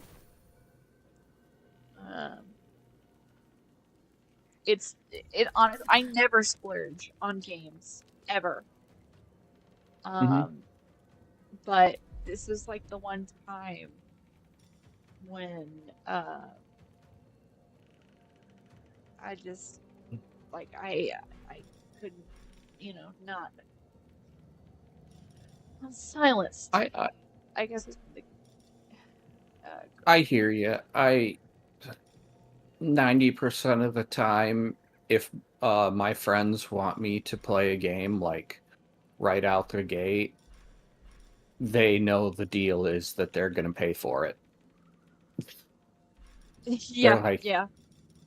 if they want me to play with them on a game, the deal is, well, okay, you're gonna send money to, like, you're gonna buy me a gift card so I can buy it, because I'm waiting for that to go on sale like 9 times. Mm. I just don't really care to play the latest games. I'm once again over here playing, Red Dead, because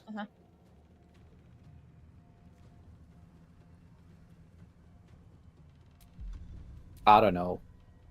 I enjoy being Arthur Morgan. He's quite compelling and fun. Understandable. I don't want to do that one. I want to do.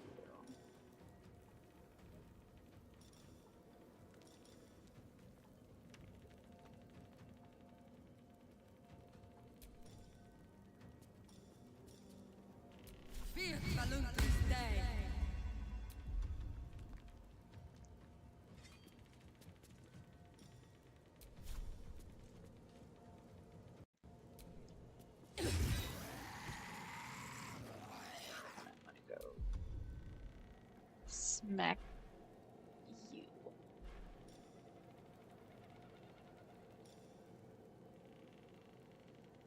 Bonus.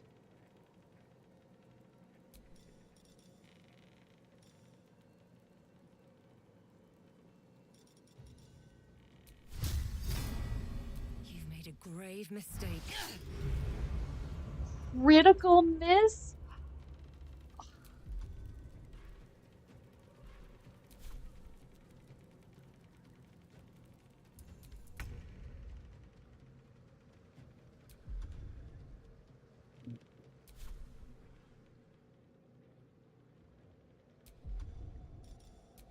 Okay, what do I have to do in order to kill him?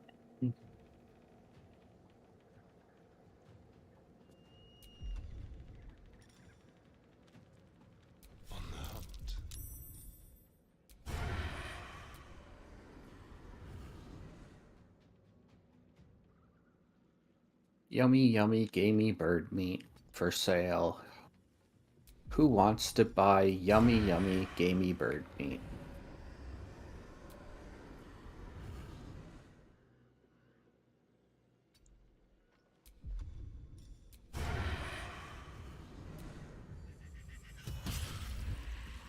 There we go.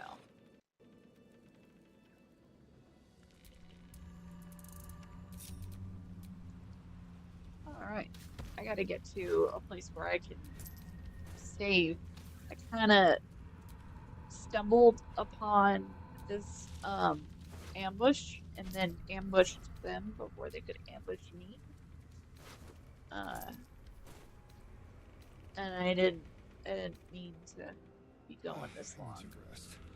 The sunset can't come quickly enough. Well, I'm sort of glad you were, because I got to stop in and say hello. Yeah. It's still gonna give me, it's probably gonna take about, 10, 15 minutes before I can get to a good stopping point here. But, so it's give me. Do you have things to do tomorrow? Oh, definitely. I got a lot to do. Okay. I've got. You said Watch your back. you said you were going to watch the stream after this. Do not go to bed. Wait till tomorrow. Watch something relaxing tonight. Jester's orders. You know that I can listen to things while I'm lying down, right? Yes, I also know it's not a relaxing conversation, and that is my point. I know you're a grown woman. I also know that I, as a grown man, will do the same thing where I'll go, I can listen to this and lay down, and then I'm uh going, oh my God, what the fuck? And I'm invested and not sleeping. So, All right. Well, this is my I'll advice. all right. Well, I will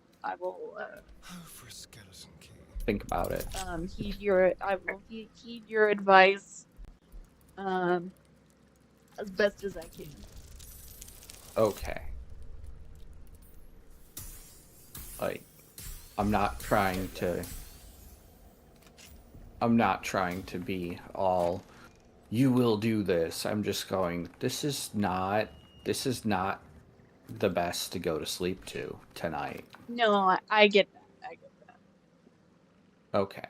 that. I mean, it's not like I have like an early morning essentially. So, I was already Okay. watching. I think I got to the first 30 minutes, maybe Mm-hmm. 40 minutes. Where are these being? I think I missed the first 30 minutes. I jumped in where I found it because I wasn't able to be there for the first 30 minutes. Gotcha. Protect those of us who would not turn to you, no matter the consequences of this short life. Keep these artifacts of our devotion until such a time as we may openly infuse our spirits with your white light once more. Grant cunning to my brother Halfred in his efforts to conceal the rest of your relics. Let the name Last Light not be important. Let your moon Halfred. Interesting. That definitely updated a quest. Also, did you hear the debate that Gutsick Gibbon did last night with Jerry?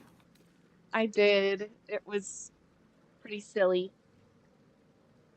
I could not stop laughing as he just, like, great tactic. No notes. Agree with everything. Try and walk it back. Just go ahead. I don't know what you think you accomplished. The funniest part was when he was like, he was like, yes, I think that uh, if um, if we're looking for I can't remember the exact wording. It was like if we're looking for things that can confirm evolution, the fossils that we have would confirm evolution, but that doesn't prove evolution. That's like, Yep. but that's the definition. I was dying laughing as he said that. I'm just like, wait, no, please. No, please, don't, admit that, buddy. Just, jeez. He's he's welcome to admit that all he wants because that's the friggin' truth. I mean, again, it's me doing my humorous facetiousness. Okay, I get you. Like, my statement directly on it was no, everybody feel free. Like, this is the guy. if you are going to debate anybody, debate this guy, because he'll just, apparently he thinks a good tactic is to just admit everything and then try to walk it back somehow. And I'm for that. I'm totally for that being your tactic in a debate. Yep. Like, please, no, tell me I'm right, and then try and say, but that doesn't prove anything, which, sure, no, it doesn't prove it. Science does not say I have to really prove it. It says that I have to try and find every single way I can think of to falsify it, and that if I cannot, then we will uphold it as being probably true until we get better information that allows us to disprove it.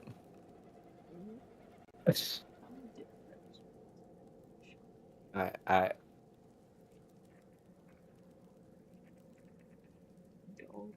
Okay. Official interrogation transcript.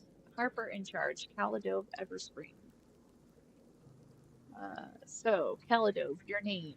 Doll Timberman. Caladove, occupation. Doll, farmer ma'am. Potatoes. A farmer? How many guards has Thorm stationed at the south wall, Dull Timber? What do you mean, south wall? Do not play the fool with me, Timber. The Moonrise south wall. I don't know, I swear it. Liar! Write this down, Luna. Thorm's spy refuses to cooperate. Harsher measures required. Pause. I said, write it down. It's possible that you're talking to a potato farmer, and That's what I was kind of getting.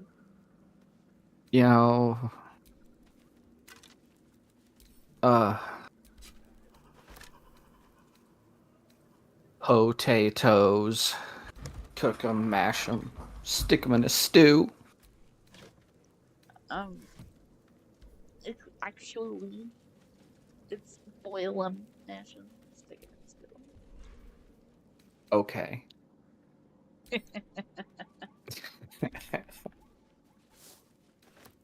Are you a Dropout fan? A Dropout fan? Yes. I'm not aware of that. I mean, have you heard of College Humor and Dimension 20? yeah, I know about College Humor. Okay, College Humor evolved into its own streaming service that only produces its own content called Dropout. And then one of the shows they have is called Actually. And this is exactly what they do. They throw something almost correct into this out and ask a bunch of nerdy people to correct them. Gotcha. Okay. Yep. My bad then.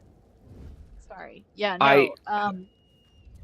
I mean, I'm not surprised it's not. I too cannot afford $20 a month to watch their actual content. I think it's like $20 a month. I could be wrong, but like I'm like, oh, that sounds cool. Like it does have a lot of cool people. Brennan Lee Mulligan does D&D content. He also is the most competitive person on a joke game show. Yeah. That frequently designs itself around the fact that Brennan is competitive and like Okay. Oh, I think I might have seen like maybe shorts of this. Yeah. I don't know. There's a lot of shorts of it. My favorite of the shorts that I saw was one where they specifically designed the game to where the person who was in second place would be considered the winner. And Brennan found out what they were doing about halfway through and continued to do everything in his power to be number one. His competitive Right. nature would not allow him to play down in order to win.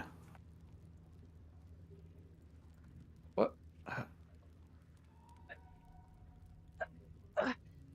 Oh. Really? They're coming to get me now? Ride back to camp. Create a light barrier for protection against darkness. May the absolute. Sorry. No problem. Don't want to think about why my Looking at weird stuff that I was just gonna try and take the path back and like just pick up anything that I get along the way, but I'm kind of doing. I'm making it more complicated for myself.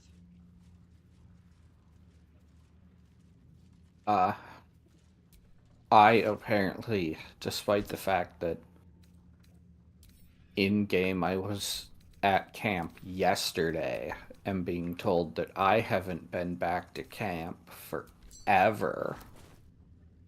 And just forever. And that Of course. Dutch is worried about me and I need to go back to camp. And like, yeah, I need to go look at the book because I bet the last person who donated is still me. Probably.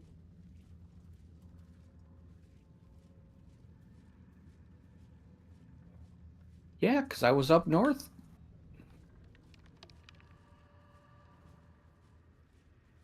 Okay, wait. I was already here.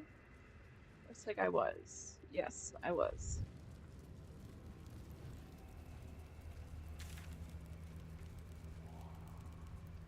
Okay. Okay, what's the ledger say? I'm gonna run back over here.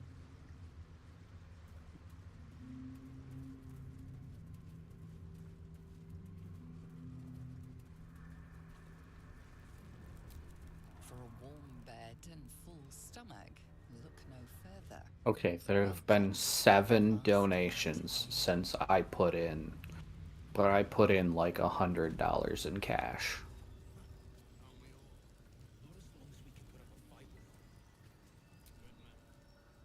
No one's getting past me.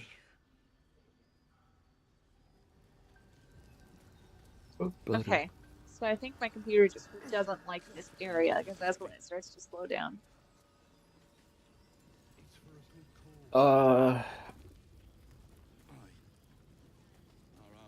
That makes sense because I'm seeing a lot of things on there.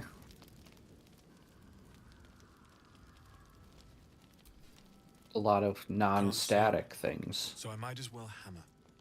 Need anything?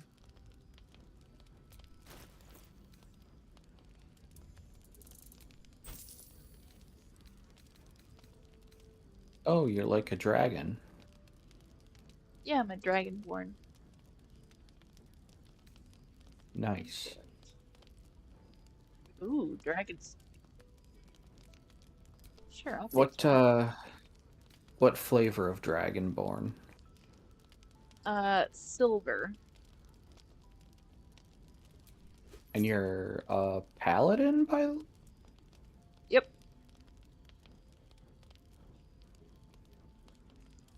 Huh. Yeah, I know. Golden's usually the one that's like all about the devotion and all that stuff. But I wasn't. No, I don't care about what usually is. Usually barbarians have been depicted as racist tropes, and we don't need to do what's usually done. My thing was that I'm currently playing a copper dragonborn paladin, Uh-huh. and in the last session that we had, I actually ended up having to run away sick, but I was worried because apparently what he meant was a grimoire, so I'm glad I got clarification. But what the DM said at first we were fighting for was a phylactery. But then when he clarified, he said a grimoire and acted as if those were the same thing, which was very confusing to me.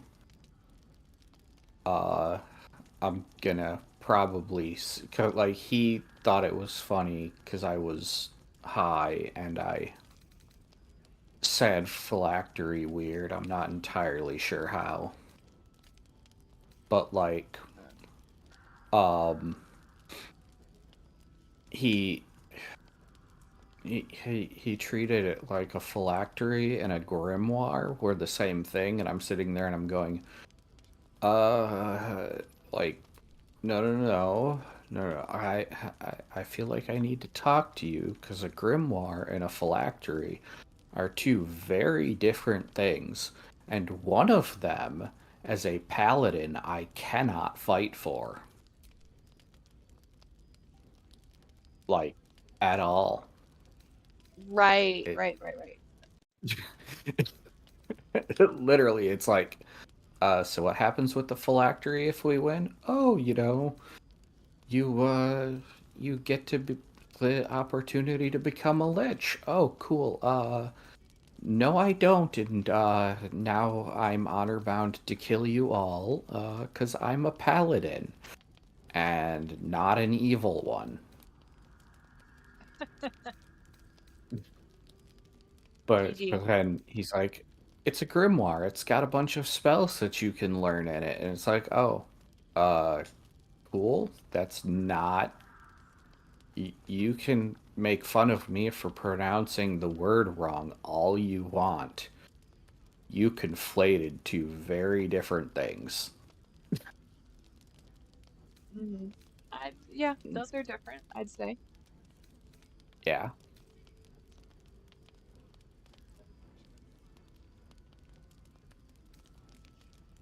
Yes, Reverend Swanson. Uh,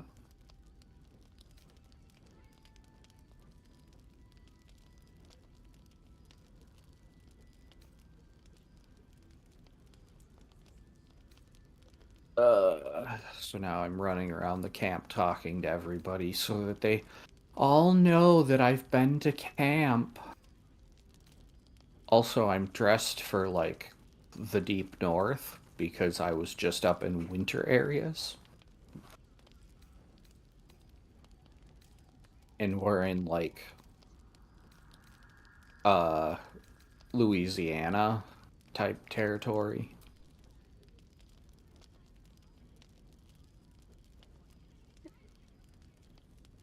I don't want to change because I'm wearing a unique hat that I'm not allowed to keep.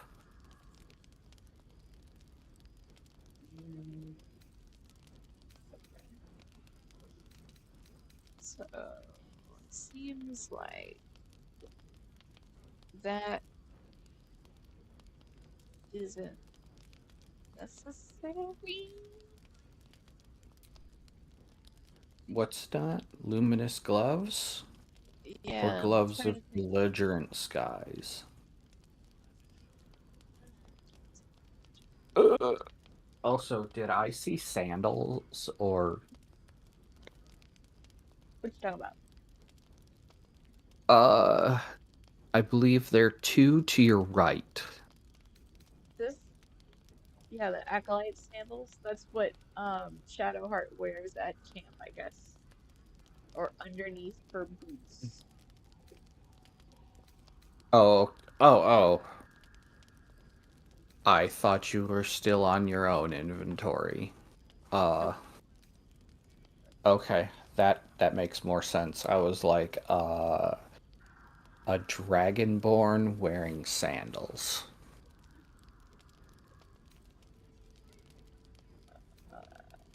There was one that gives me. It's like when I would attack, and the really deals damage they cause already directly. Just for a short rest, gain 18. Okay. Shoving an enemy. That's right, because I kind of made her my shover for a second. I might want to consider getting better rings for her, because her rings are not good. Let's see, what are you?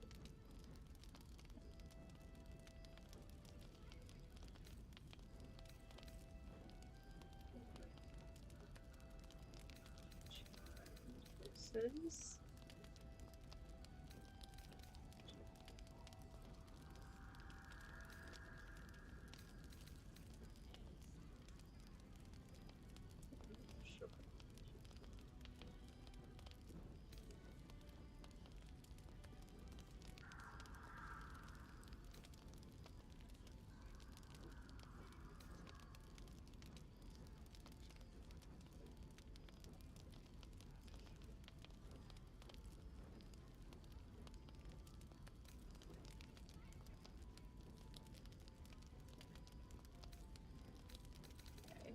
I didn't see anything special about the other rings.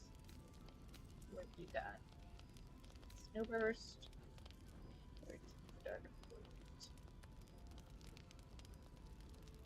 I'll be here if you need anything else. I need to swap some gear around, it looks like. Alright, so I have 2 out of 50. Okay, those are good. What are you? Persuasion +1, persuasion +1 deception. That one can be useful when I equip it. What are you?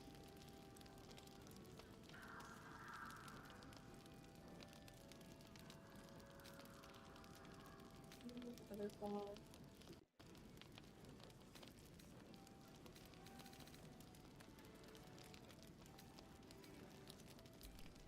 What's next?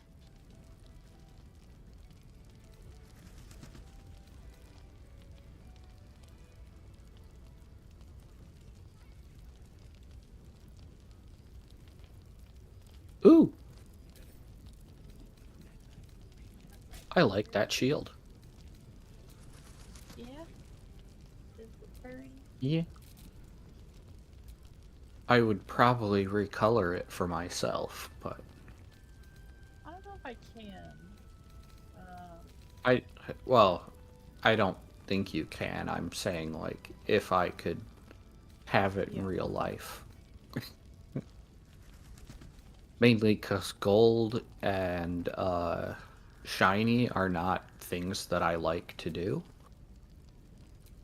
Yeah, yeah. I'm more of the opinion that the best way to not get stabbed in a fight is to not have your opponent know that you are there. Surprisingly enough, her glowing mace isn't a problem when she's stealth. I mean, we are talking D&D, so that makes sense. Yeah. Like, it was when I and the 9-foot tall barbarian, he was a... Come on, brain.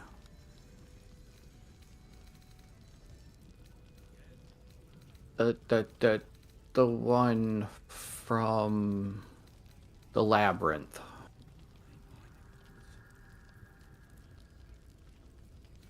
Are you talking about Pan? No. The Wrong thing with the labyrinth? bull on its head. Thing? The bull-headed one from Greek mythology. Oh, the Minotaur? Yes. Because this was 3.5 edition, and you were allowed to do absolute bonkers things. My buddy, opted to go and become a Minotaur half-dragon.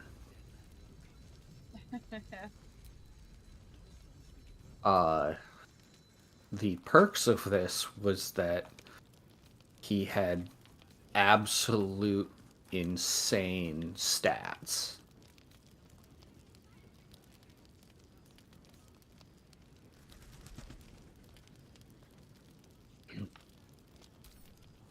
I would like. Let's see. I want to keep junk. I don't want. Hold on. Let's see what this is. Shelter. You have advantage. Oh. Oh. Uncle does do something. That's I don't. What's your familiarity with Red Dead Redemption?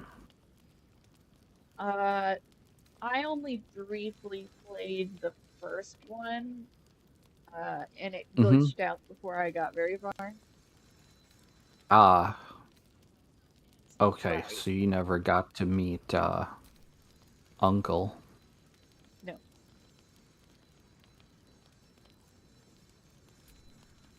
Okay, Sorry. It's fine. I was just trying to gauge it. So this character, Uncle, he's one of the few members of the gang that is in both, that survives pretty much the whole series. I will not say whether or not he actually does, but basically he's an old outlaw with lumbago and a bunch of other health problems, real or imagined, who just the reputation that he has around camp is that he's a layabout who doesn't do anything. Right. And but here he is playing the banjo, and I have not seen anybody else in the camp who knows a single goddamn instrument. And so I will stand up for the bard. Bards are important. Damn straight. That's why I started a new playthrough with one. Our DM played a bard in my last campaign because before I joined there wasn't a healer at all. And I only learned, like, my character was taking spells towards the end just to do them. He was like my character was master of none but jack of all trades. Right.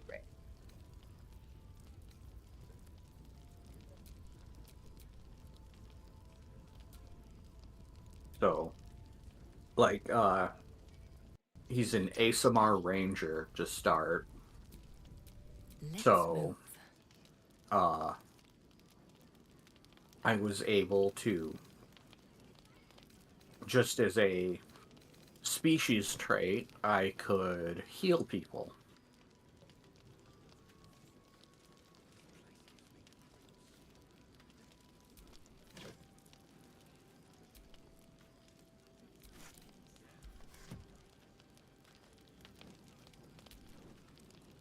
Strange fellow, that one.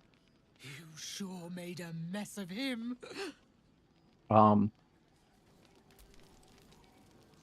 You were making quite a ruckus over there. Hope everything's all right.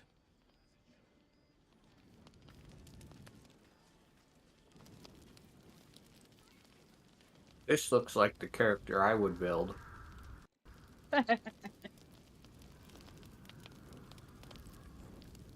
This is my first character playthrough. So I wanted a paladin. Mm-hmm. And I was really attracted to the Oath of the Ancients. And so I did that. And I wanted a dragon. Okay. Okay, so you basically are playing my paladin. Did you go Oath of the Ancients? Yes. In part because I just gotten done playing Mom can be cranky and mean, but she looks like after I'm us. sort So, of stock up, new all right? to 5th 'Cause you edition, need all the and I help you can never get to bring really her got to home. play much of 3.5. My groups have a horrible history of ending badly.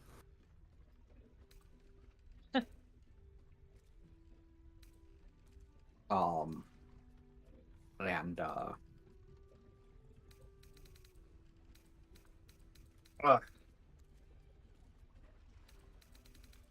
hell, even my last one has gone a little terribly. But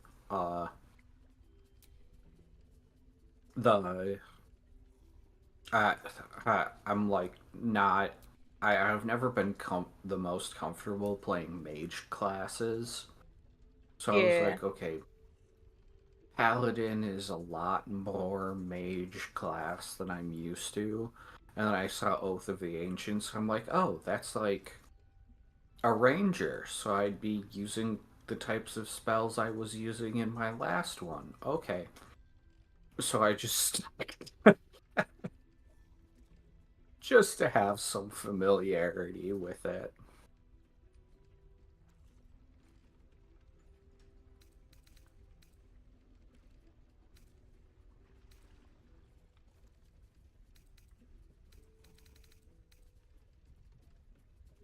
But you know, you're silver, not copper, so yeah. You have the wrong breath weapon. That's all. Pleasure doing business with you. Yeah, if I'm gonna play a dragon form, it's almost always gonna be silver. Why silver? I one, it's my favorite metal. And two, I like the silver dragons in general in Okay. D&D.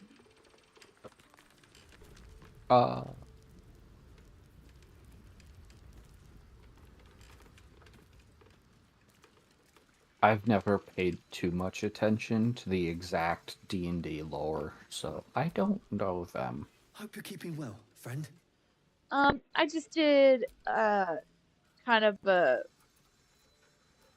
how do I put it? I just did kind of a little skim in the D&D like little lore website. It's called the Forgotten Realms wiki. And so I've learned a little bit, but yeah, interesting. Okay, because like I choose copper because I like lightning, but there's blue dragons and there's copper dragons are lightning, and I have too many friends who are actually fans of blue, and I prefer not blue, so I was like, yeah, no, I'll take copper, because copper is a nicer color than blue, in my opinion. Well, and though it doesn't really matter for Dragonborn, although I don't know, sometimes it can create a little interesting dialogue, but it's not Hmm. that big of a deal. Um, the biggest thing for dragons is that um, the metallic colors are like the, generally good or at least neutral good, and that uh the chromatic, so the regular colors, those are like evil because based on of who they follow. So if they follow Tiamat, the mother of the chromatic dragons, um, then Mm. they're generally not good. Um,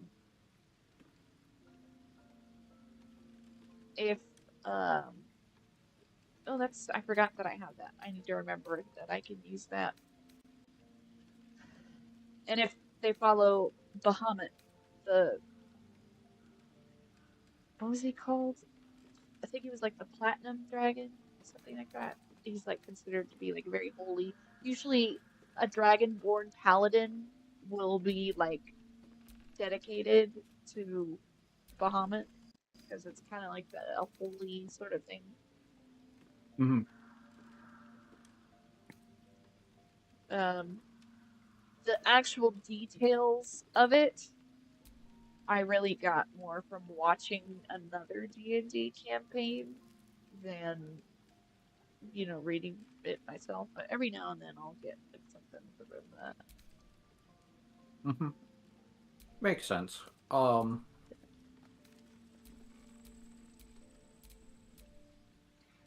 Are you Why is devoted to Helmut Nest? Bahamut? Uh, her? No, she's devoted to preserving and protecting nature. Nice. Nice. Um, out of this may feel out of left field. My paladin is devoted to Prometheus. Prometheus. Why? Hmm. um, so he's most known as being the one who stole fire from the gods and as a trickster, but what you're consistently getting left out of that picture is that Prometheus is actually a Titan who sided with the Olympians in the war. Because he is a god of foresight, he's also in mythology often depicted as the creator of humans and as a protector of humans. Hmm. Bit like he is consistently protecting mortals against the gods. Hey, you said you wanted to see a dragonborn in sandals, right? I thought it would be funny, yeah. Well, here's a This is dragonborn in sandals.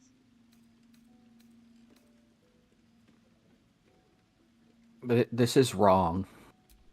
And degenerate of us to have a dragonborn in sandals.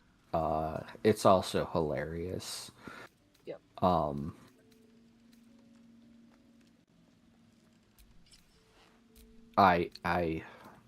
I wholly believe that their feet are probably solid enough that the only reason they need to wear shoes is because it has a magical property and boosts their armor class a little bit.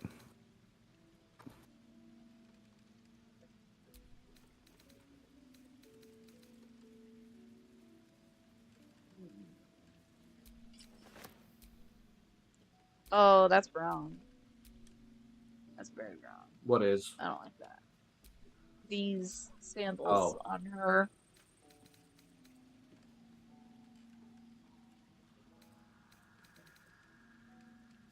What happens? Happens to be. Shit happens. That's what happens. I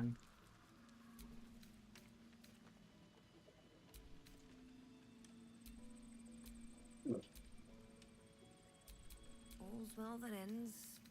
Not as bad as it could have. Yep, there we go on the thing. There, Arthur's treatment of Uncle. Well, Uncle's drinking again, and the sky is blue. True. Just these are the facts of reality, and he's like, I'm just taking a break. Well, I reckon break's over. Yappers. Doesn't move. Just keeps sitting there drinking.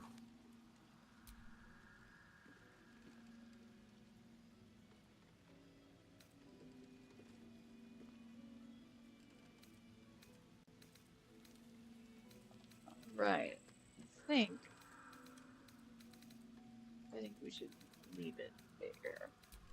It's kind of putzing around, but now that we're at the camp, I don't want to mess with trying to sell all my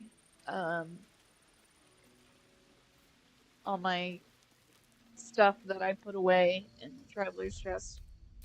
So, I'm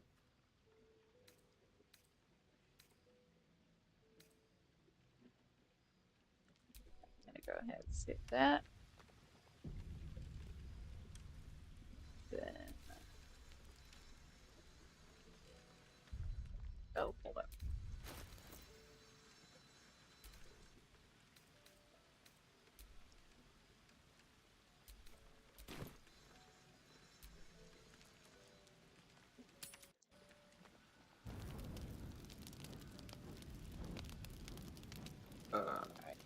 Is anybody just begging for my attention? Me. What you need? Your attention. That's all. Just, attention. Give me Oh, you attention, definitely, Vic. you have it. I'm going the wrong way. I can't see.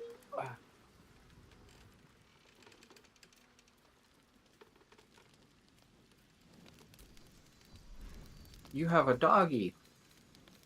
I do. I worked very hard to make sure I could have the doggy. Actually, I didn't look up a guide for it, but I was like, so my character can talk to animals for not much. Why are your eyes glowing? Salutations. You have sea invisibility. Why do you have sea invisibility right now? Oh, he has arcane acuity. That's why. I see. Oh, darn it. I never got to use it. What a waste. Your early game. Right? Not Yep. that early. I'm like mid. Okay, well, you have plenty of time to, use abilities. No, I mean, I can't, so the arcane acuity was a potion that I had him drink because I thought I was gonna immediately use it, but the boss died before before his turn came up. And I thought I'm surprised that it wasn't used up when I had him casting spells before. Tell me, what can I do for you? I'm not That quite sounds sure. that sounds right to me. Jester, why do you never use your potions? Why do you never use your buff things? Because every time I use it, the thing just dies. Something went wrong. And then I never get to use the buff anyway, so why buff them? If every time I buff, they're just going to die before buff goes into effect. Man. I was 11 when the councillor spotted and slayed an assassin who stalked father from the shadows. I was 13 when she He brought looks word cool. of a goblin warband advancing on Rivington. Her keen scouting saved 100 lives that day. The councillor's loyalty to my father is beyond question. She's as steady as Tyr's heartbeat, as upstanding as the Sword Mountains. Father's at Moonrise Towers, and we need to save him.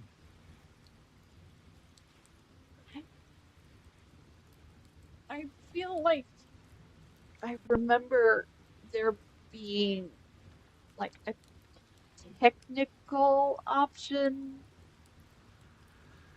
maybe to like bargain so that he doesn't change, but it was like such a stupid choice that I was just like, why even bother? I mean, so he's gonna look more demonic, so what? We can't and we won't. The shadows be damned. Cool. I mean, does him looking more demonic change his nature? No, in fact, I mean, like, he's like maybe a little, at first he's like, man, I don't feel great about this, but I wouldn't change it because, by looking like that, the choice made was something, what's the term I'm looking for? Like, like heroic and like good, you know. Lady of Okay. Sorrows, guide us. Did you want something? So, positive to not do the thing. I like. Yeah, it was just, it was more beneficial to just do it. And I was like, I think he looks cooler anyway because he's just otherwise he's just a plain human. I mean, you're a literal dragon.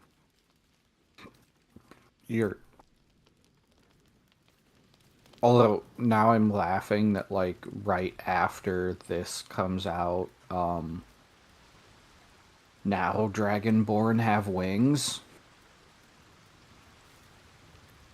I know that there are certainly,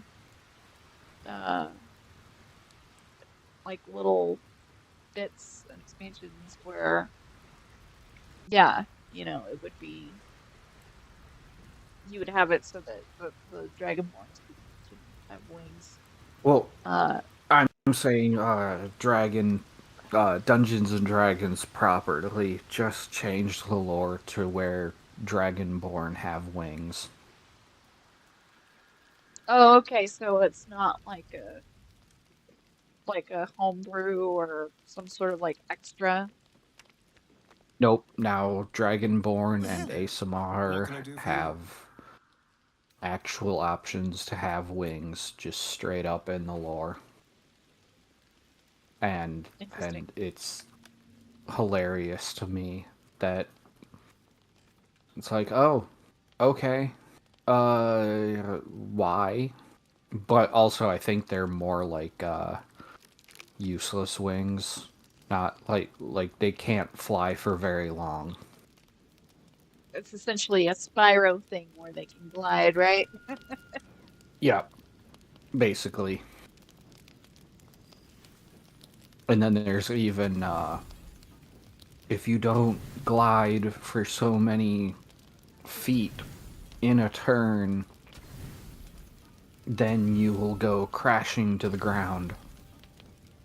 You have to go, I think it's like 10 feet per turn, or you lose your momentum and you crash.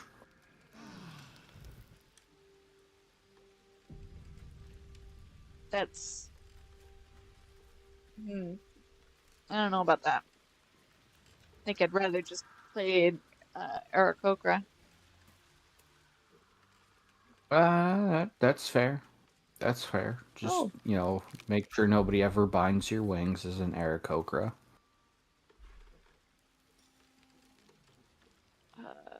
Had a friend who had that happen to them right away in their first campaign, and then their DM was angry at them because they roleplayed in Aarakocra properly, which is the Aarakocra freaked out and could not be calmed down because they have specific beliefs that in regards to their wings being bound. So I guess I don't know the lore about that. I'm not super familiar with it, but it essentially breaks down to just without the if you have been denied the freedom to fly, then you're truly less like your soul is being damaged, I would go with. Well, I mean, like, how and why were their wings bound?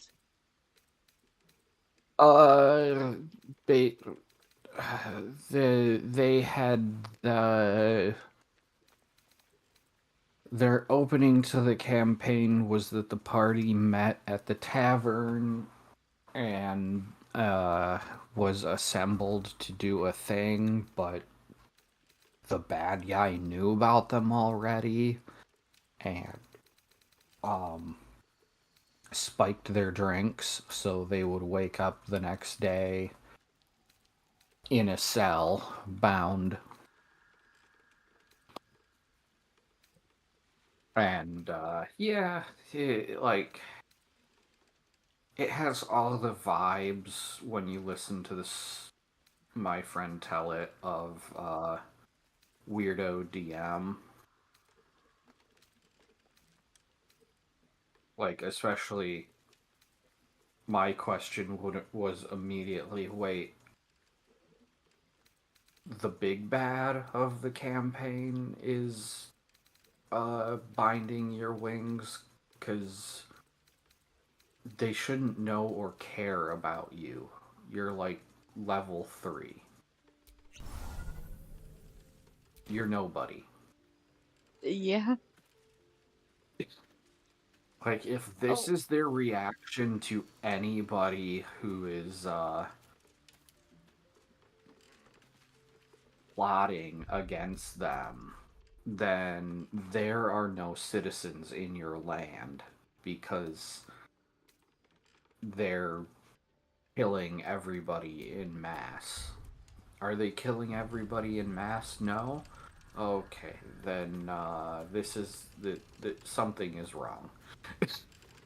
Scratch has something to tell me. What is it, Scratch? The dog is unable to speak through the small bag he holds He says in he his needs mouth. more than 7 hit points. Okay. What you got there, Scratch?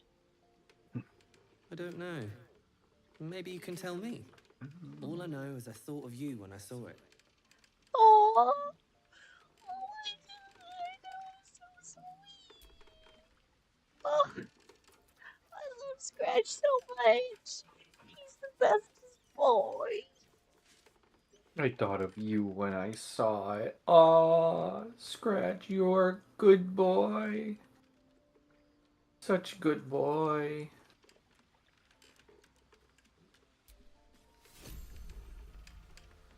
He gave me a My next potion of campaign, healing.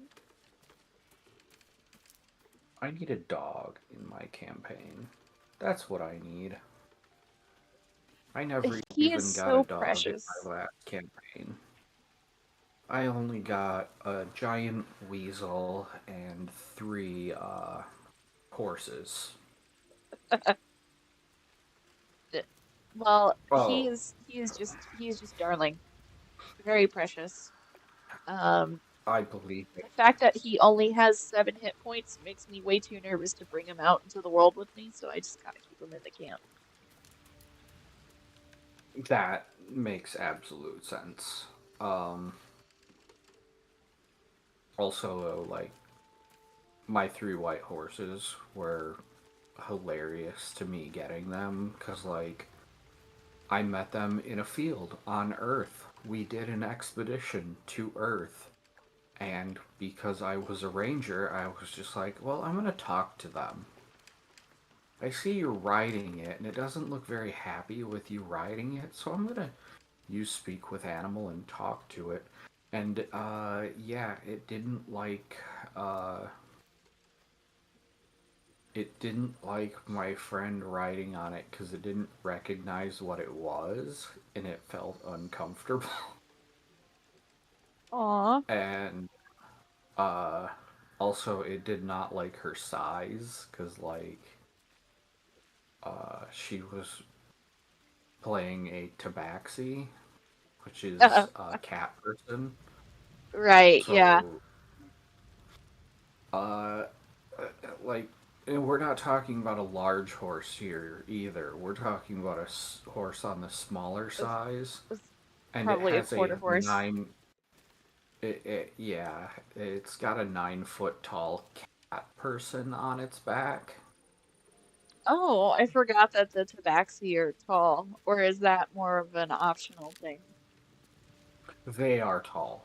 They're like, even on the shorter end, I think the shortest they get is like 6 foot. So yeah, we're talking about a massive creature. All right. I'm gonna save, and I Okay. think that'll pretty much do it for now. So let's see. Yay. And we'll go ahead and uh, call it a night. Have you seen the Baldur's Gate customization? I have not seen anything Baldur's Gate really, except for Asterion memes. Right, he's very memeable. Um, He is very memeable. so this is like the magic mirror where I can change anything about my customize anything about my character that you'd get after you've determined the race. So the race is set, Mm-hmm.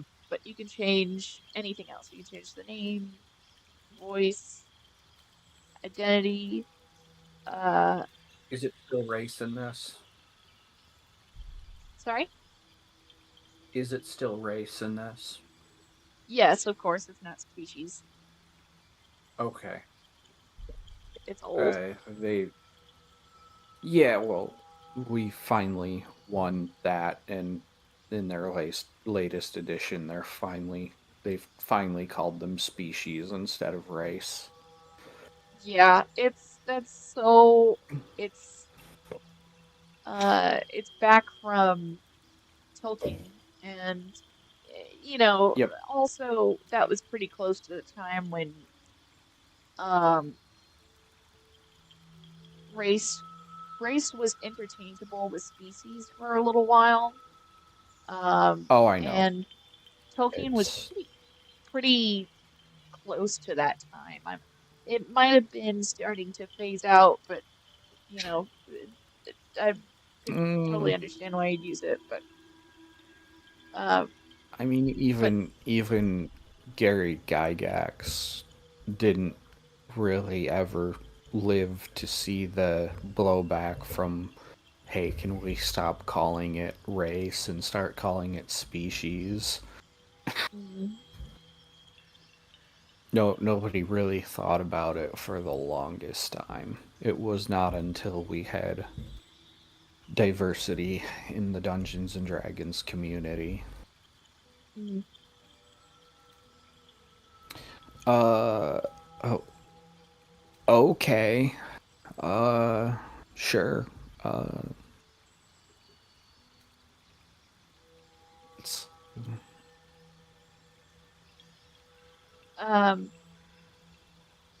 I'm seeing things that I so want to ask about, but not on stream. yeah, I'm sure I know which.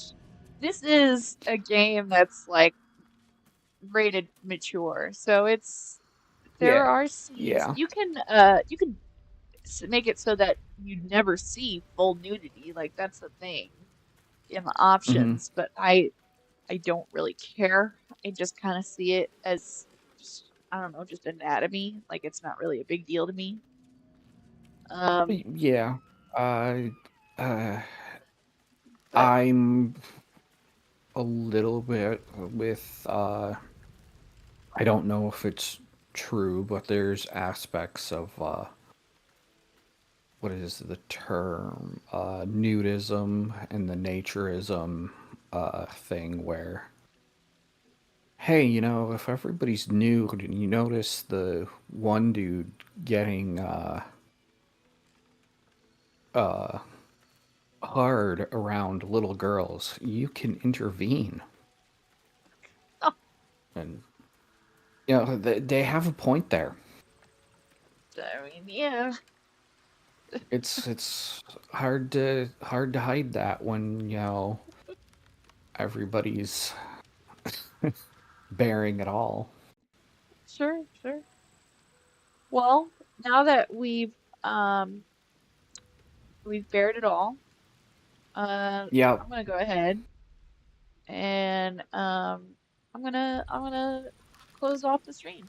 So, do Okay. you want to plug wherever you're gonna be next? Uh, I don't know where I'm going to be next. I'm gonna try and be here again next week if my schedule allows it, and I want to plug that people keep supporting streamers like Maya Adkisson and Pocket Locker and the Kentucky Atheist could especially not even just help, just throw him kind words and support. He's taking on the Ark Encounter protest, and he is really feeling it. It's a lot of work. And Absolutely, it's a huge event. yep, he's trying to figure out like he there's it's hard to figure out even what he can do to uh get relief from it cuz nobody else is really in Kentucky. So who do you delegate to? Right, right. So yeah, just support those creators and you will be supporting anything that comes with me, and also support Vic here because she's cool and amazing and really, really does a lot in the community as well. Oh, you're so kind. I can say the exact same for you. Um, I mean, you're everywhere, even in places that I can't be. Um, when I'm, uh, either too tired or busy trying to calculate eighth grade problems that I should know. That was very frustrating today. But Oh, now I'm curious. You'll have to tell me this story sometime. I will. It's not a very interesting story, but I'm not yeah. a very So interesting person, so, lies, absolute I'm really lies. not. 90% of what I do is hang out with people and deliver pizzas. Well, that explains why you're so awesome, because pizza is also awesome. Well, I'm also remember what the pizza is that I'm delivering. What? Uh, Domino's. Domino's pizza. It's not good pizza. It's Domino's. I do like their thin crust cheese though. That's pretty good. I like it better than Little Caesars, but I Ma'am, can really only afford Little Caesars. I was gonna say you're grading on a curve here so hard. All right. Well, we're gonna wrap it up here.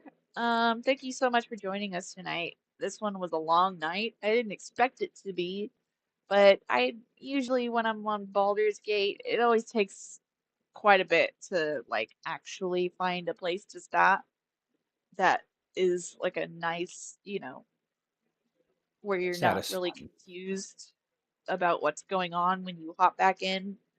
Um, so Well, I always just play try to. Skyrim instead, and then you'll always be confused because you were probably off on the fifth side quest that happened. Yeah.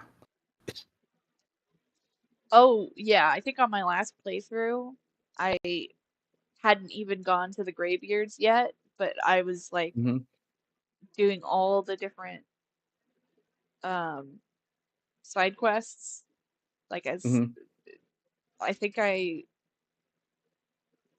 had like a full set of um it was I definitely got Steel. It was the one past Steel. Um I was working on more. I was getting close to finishing up Dragon Bone armor, but um, I hadn't Last. quite. Oh, I had gotten Dwarven. I had gotten Dwarven armor. That's what I had gotten. Okay. But Last I that's it. remember playing, I was doing the Assassin's Guild quests, but for some reason I was actually in a cave filled with bears and the forget what they're called, but the Mother Nature spirits. Huh. Interesting. Uh, maybe Dryads or something like that. Yeah, the dryads. It was like the bigger dryads, so the like mother ones. Hmm. Okay. Yeah, I honestly I could never really get myself to do the Assassin's Guild thing. I I tried. can understand that. Um, I I I have the so like I don't normally like playing the bad guy. Um, but like I find Skyrim it's fun and hilarious too because when you think about it, if you're going to engage in any of the guilds, you are not the good guy. You're Yeah. never the good guy. Skyrim isn't even about good or evil. No. It's about oaths. The whole setup of it is that there Yep. are a bunch of oaths that need to be fulfilled. Yep. And that is your task as the Dragonborn, is to go fill the oaths, except that the final oath that you're dealing with is actually killing the dragon that refused to eat the world. Mm. Yeah, so, as evil as Alduin is, he did not eat the world. Um, You know what? so I don't think I ever. I got really close to the end of the but I kept going on so many side quests that I that's don't think what I was saying. Like, finished. I don't think I finished the main. yeah, I've probably got 1,000, maybe between 1 and 5,000 hours played, and I've never finished the main campaign. In large part because uh I as evil as Alduin kind of is and power hungry as he is, the main quest of the game is like you're not from the human standpoint, you're trying to kill Alduin because he's running around burning settlements, or at least his dragon underlings are. From a lore perspective, you're sent by the gods to kill Alduin because Alduin, the World Eater, did not eat the world. And basically, there's reincarnation exists in the Elder Scrolls, but it's not necessarily you that reincarnates. It's the entire damn universe. Interesting. And so, yeah, Alduin was supposed to eat the world so that the world could be reincarnated. Huh. That That I is his didn't know. purpose. Yep. Very cool. Well, So, I'll have to get back to that at some point. Maybe I'll do that in a future stream for if people perhaps. want it. Or So, you could keep playing actual good games instead of a game that is trash. hey, I've had plenty of fun with Skyrim. What are you talking about? I have too. I am also a person who will engage with the fact that a lot of the things that I love are actual trash and dumpster fires. Honestly, especially for compared to the other games of the time, I really enjoyed Skyrim. I I enjoy it more with mods. Mm-hmm. But the fact that I can mod it is great. And I think uh, for what it is, it's had a lot of replay value. So, Yeah, um, it does. That's why I keep playing it. yep. I just also recognize where its shortcomings are.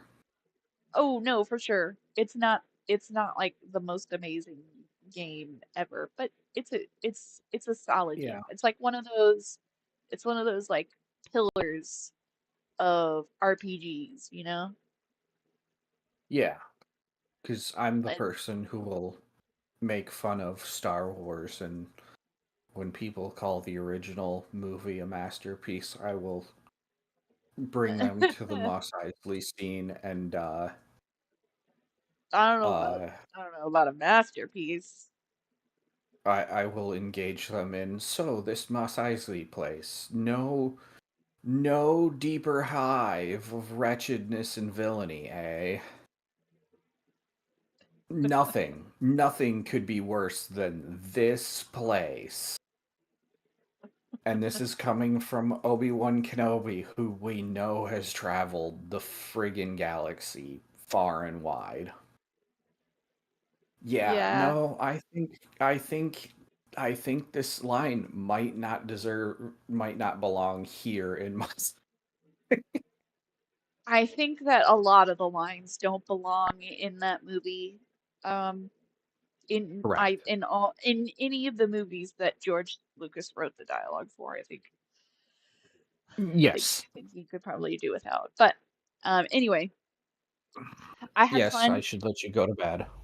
I'm gonna go ahead and close off the stream, and this, as far as I'm aware, this will be a continuing Monday thing, starting at 9. 9 seems like a really good time. I'm able to finish everything that I need to, and it also gives other people time to finish their streams, without Mhm. me missing the end of their streams because I like to watch them. Means So, if Monday I get my rear in gear and get my scheduling with Joe in order, I will be late to your stream because he will finish at 9 and I will do after show bullshitting in the background because that happens. of course. Yeah, it's okay. Yep. The I'm so I usually, if I'm playing another game, if I'm playing Baldur's Gate, it's probably going to be like 3 hours minimum show. Mhm. If I'm playing WoW, I'm usually aiming for like 2 hours, 3 hours. It's usually I'm at a certain energy level depending on what game I'm playing. So WoW, I'm usually lower energy, and I'll usually in that around 2.5, 3 hours. So, but I knew Baldur's Gate was going to be a long one.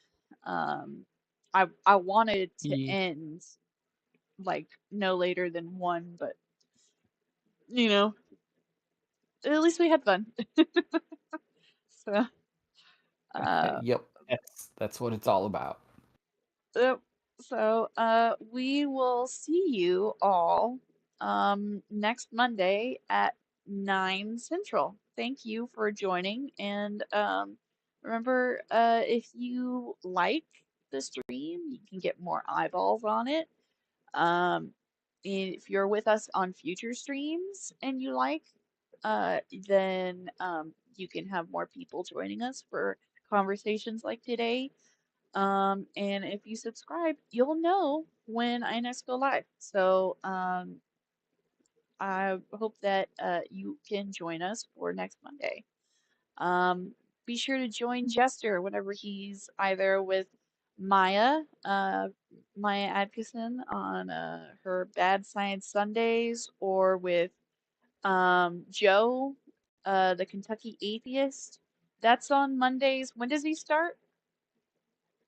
Uh, we've been trying to start at about 6:30, and it should really run till 9 when he's gotta go. Well, allow people to go to bed in his house. That's Central Time, or That's Eastern time that I'm Eastern. Okay. talking because yeah, Okay, we're so Eastern timers. yeah, so Sorry. 6:30 Eastern, or 5 5:30 Central. So that'll be a good time Ye- to catch Jester. And if I'm not in Maya's show, which is 99% of the time, I am in her chats because I've Bad noticed. Science Sunday is the place to be on Sunday night. Darn tootin'. I always have to catch it at the end. I always feel so sad, but I You're do not love alone. watching it. We should try and convince her to like have a restream party on her shows around when a lot of her people actually get to watch it. Yeah, like I'm pretty much coming around at like 9:30 uh on Sundays, because like I'm able to like watch stuff starting at 7, but then once it hits 8 o'clock, I gotta do like house stuff, puppy stuff. I gotta take care of, you know, a bunch of stuff. And then before I know it, Yeah. it's like 9 o'clock, 9:30. So, anyway, um, Sorry, I had tangent tons for of me. fun. Yeah, lots of tangents. No, I'm at fault. I do this all the time. So thank you so much for joining me. I had a blast. And if you're able to join me next Monday, you are absolutely welcome to come on anytime. You always have an open invitation. Yay. Yeah. So I hope everybody has a good night, and I'll see you next Monday. Thanks for joining. Good night, everyone.